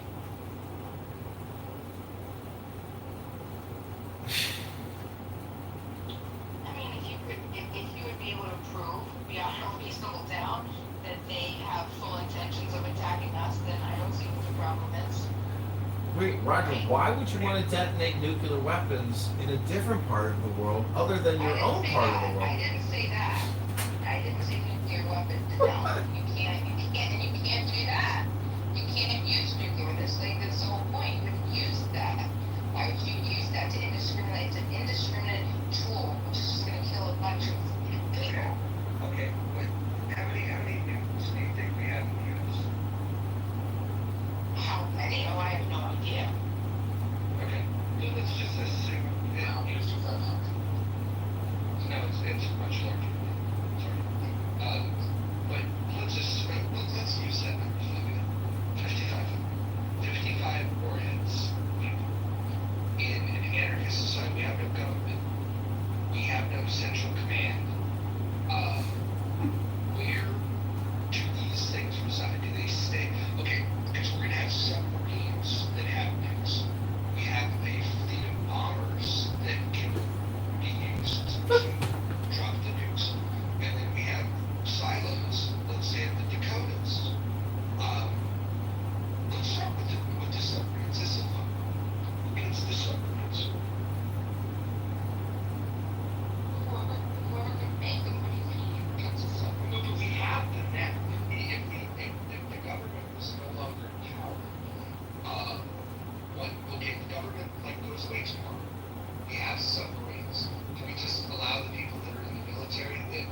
difference, like I said, would be we could only operate off of defensive measures. So we'd still have all of the Navy and the military, the Air Force and the reserves. We'd have all that. And all of them, of course. Hold on. Yeah, but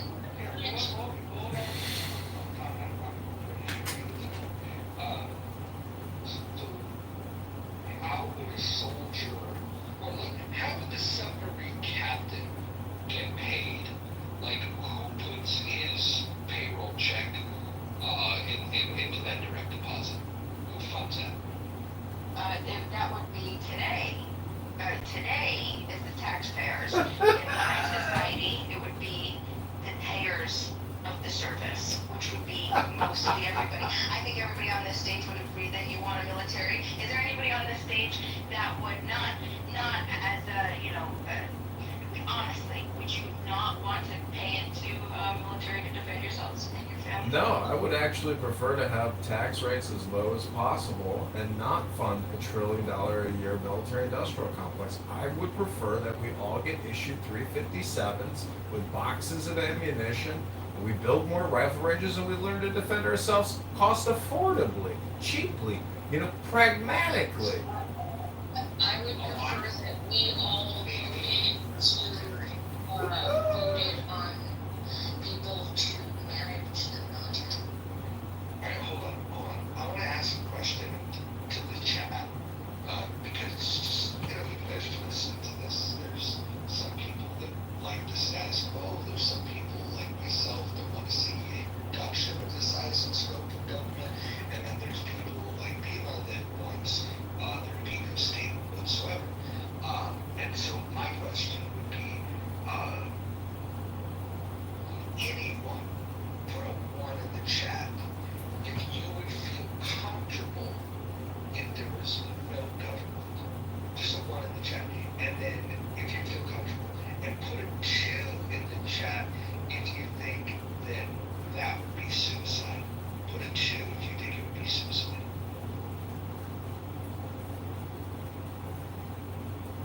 I think most people would answer that way because they have no conceptualization of the alternatives. We don't even talk about it. It would be hard to even try to figure out how interconnected, how everything works with. Yeah, I don't think I'm in my position. Because we're not saying that there wouldn't be any defense, right? We're not saying that there wouldn't be. The defense would be much greater, much highly trained, much greater trained, much more strategic, much more, there'd be much more oversight. There would be a hiring firing mechanism. There would be,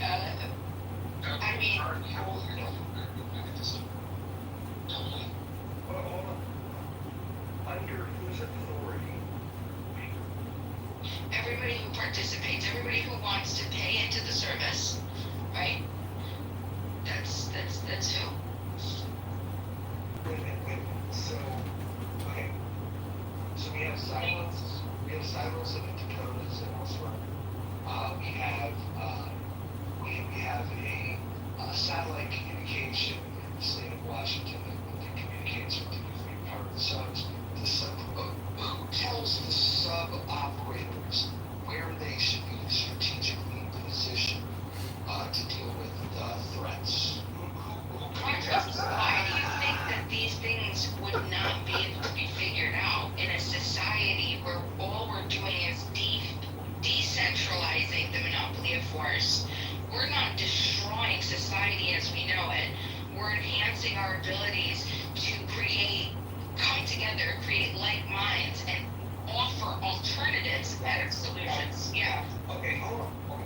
Okay. So here's my question. So if we have if we're going to have a strategy for dealing with our influence, correct? I mean, of course. I would hope so. Okay, excellent. No, this is good news because I was getting a little worried that we wouldn't have a strategy. Now that we have a strategy, can you tell me who are the people that create the strategy? They would be the people that we put into. What do you mean? They would be the people that would be. It sounded like you were about to say it would be the people that we put in power. position. That's correct. Oh, okay, now I'm confused. So who are the people that have the authority to put people into power? The people who voluntarily choose to participate in it. It would be, like I said, everything, there isn't much difference. The only difference is that there would be an alternative, there would be competing institutions, that's it. That's it. So you would vote with your dollars. The only difference is you vote, and you vote with your dollars. So if you want to continue to participate in whatever, whatever it is, right, you do that. And you participate in whatever setup that is, whatever structure that is, and you put your dollars and your productive ability into that. If there is a better idea, that, right? Okay, so let me ask you this. Because it costs a lot of money to like build advanced fighters and to resupply the nuclear weapons. But there's surveillance that we have, there's communication. Who coordinates that? And I'm just curious, like who is responsible? Who have we deemed responsible for? Let's say, okay, we have 4 branches in the military. We have the Army, the Navy, Air Force, and Marines. Are we still going to keep those 4 separate branches? Don't forget about the Coast Guard. Yeah, the shallow water sailors. I don't know this. But would we still keep that structure? The 4 branches? Yeah, I wouldn't know. That's not for me to answer. That would be. Well, this is my question. Who would answer it? What do you think my last response? What did you get from my last response? A very poorly thought out idea to try to explain away something that doesn't make sense. And drinks and all we care about is what's in the drinks and get to head. What's not talking about? Okay, I don't believe that was in English. If I was wrong, you can bring that guy back up, but he'll have to wait. Nabima, this is almost like a job interview. I mean, I've been through role-playing situations where they want to know how you're going to respond to a situation. You're not really responding with any clarity. Please try to think, before you respond, think about what, who would you communicate with to, who, anyways, please proceed. Sorry. Wait, hold on. I want to address the chat. Victoria said she isn't rethinking society. No, that's precisely what anarchists are doing. In fact, all of the lessons that we learned that caused people to say we need to organize in a way that we have a standard. The American standard is individual freedom, and then we then say, okay, well, if we're going to protect individual freedom, we're going to need a structure to do that. We call that government, and then the government that we erected here, you have 3 branches of government. We got some nuance. We have a mission statement. We have these are the things that the government shall not do. And so, again, if you want to scrap the government, right, because that was the conventional wisdom, and I'm entertaining this idea, right?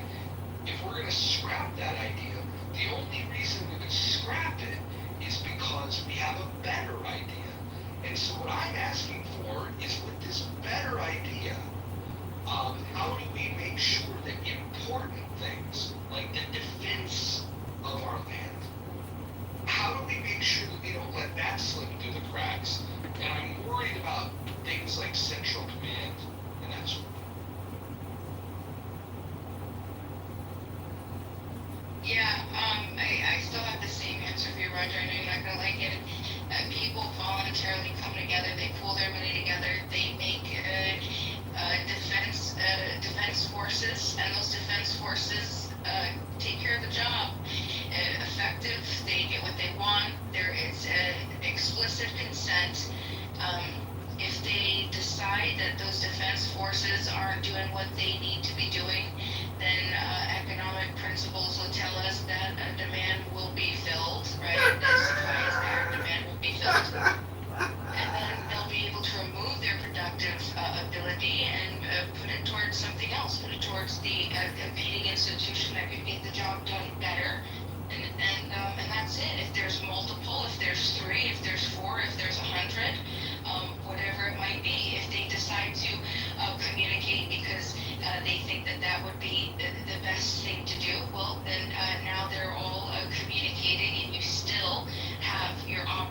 off of explicit consent, putting your money where you believe that it goes because you think that something is effective and efficient. Okay, just a couple more questions. We have no government. Is murder still against the law? So, Because currently with the government, we have lawmakers and they decide what's lawful and unlawful. We still have laws in an anarchist society. yeah, they wouldn't be laws as we understand them, right? So how would we understand? You'd understand them as the consequences for not reciprocating rights. So we define rights, and we understand that if you're not going to reciprocate them, there's going to be consequences. Couple things. So if you violate rights, under whose authority do we establish rights? Each other, through each other. Okay, but I disagree. But you and I find a disagreement. You think that property is a right. I think property is theft. Who makes the decision of whether or not somebody can be on a particular piece of property? Because right now we have laws and we have ways that if the law is violated, we have people that can bring you into a courtroom, summons you to this courtroom, bring you if you refuse, and put you in front of what we call a judge. And so my question is, how do you replicate that if you don't have an authority that that's been agreed upon by the people to make these decisions? It would become unaffordable for them to do so.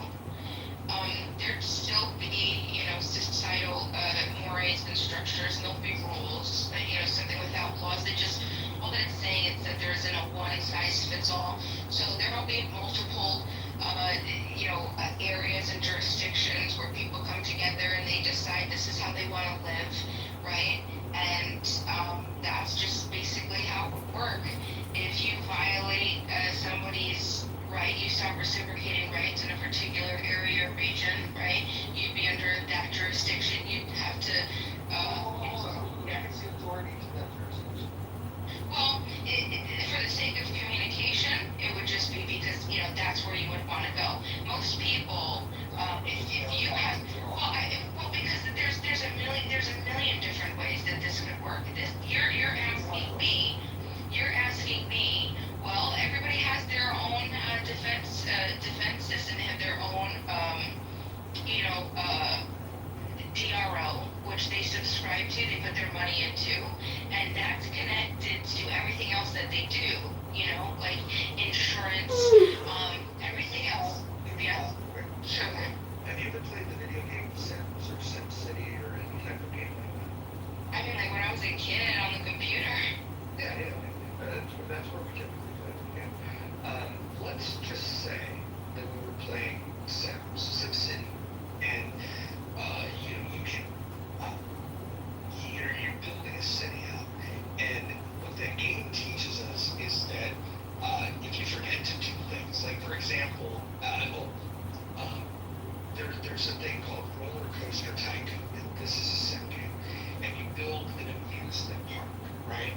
And your goal is to try to get patrons to come, go on the rides, go to the concessions. You're trying to make money, right? And you're in control of like what rides would be attractions that people would want. You have to think about the cost of building them. You have to think about the different types of foods that people might want to have. You have to give thought to the pathway in which people would follow in order to go to the restaurants or to the rides and that sort of thing. And I played this game before, and everything was going really, really cool. And then all of a sudden I realized that I'd forgotten to build bathrooms, right? And so then that created a problem. And so all of a sudden you have to fix this problem. And my worry that I have for this society that you're describing is that we've spent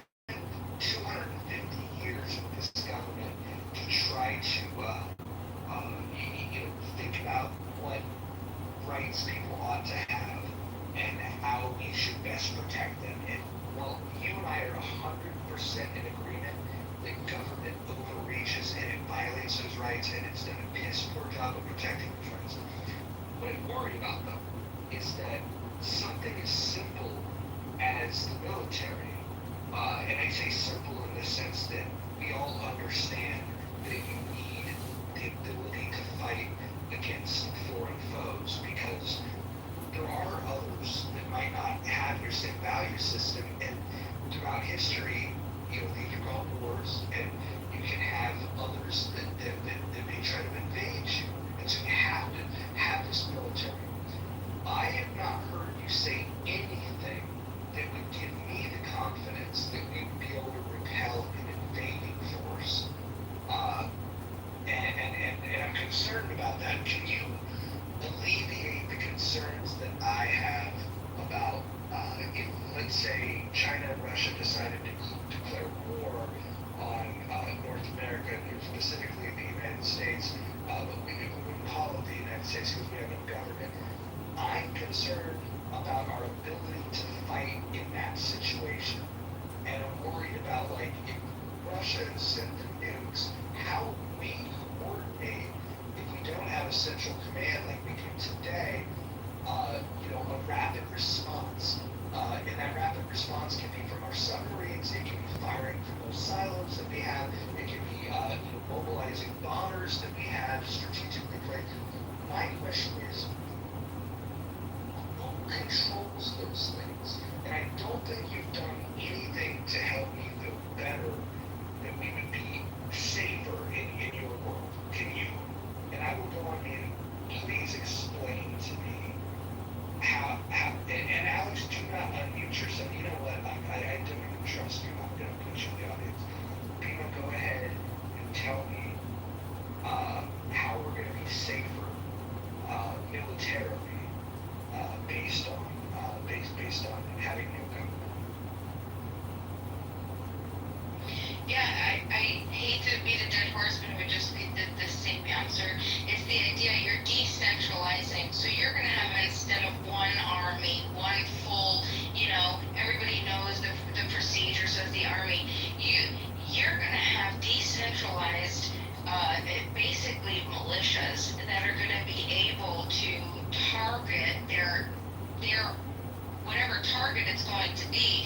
These are going to be different, coming from different people, different commands, different right? And they may or may not work together, but the idea is, obviously it would be in the self-interest, I think, of just a good business model to be able to coordinate with other defensive forces, right? Especially defensive forces. So now you're talking about decentralized little militias and companies that have done without any type of regulation here. So you know how dangerous, how scared there is no fucking laws. There is no nothing that is gonna say, you can't do that, you have to do this. No, it's warfare. And that's specifically why decentralized and defensive force is necessary, because you can identify the invading force. I think I get what you're saying. But now I want to ask others that are on the stage, which you cannot speak to. But I want to talk to the other people on the stage. Do you think that what she described about decentralized militias, do you think that would be a better approach to fighting against, an aggressive, modern military like China? Do you think a decentralized approach to this? Think about it. You can have hundreds of these armies, and they can be well armed. Does anybody feel safer with that model? See, her entire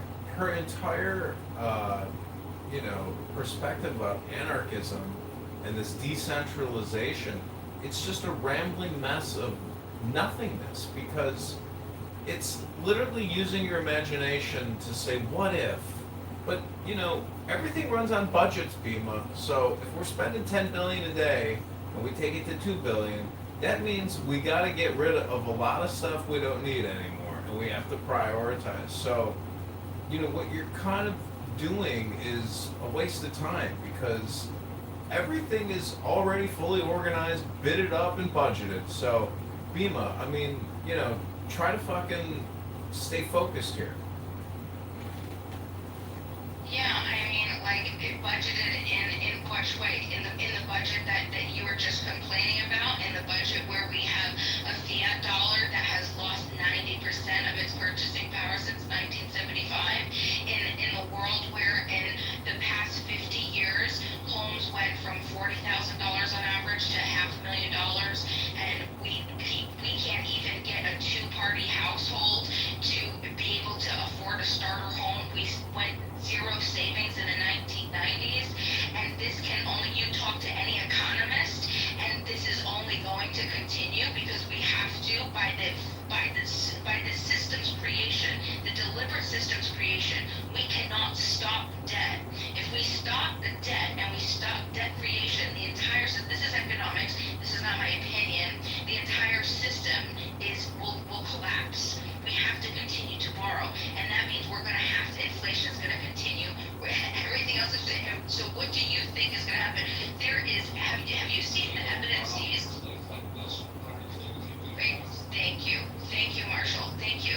And we had studies, there was a study, 700, the last 700 fiat currencies, every single one of them fell within a period of 60 to 100 and something years, okay? So I think that we're seeing right now, right, we have a big problem. So what are we going to do about it? That's another issue. The spending is an issue, but you want to have your cake and eat it too.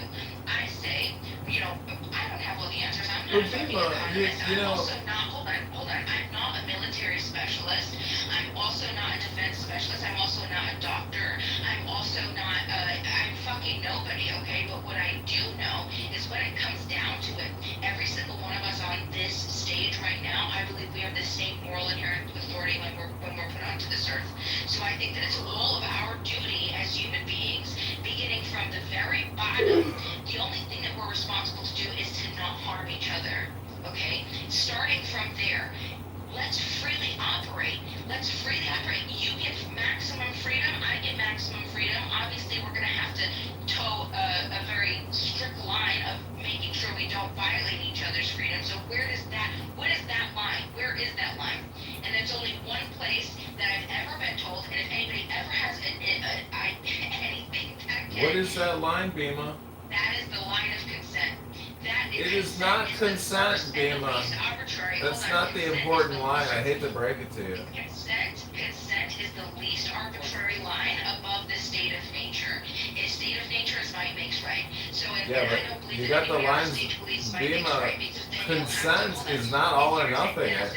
If you're going to We gotta have a conversation about the wall of noise. I want to allow other people, I've asked my questions. I feel like I've sufficiently asked the right questions that at least to me have convinced me even more than ever before that these ideas don't work. But you know what? Everyone's got their own opinions, so I want to hear from other people. XG's blinking his mic, maybe he's got something to say. XG, you want to ask a question or engage with me? But can we just, I just want to, well, hold on. I want everyone to be respectful, but I also want everybody to be cognizant of let's try to keep it to one point and let's try to reduce the wall of noise. Yeah. So, Bima, correct me if I'm wrong. We're talking about the same thing that we previously talked about concerning your ideas on the MVP, violence, consent, incest, and all that type of stuff, right? Yes, sorry, consent. I don't remember a particular conversation, but I know it's the same thing. Yeah, we're on the same topic, so I'm going to ask you some questions again. My first question would be this, I'll use them to respond. I'm trying to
decide that they want to do that, they'll be a lot scared, a lot more scared to do it, because there will be a lot less protecting them. What would be the lessons protecting them in that case? Well, I mean, right now we have different states that don't allow people to protect themselves. You're not allowed to have a personal protection. So, Protect themselves, I'm sorry to bring up, but would they be able to protect themselves hypothetically? Let's say I thought you took my property, my house, right? And you ended up getting raped at my property, my house, and I have, let's say, a very small sign, but it's on my house. That's very fine print. You walk in here, you're getting your shit clapped regardless if you want or not, right? So if you walk into that house, right, is there any way you can protect yourself legally under your system in my house? well, so first of all, the property begins with the self. So the person is the property. That's first, and then you know, everything else is an extension. So it would be a contradiction, and unless she signs a contract with you to say you can do these things to me, right?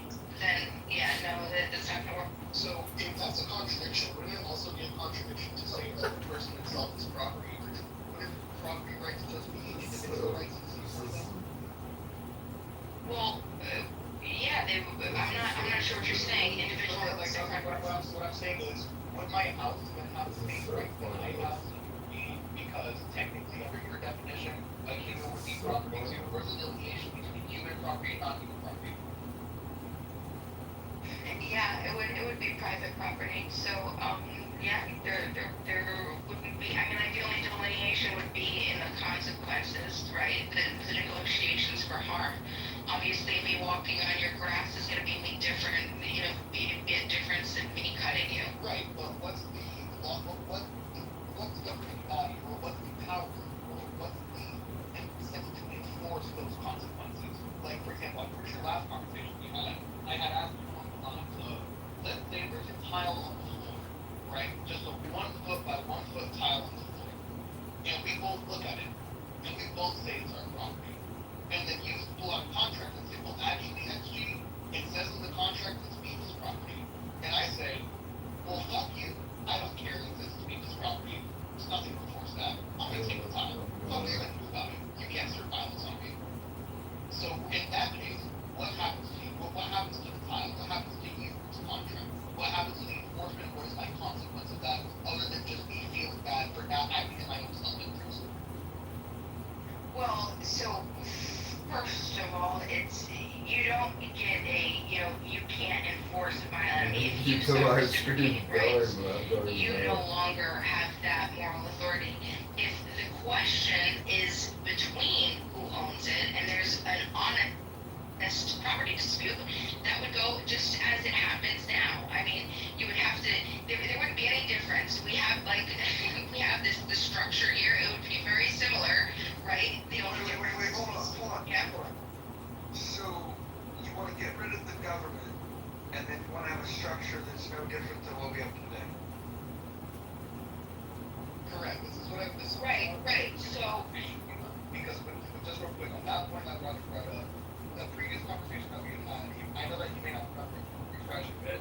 I had brought up the point that isn't just doing the same exact thing that we have right now that you're complaining about, with a weaker and more decentralized power system that's more ineffective and gets less done consequence-wise for those that violate individual rights. no, not at all. It would be more so, right? But the only difference is, so right now, if I were to ask you, is morality subjective or objective, what would you say? Objective. Okay, well, society that would be, we don't live under that type of society today. Now, under this society, what is moral is what society might makes right, and they're going to make that an object. That is going to be a universal claim. So everybody's going to be treated with this one law and this one way across the United States. So we get these laws, right? Of course, it's going to be different state to state have their own laws, and that's also a complication because now you have in the A state you can smoke pot and have no problem. In B state you go to jail for it. Okay, so that's the system that we have right now. What I'm saying is, okay, first of all, consent, right? So victimless crimes are going to disappear. the elements of law that we've already figured out that work, the moral aspects of how we created the legal system, the moral philosophies, all of those would still exist. And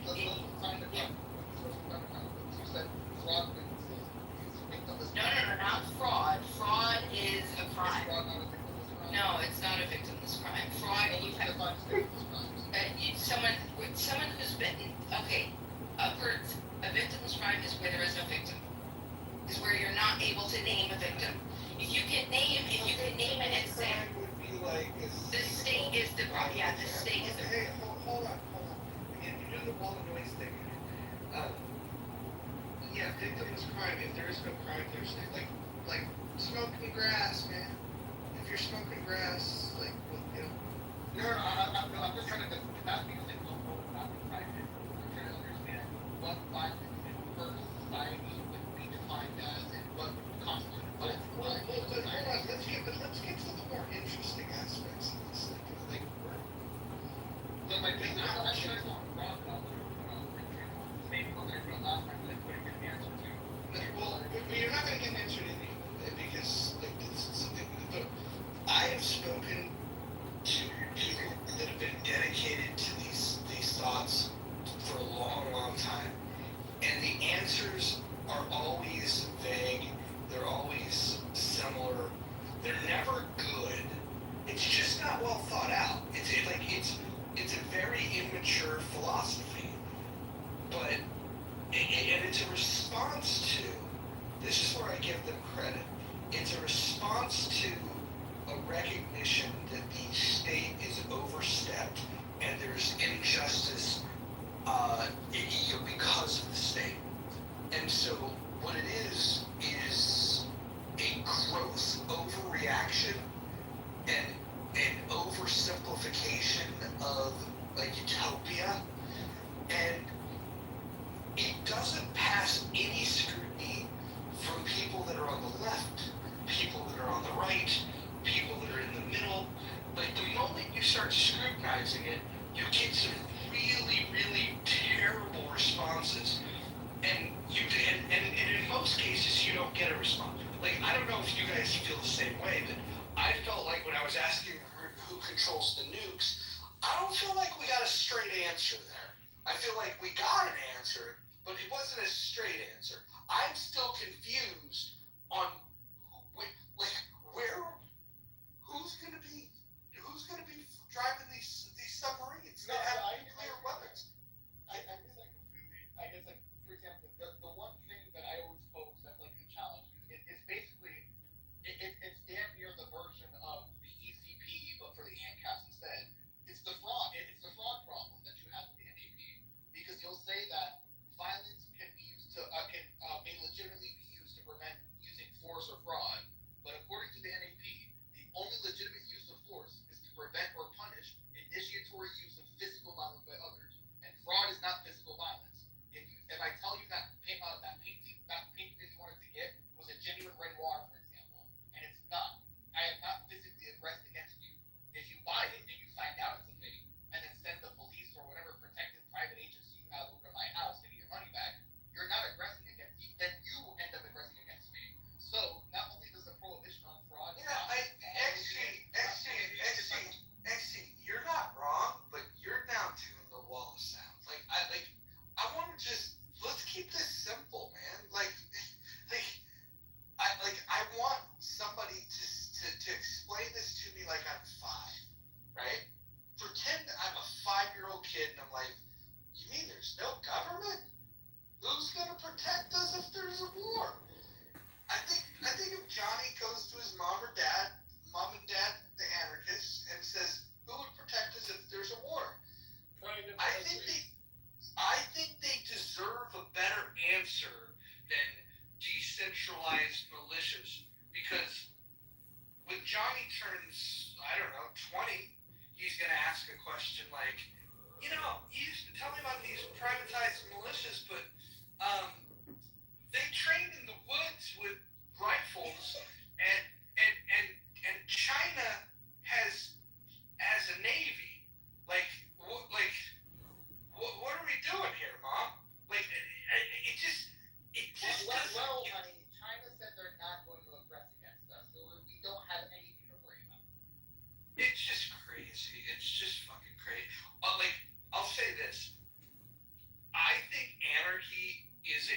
worse idea than communism.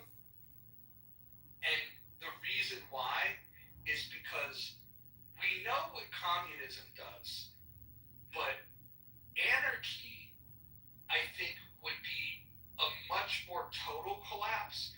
If we look at what happened with Mao and we look at what happened with Stalin, they at least still had infrastructure.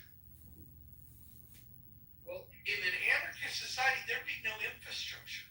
I think the biggest problem before we get invaded, I think by the time China's little slow boats arrive here, I don't think they'd have to do any fighting because we'd all be dead and we'd starve to death. I mean, for the most part, really, if we're talking about like the anarchists or whatever, if you're talking to like the 16-year-old Twitter commies, sure, they're not giving you the whole Mao and Stalin point, right? Because all of them end up being fucking Marxist-Leninists for some reason.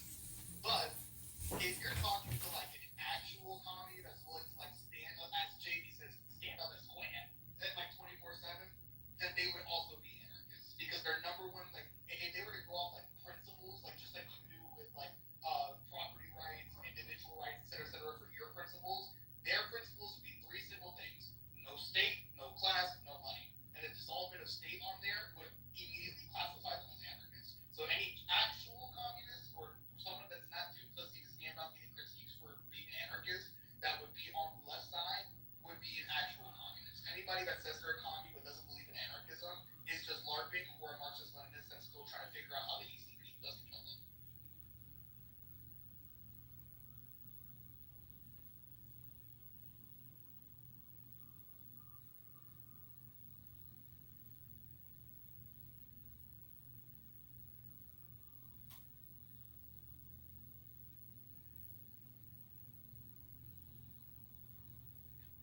I've had this debate with many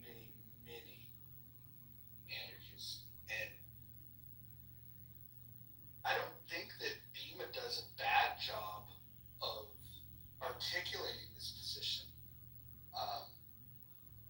It's just that the position is not something that makes a lot of sense.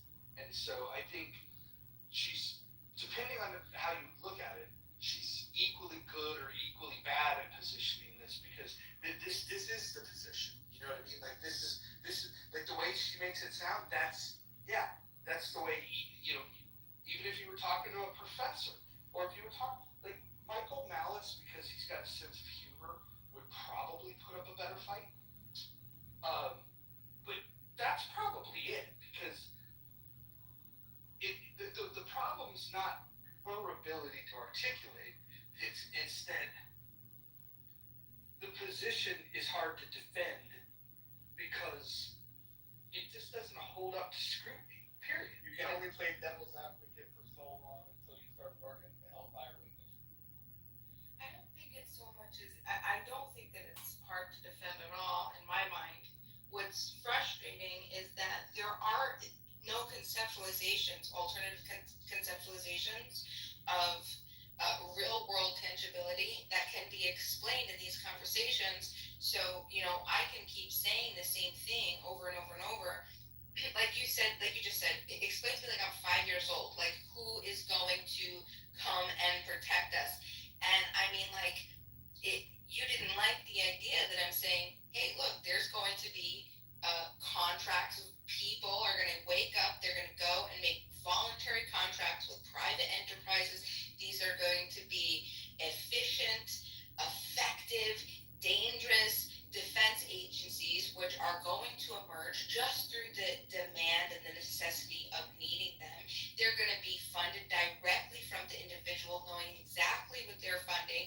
They are going to be the ones, and you have an incentive to go to the best person who's going to most effectively make sure that you're protected. There's market incentives, right? There's so many different things. And this is what I'm saying. I'm saying that the state is generally who, well, I think most of the time, I think we can even make the argument that it's the state that that creates enemies country to country, because we feel that we could conquest, and we could, you know, come in, control, conquest. We become frustrated with what a country is doing. If that's decentralized and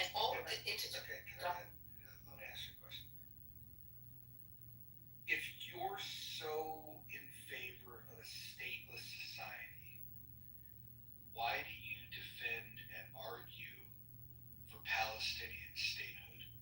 I've never argued for Palestinian statehood. I've never argued that. What I argue is I try to figure out where the first aggression, that's why what you think I'm arguing. I've never articulated this, but in those back and forths, I'm trying to say, listen, where was a people who was the first mover of aggressor? Who was the aggressor? Who was the first disruptor of peace, right? And that we can go back to in a generally, relative time. That we have, like a grandpa or something that can explain to us what happened. That's all that I've been looking for. Okay, so what we can go back to any snapshot in time. If you want to go back to May 14th of 1948, Israel has statehood, and then the very next day they're attacked.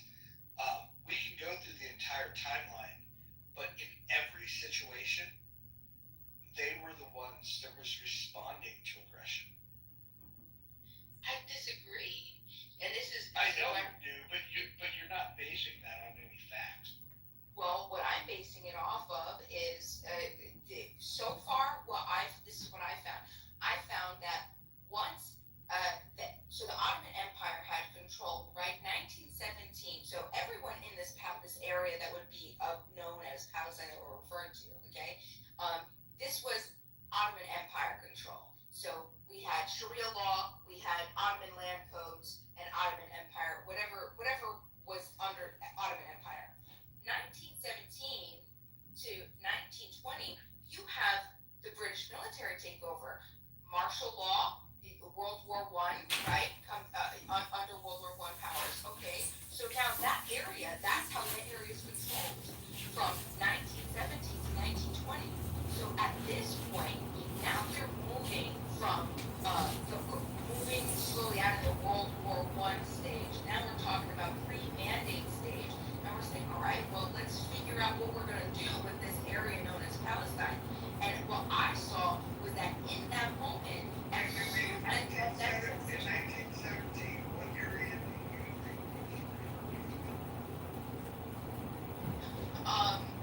think the District of Jerusalem. So not all of these areas are known now, but it would have been Jerusalem, Nablus, Acre, Safad, Nazareth, Jaffa, and Gaza. All of that. Southern areas, Beersheba, and Hebron, that area. Okay, so does that make sense? Geographically, this is what we're talking about.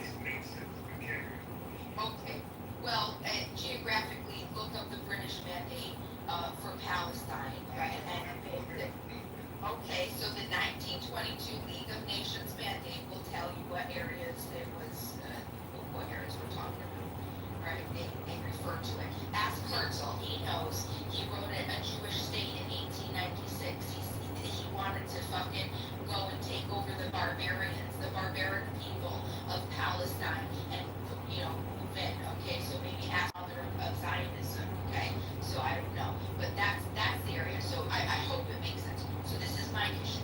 So now moving from 1917, right, to 1920, you have people of Palestine that live in Palestine. And when I say Palestine, I'm referring to the areas that I mentioned before. Okay, that are saying, hey, look, we actually have representatives. We're organized. Can we be our own sovereign area? We don't want to be ruled by the British. We don't want to be ruled by the threat of the Jewish people coming in, because at that time, this has already all been talked about. The Balfour Declaration happened, and they're saying, no, we don't want the Jewish to come in. We don't want this to become a Jewish state. We want to reject the Balfour Declaration because we're saying, listen, we have self-determination rights. We're here. We live here. We are people. We're not barbaric. We have our own systems. Leave us be, right? We're not talking about simple immigration. Yeah. I think Yoa might have a question. Not really. This is revisionism of history. There were Jews living in the land that wanted self-determination too. What about them? There was very few Jews living in that land. I looked at the 22 census. So because they're a minority, they can't have self-determination. That's No, what you say. that's no. That's not what I'm saying. That's not what I'm saying. What I'm saying is that they would be included in what was that area. Okay, but that's not what was being argued. What's being argued is the people that were in that area, as much as my understanding, didn't have a problem as long as they weren't being threatened by the notion that the British were going to make that a Jewish state and give this to the Jews. Jews say they're going to be able to come in, bring their own culture, change the laws, and then everything you're going to be subject under their laws. That was the idea. Partition plan. Hold on, we're talking about Balfour Declaration. What do you understand about the Balfour Declaration? This is 1917. The Jews want self-determination in their own land, but under the international law, not under we want the whole land and kick the Arabs out. This was never mentioned. Okay, so the Balfour Declaration, though, what does it say? You want me to read the whole thing? No, you can give it a summation. Abridged version. I don't have it in front of me. I can get it in front of me. I don't want to half-ass it. You don't have to. You can give the abridged version. I trust you. Go ahead.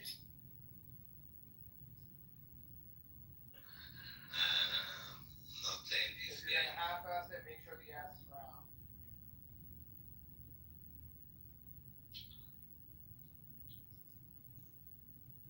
Go ahead, tell me, Dima.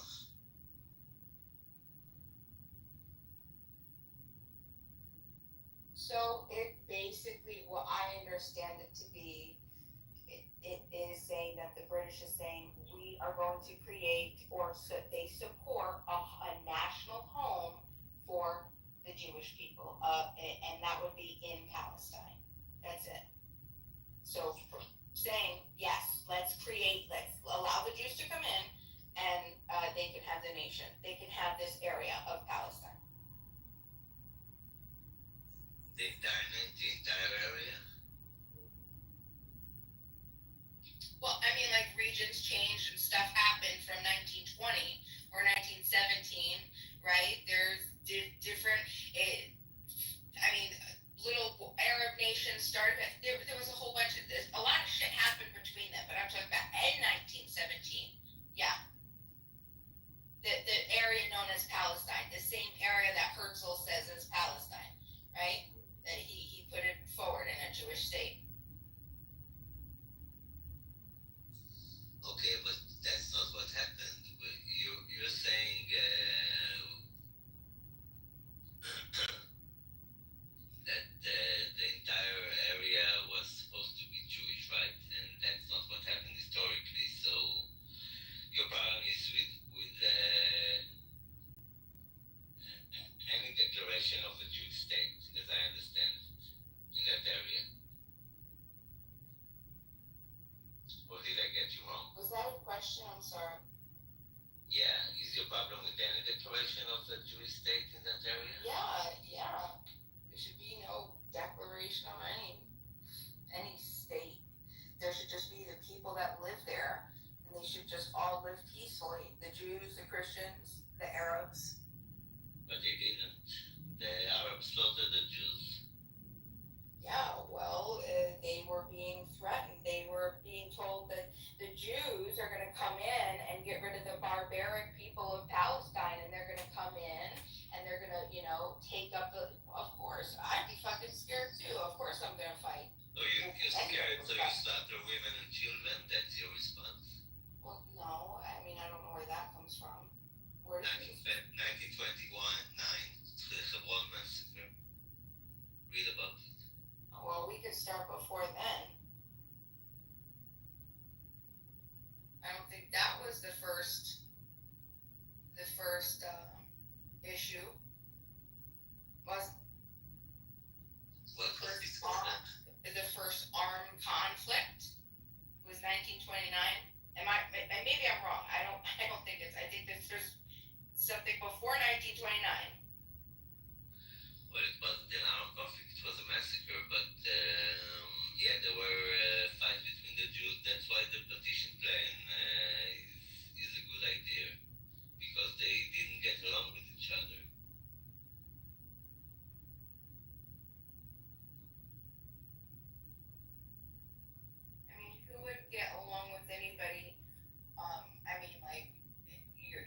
told that your home is going to be created as a nation state for immigrants. I mean, that's an invasion. That's an invasion. An invasion of what? There wasn't a state. It was a region called Syria, Palestine. There doesn't have to be an official state. It's just an invasion, right? The indigenous people, because you could use that same argument, right? It's not an invasion because the indigenous people of the colonial America didn't they didn't have a state. So it is what it is. It's an invasion. You come in and you disrupt peaceful people living. They have a way of life. It's an immigration back to their historic homeland. The Jews are the indigenous people of Israel. Well, then they could immigrate there peacefully. They don't have any right. I think, isn't that the whole issue, that they didn't? No. They beat the trendy swamp in Tel Aviv. It was a swampland. They built cities. They didn't go and say, "Oh, we want your home. Give us your home." People, this is a revisionism of history. No, I'm not saying that. I'm not saying that. They bought land from the Arabs who were glad to sell them land. So what's the problem? If they didn't want to sell the land, nobody forced their hands.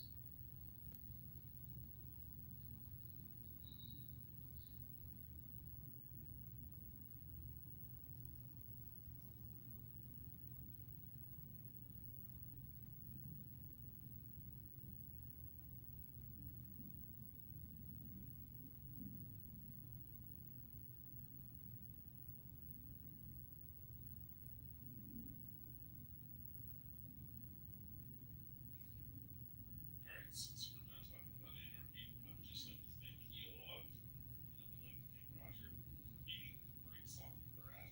That sounds great. Yo, thank you. I gotta go. I gotta take off. Bye-bye, Good Mima. conversation. Bye, Roger. Shalom I will. Aleichem. I'll catch you next time you're off. XG next. Okay. Yep, sounds good. Oh yeah, I forgot about you too, Lovey. Thank you. Yeah, no problem. You like how she's dude, she does this every time. She's like, we need to remove this tyrannical fucking bullshit government, and then we need to put in place my government. No, the My shit government that's and my funny is that she'll say that shit, and then right afterwards say, it's not that different to what we have in place Yeah, right now. it's her revisionist fucking government. That's all it is. She's like making her own government, her own mind, and she's like, well, we need to implement No, this. but there's one thing I will respect about her. The one thing I do respect heavily about her is the fact that she'll stand on her shit no matter what. Oh If yeah, it she's counter, full the of most outrageous. I have a hypothetical. I have a question actually about like the whole fucking chihuahuas inside my house just because it's my private property. They're not doing it. Is there anything you can do to stop me from so fucking a chihuahua in my house without violating me? She's like, no, you're not. And it was nothing. Next time you use that after you can smoke pimples, she's like, thanks for pimples. And that's why Incan's like, dude, he's like, he's like,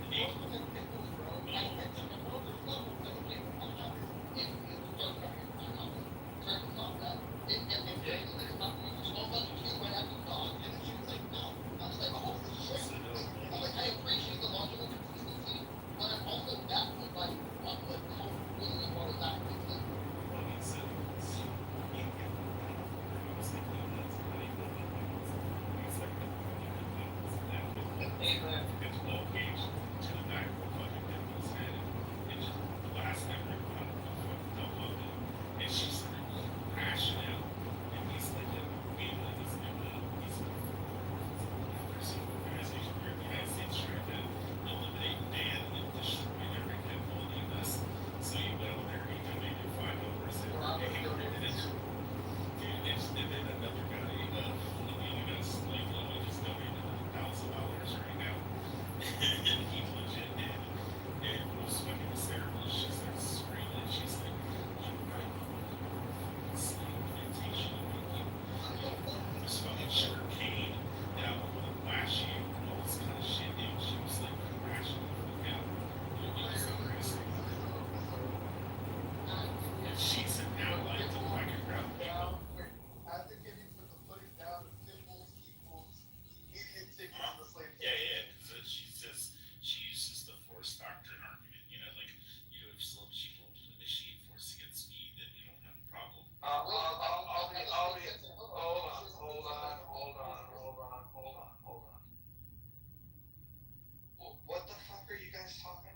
you want to harm pit bulls? Oh no, the guy Inkin does. Who? Inkin. You can't just make up a name. What are you talking about? He's from Ecuador or some shit like that. It's like I'm not gonna lie. One of my home countries is bordering Ecuador. Ain't nobody that I know ain't fucking with him. Yeah. No, hold on here. Hold on. So you're saying that somebody was threatening pit bulls, and you're criticizing her response to defend them? Oh no. He was saying that he agrees with the British in London where they went and they outlawed pit bulls because they were a threat to the society and stuff. So they implemented rules that they went around and took people's dogs because it violated the law. And he said he agrees with it. Yeah. That's fucking retarded. So why aren't you mocking him? Why are you mocking her? Because the response was to put him on a slave plantation. Yeah, he was just trolling her. He didn't give a shit about the pit bulls. He was just fucking with her because she does this shit all the time where she comes up. I'll say this. I genuinely I don't believe in the death penalty, but if I saw somebody kill a dog, like Michael Vick, I think should have had life in prison. Well, he was arguing for the government's the legislating laws against pit bulls. His grandmother was mauled almost to death by her pit bull, so he doesn't like pit bulls. But he told me I don't give a fuck what he fucking like. Listen, what I'm fucking hearing is you guys laughing and giggling because somebody had some position that was like because he didn't like fucking pit bulls, and somehow like Bima, who's no longer even here, is the bad guy. But there's no smoke for this guy that holds some position where he wants to abuse animals. Like honestly, like right now, the two of you are worse than Bima. That's wait. You can say that, and that's fine. But I'm sorry. Agreed with the British law, and the response to that being you should be put on the slave plantation. I've had my fair share. I'm just saying, people that abuse animals should literally suffer the same penalty as if they abuse humans. But I don't think you're talking about animal abuse here. You're talking about people. I don't give a shit. You guys are so like look. Bima says a lot of stupid shit, makes a lot of terrible arguments, but you guys are like going off on her. She's no longer even fucking here, and there's no smoke, no condemnation at all for a guy that's fucking talking shit about fucking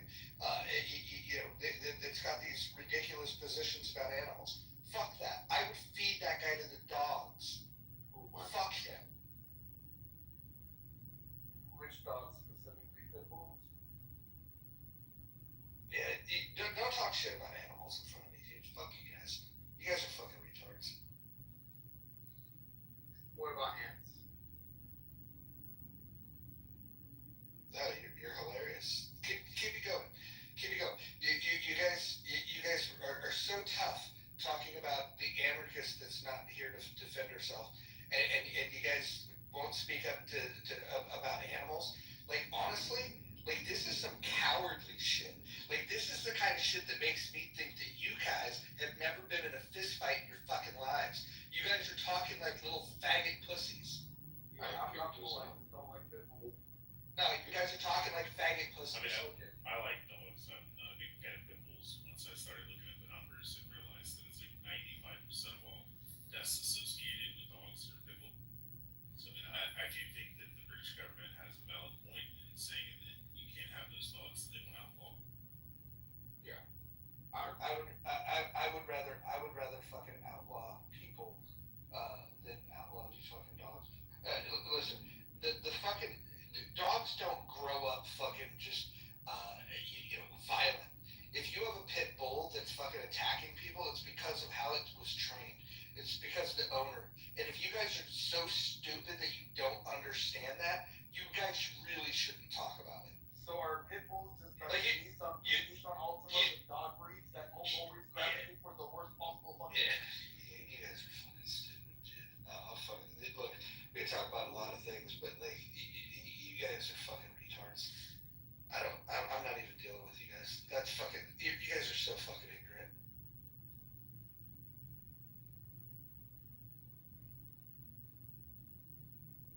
I have no patience for fucking people with those stupid ass opinions. You guys literally sound like two guys that have never fucking been in a fist fight.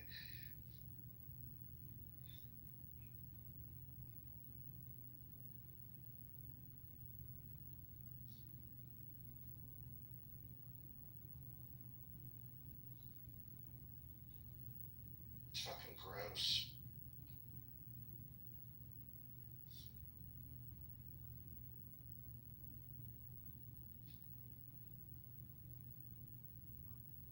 Yeah, Rich, you're a real fucking tough guy.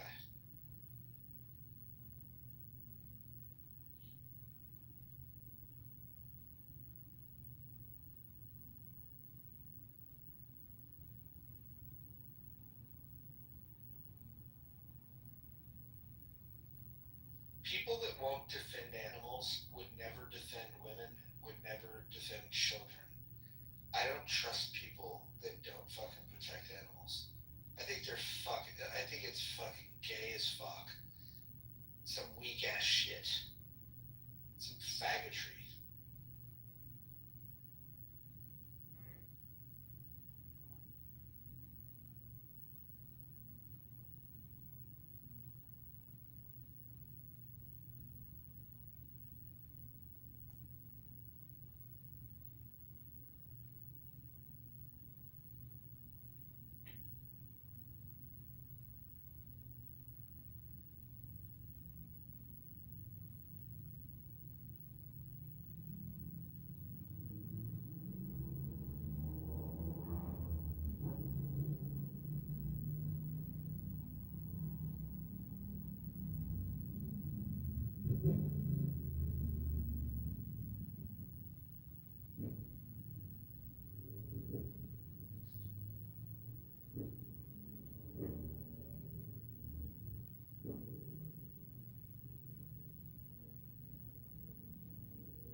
Also hungry, about to eat me a hot dog.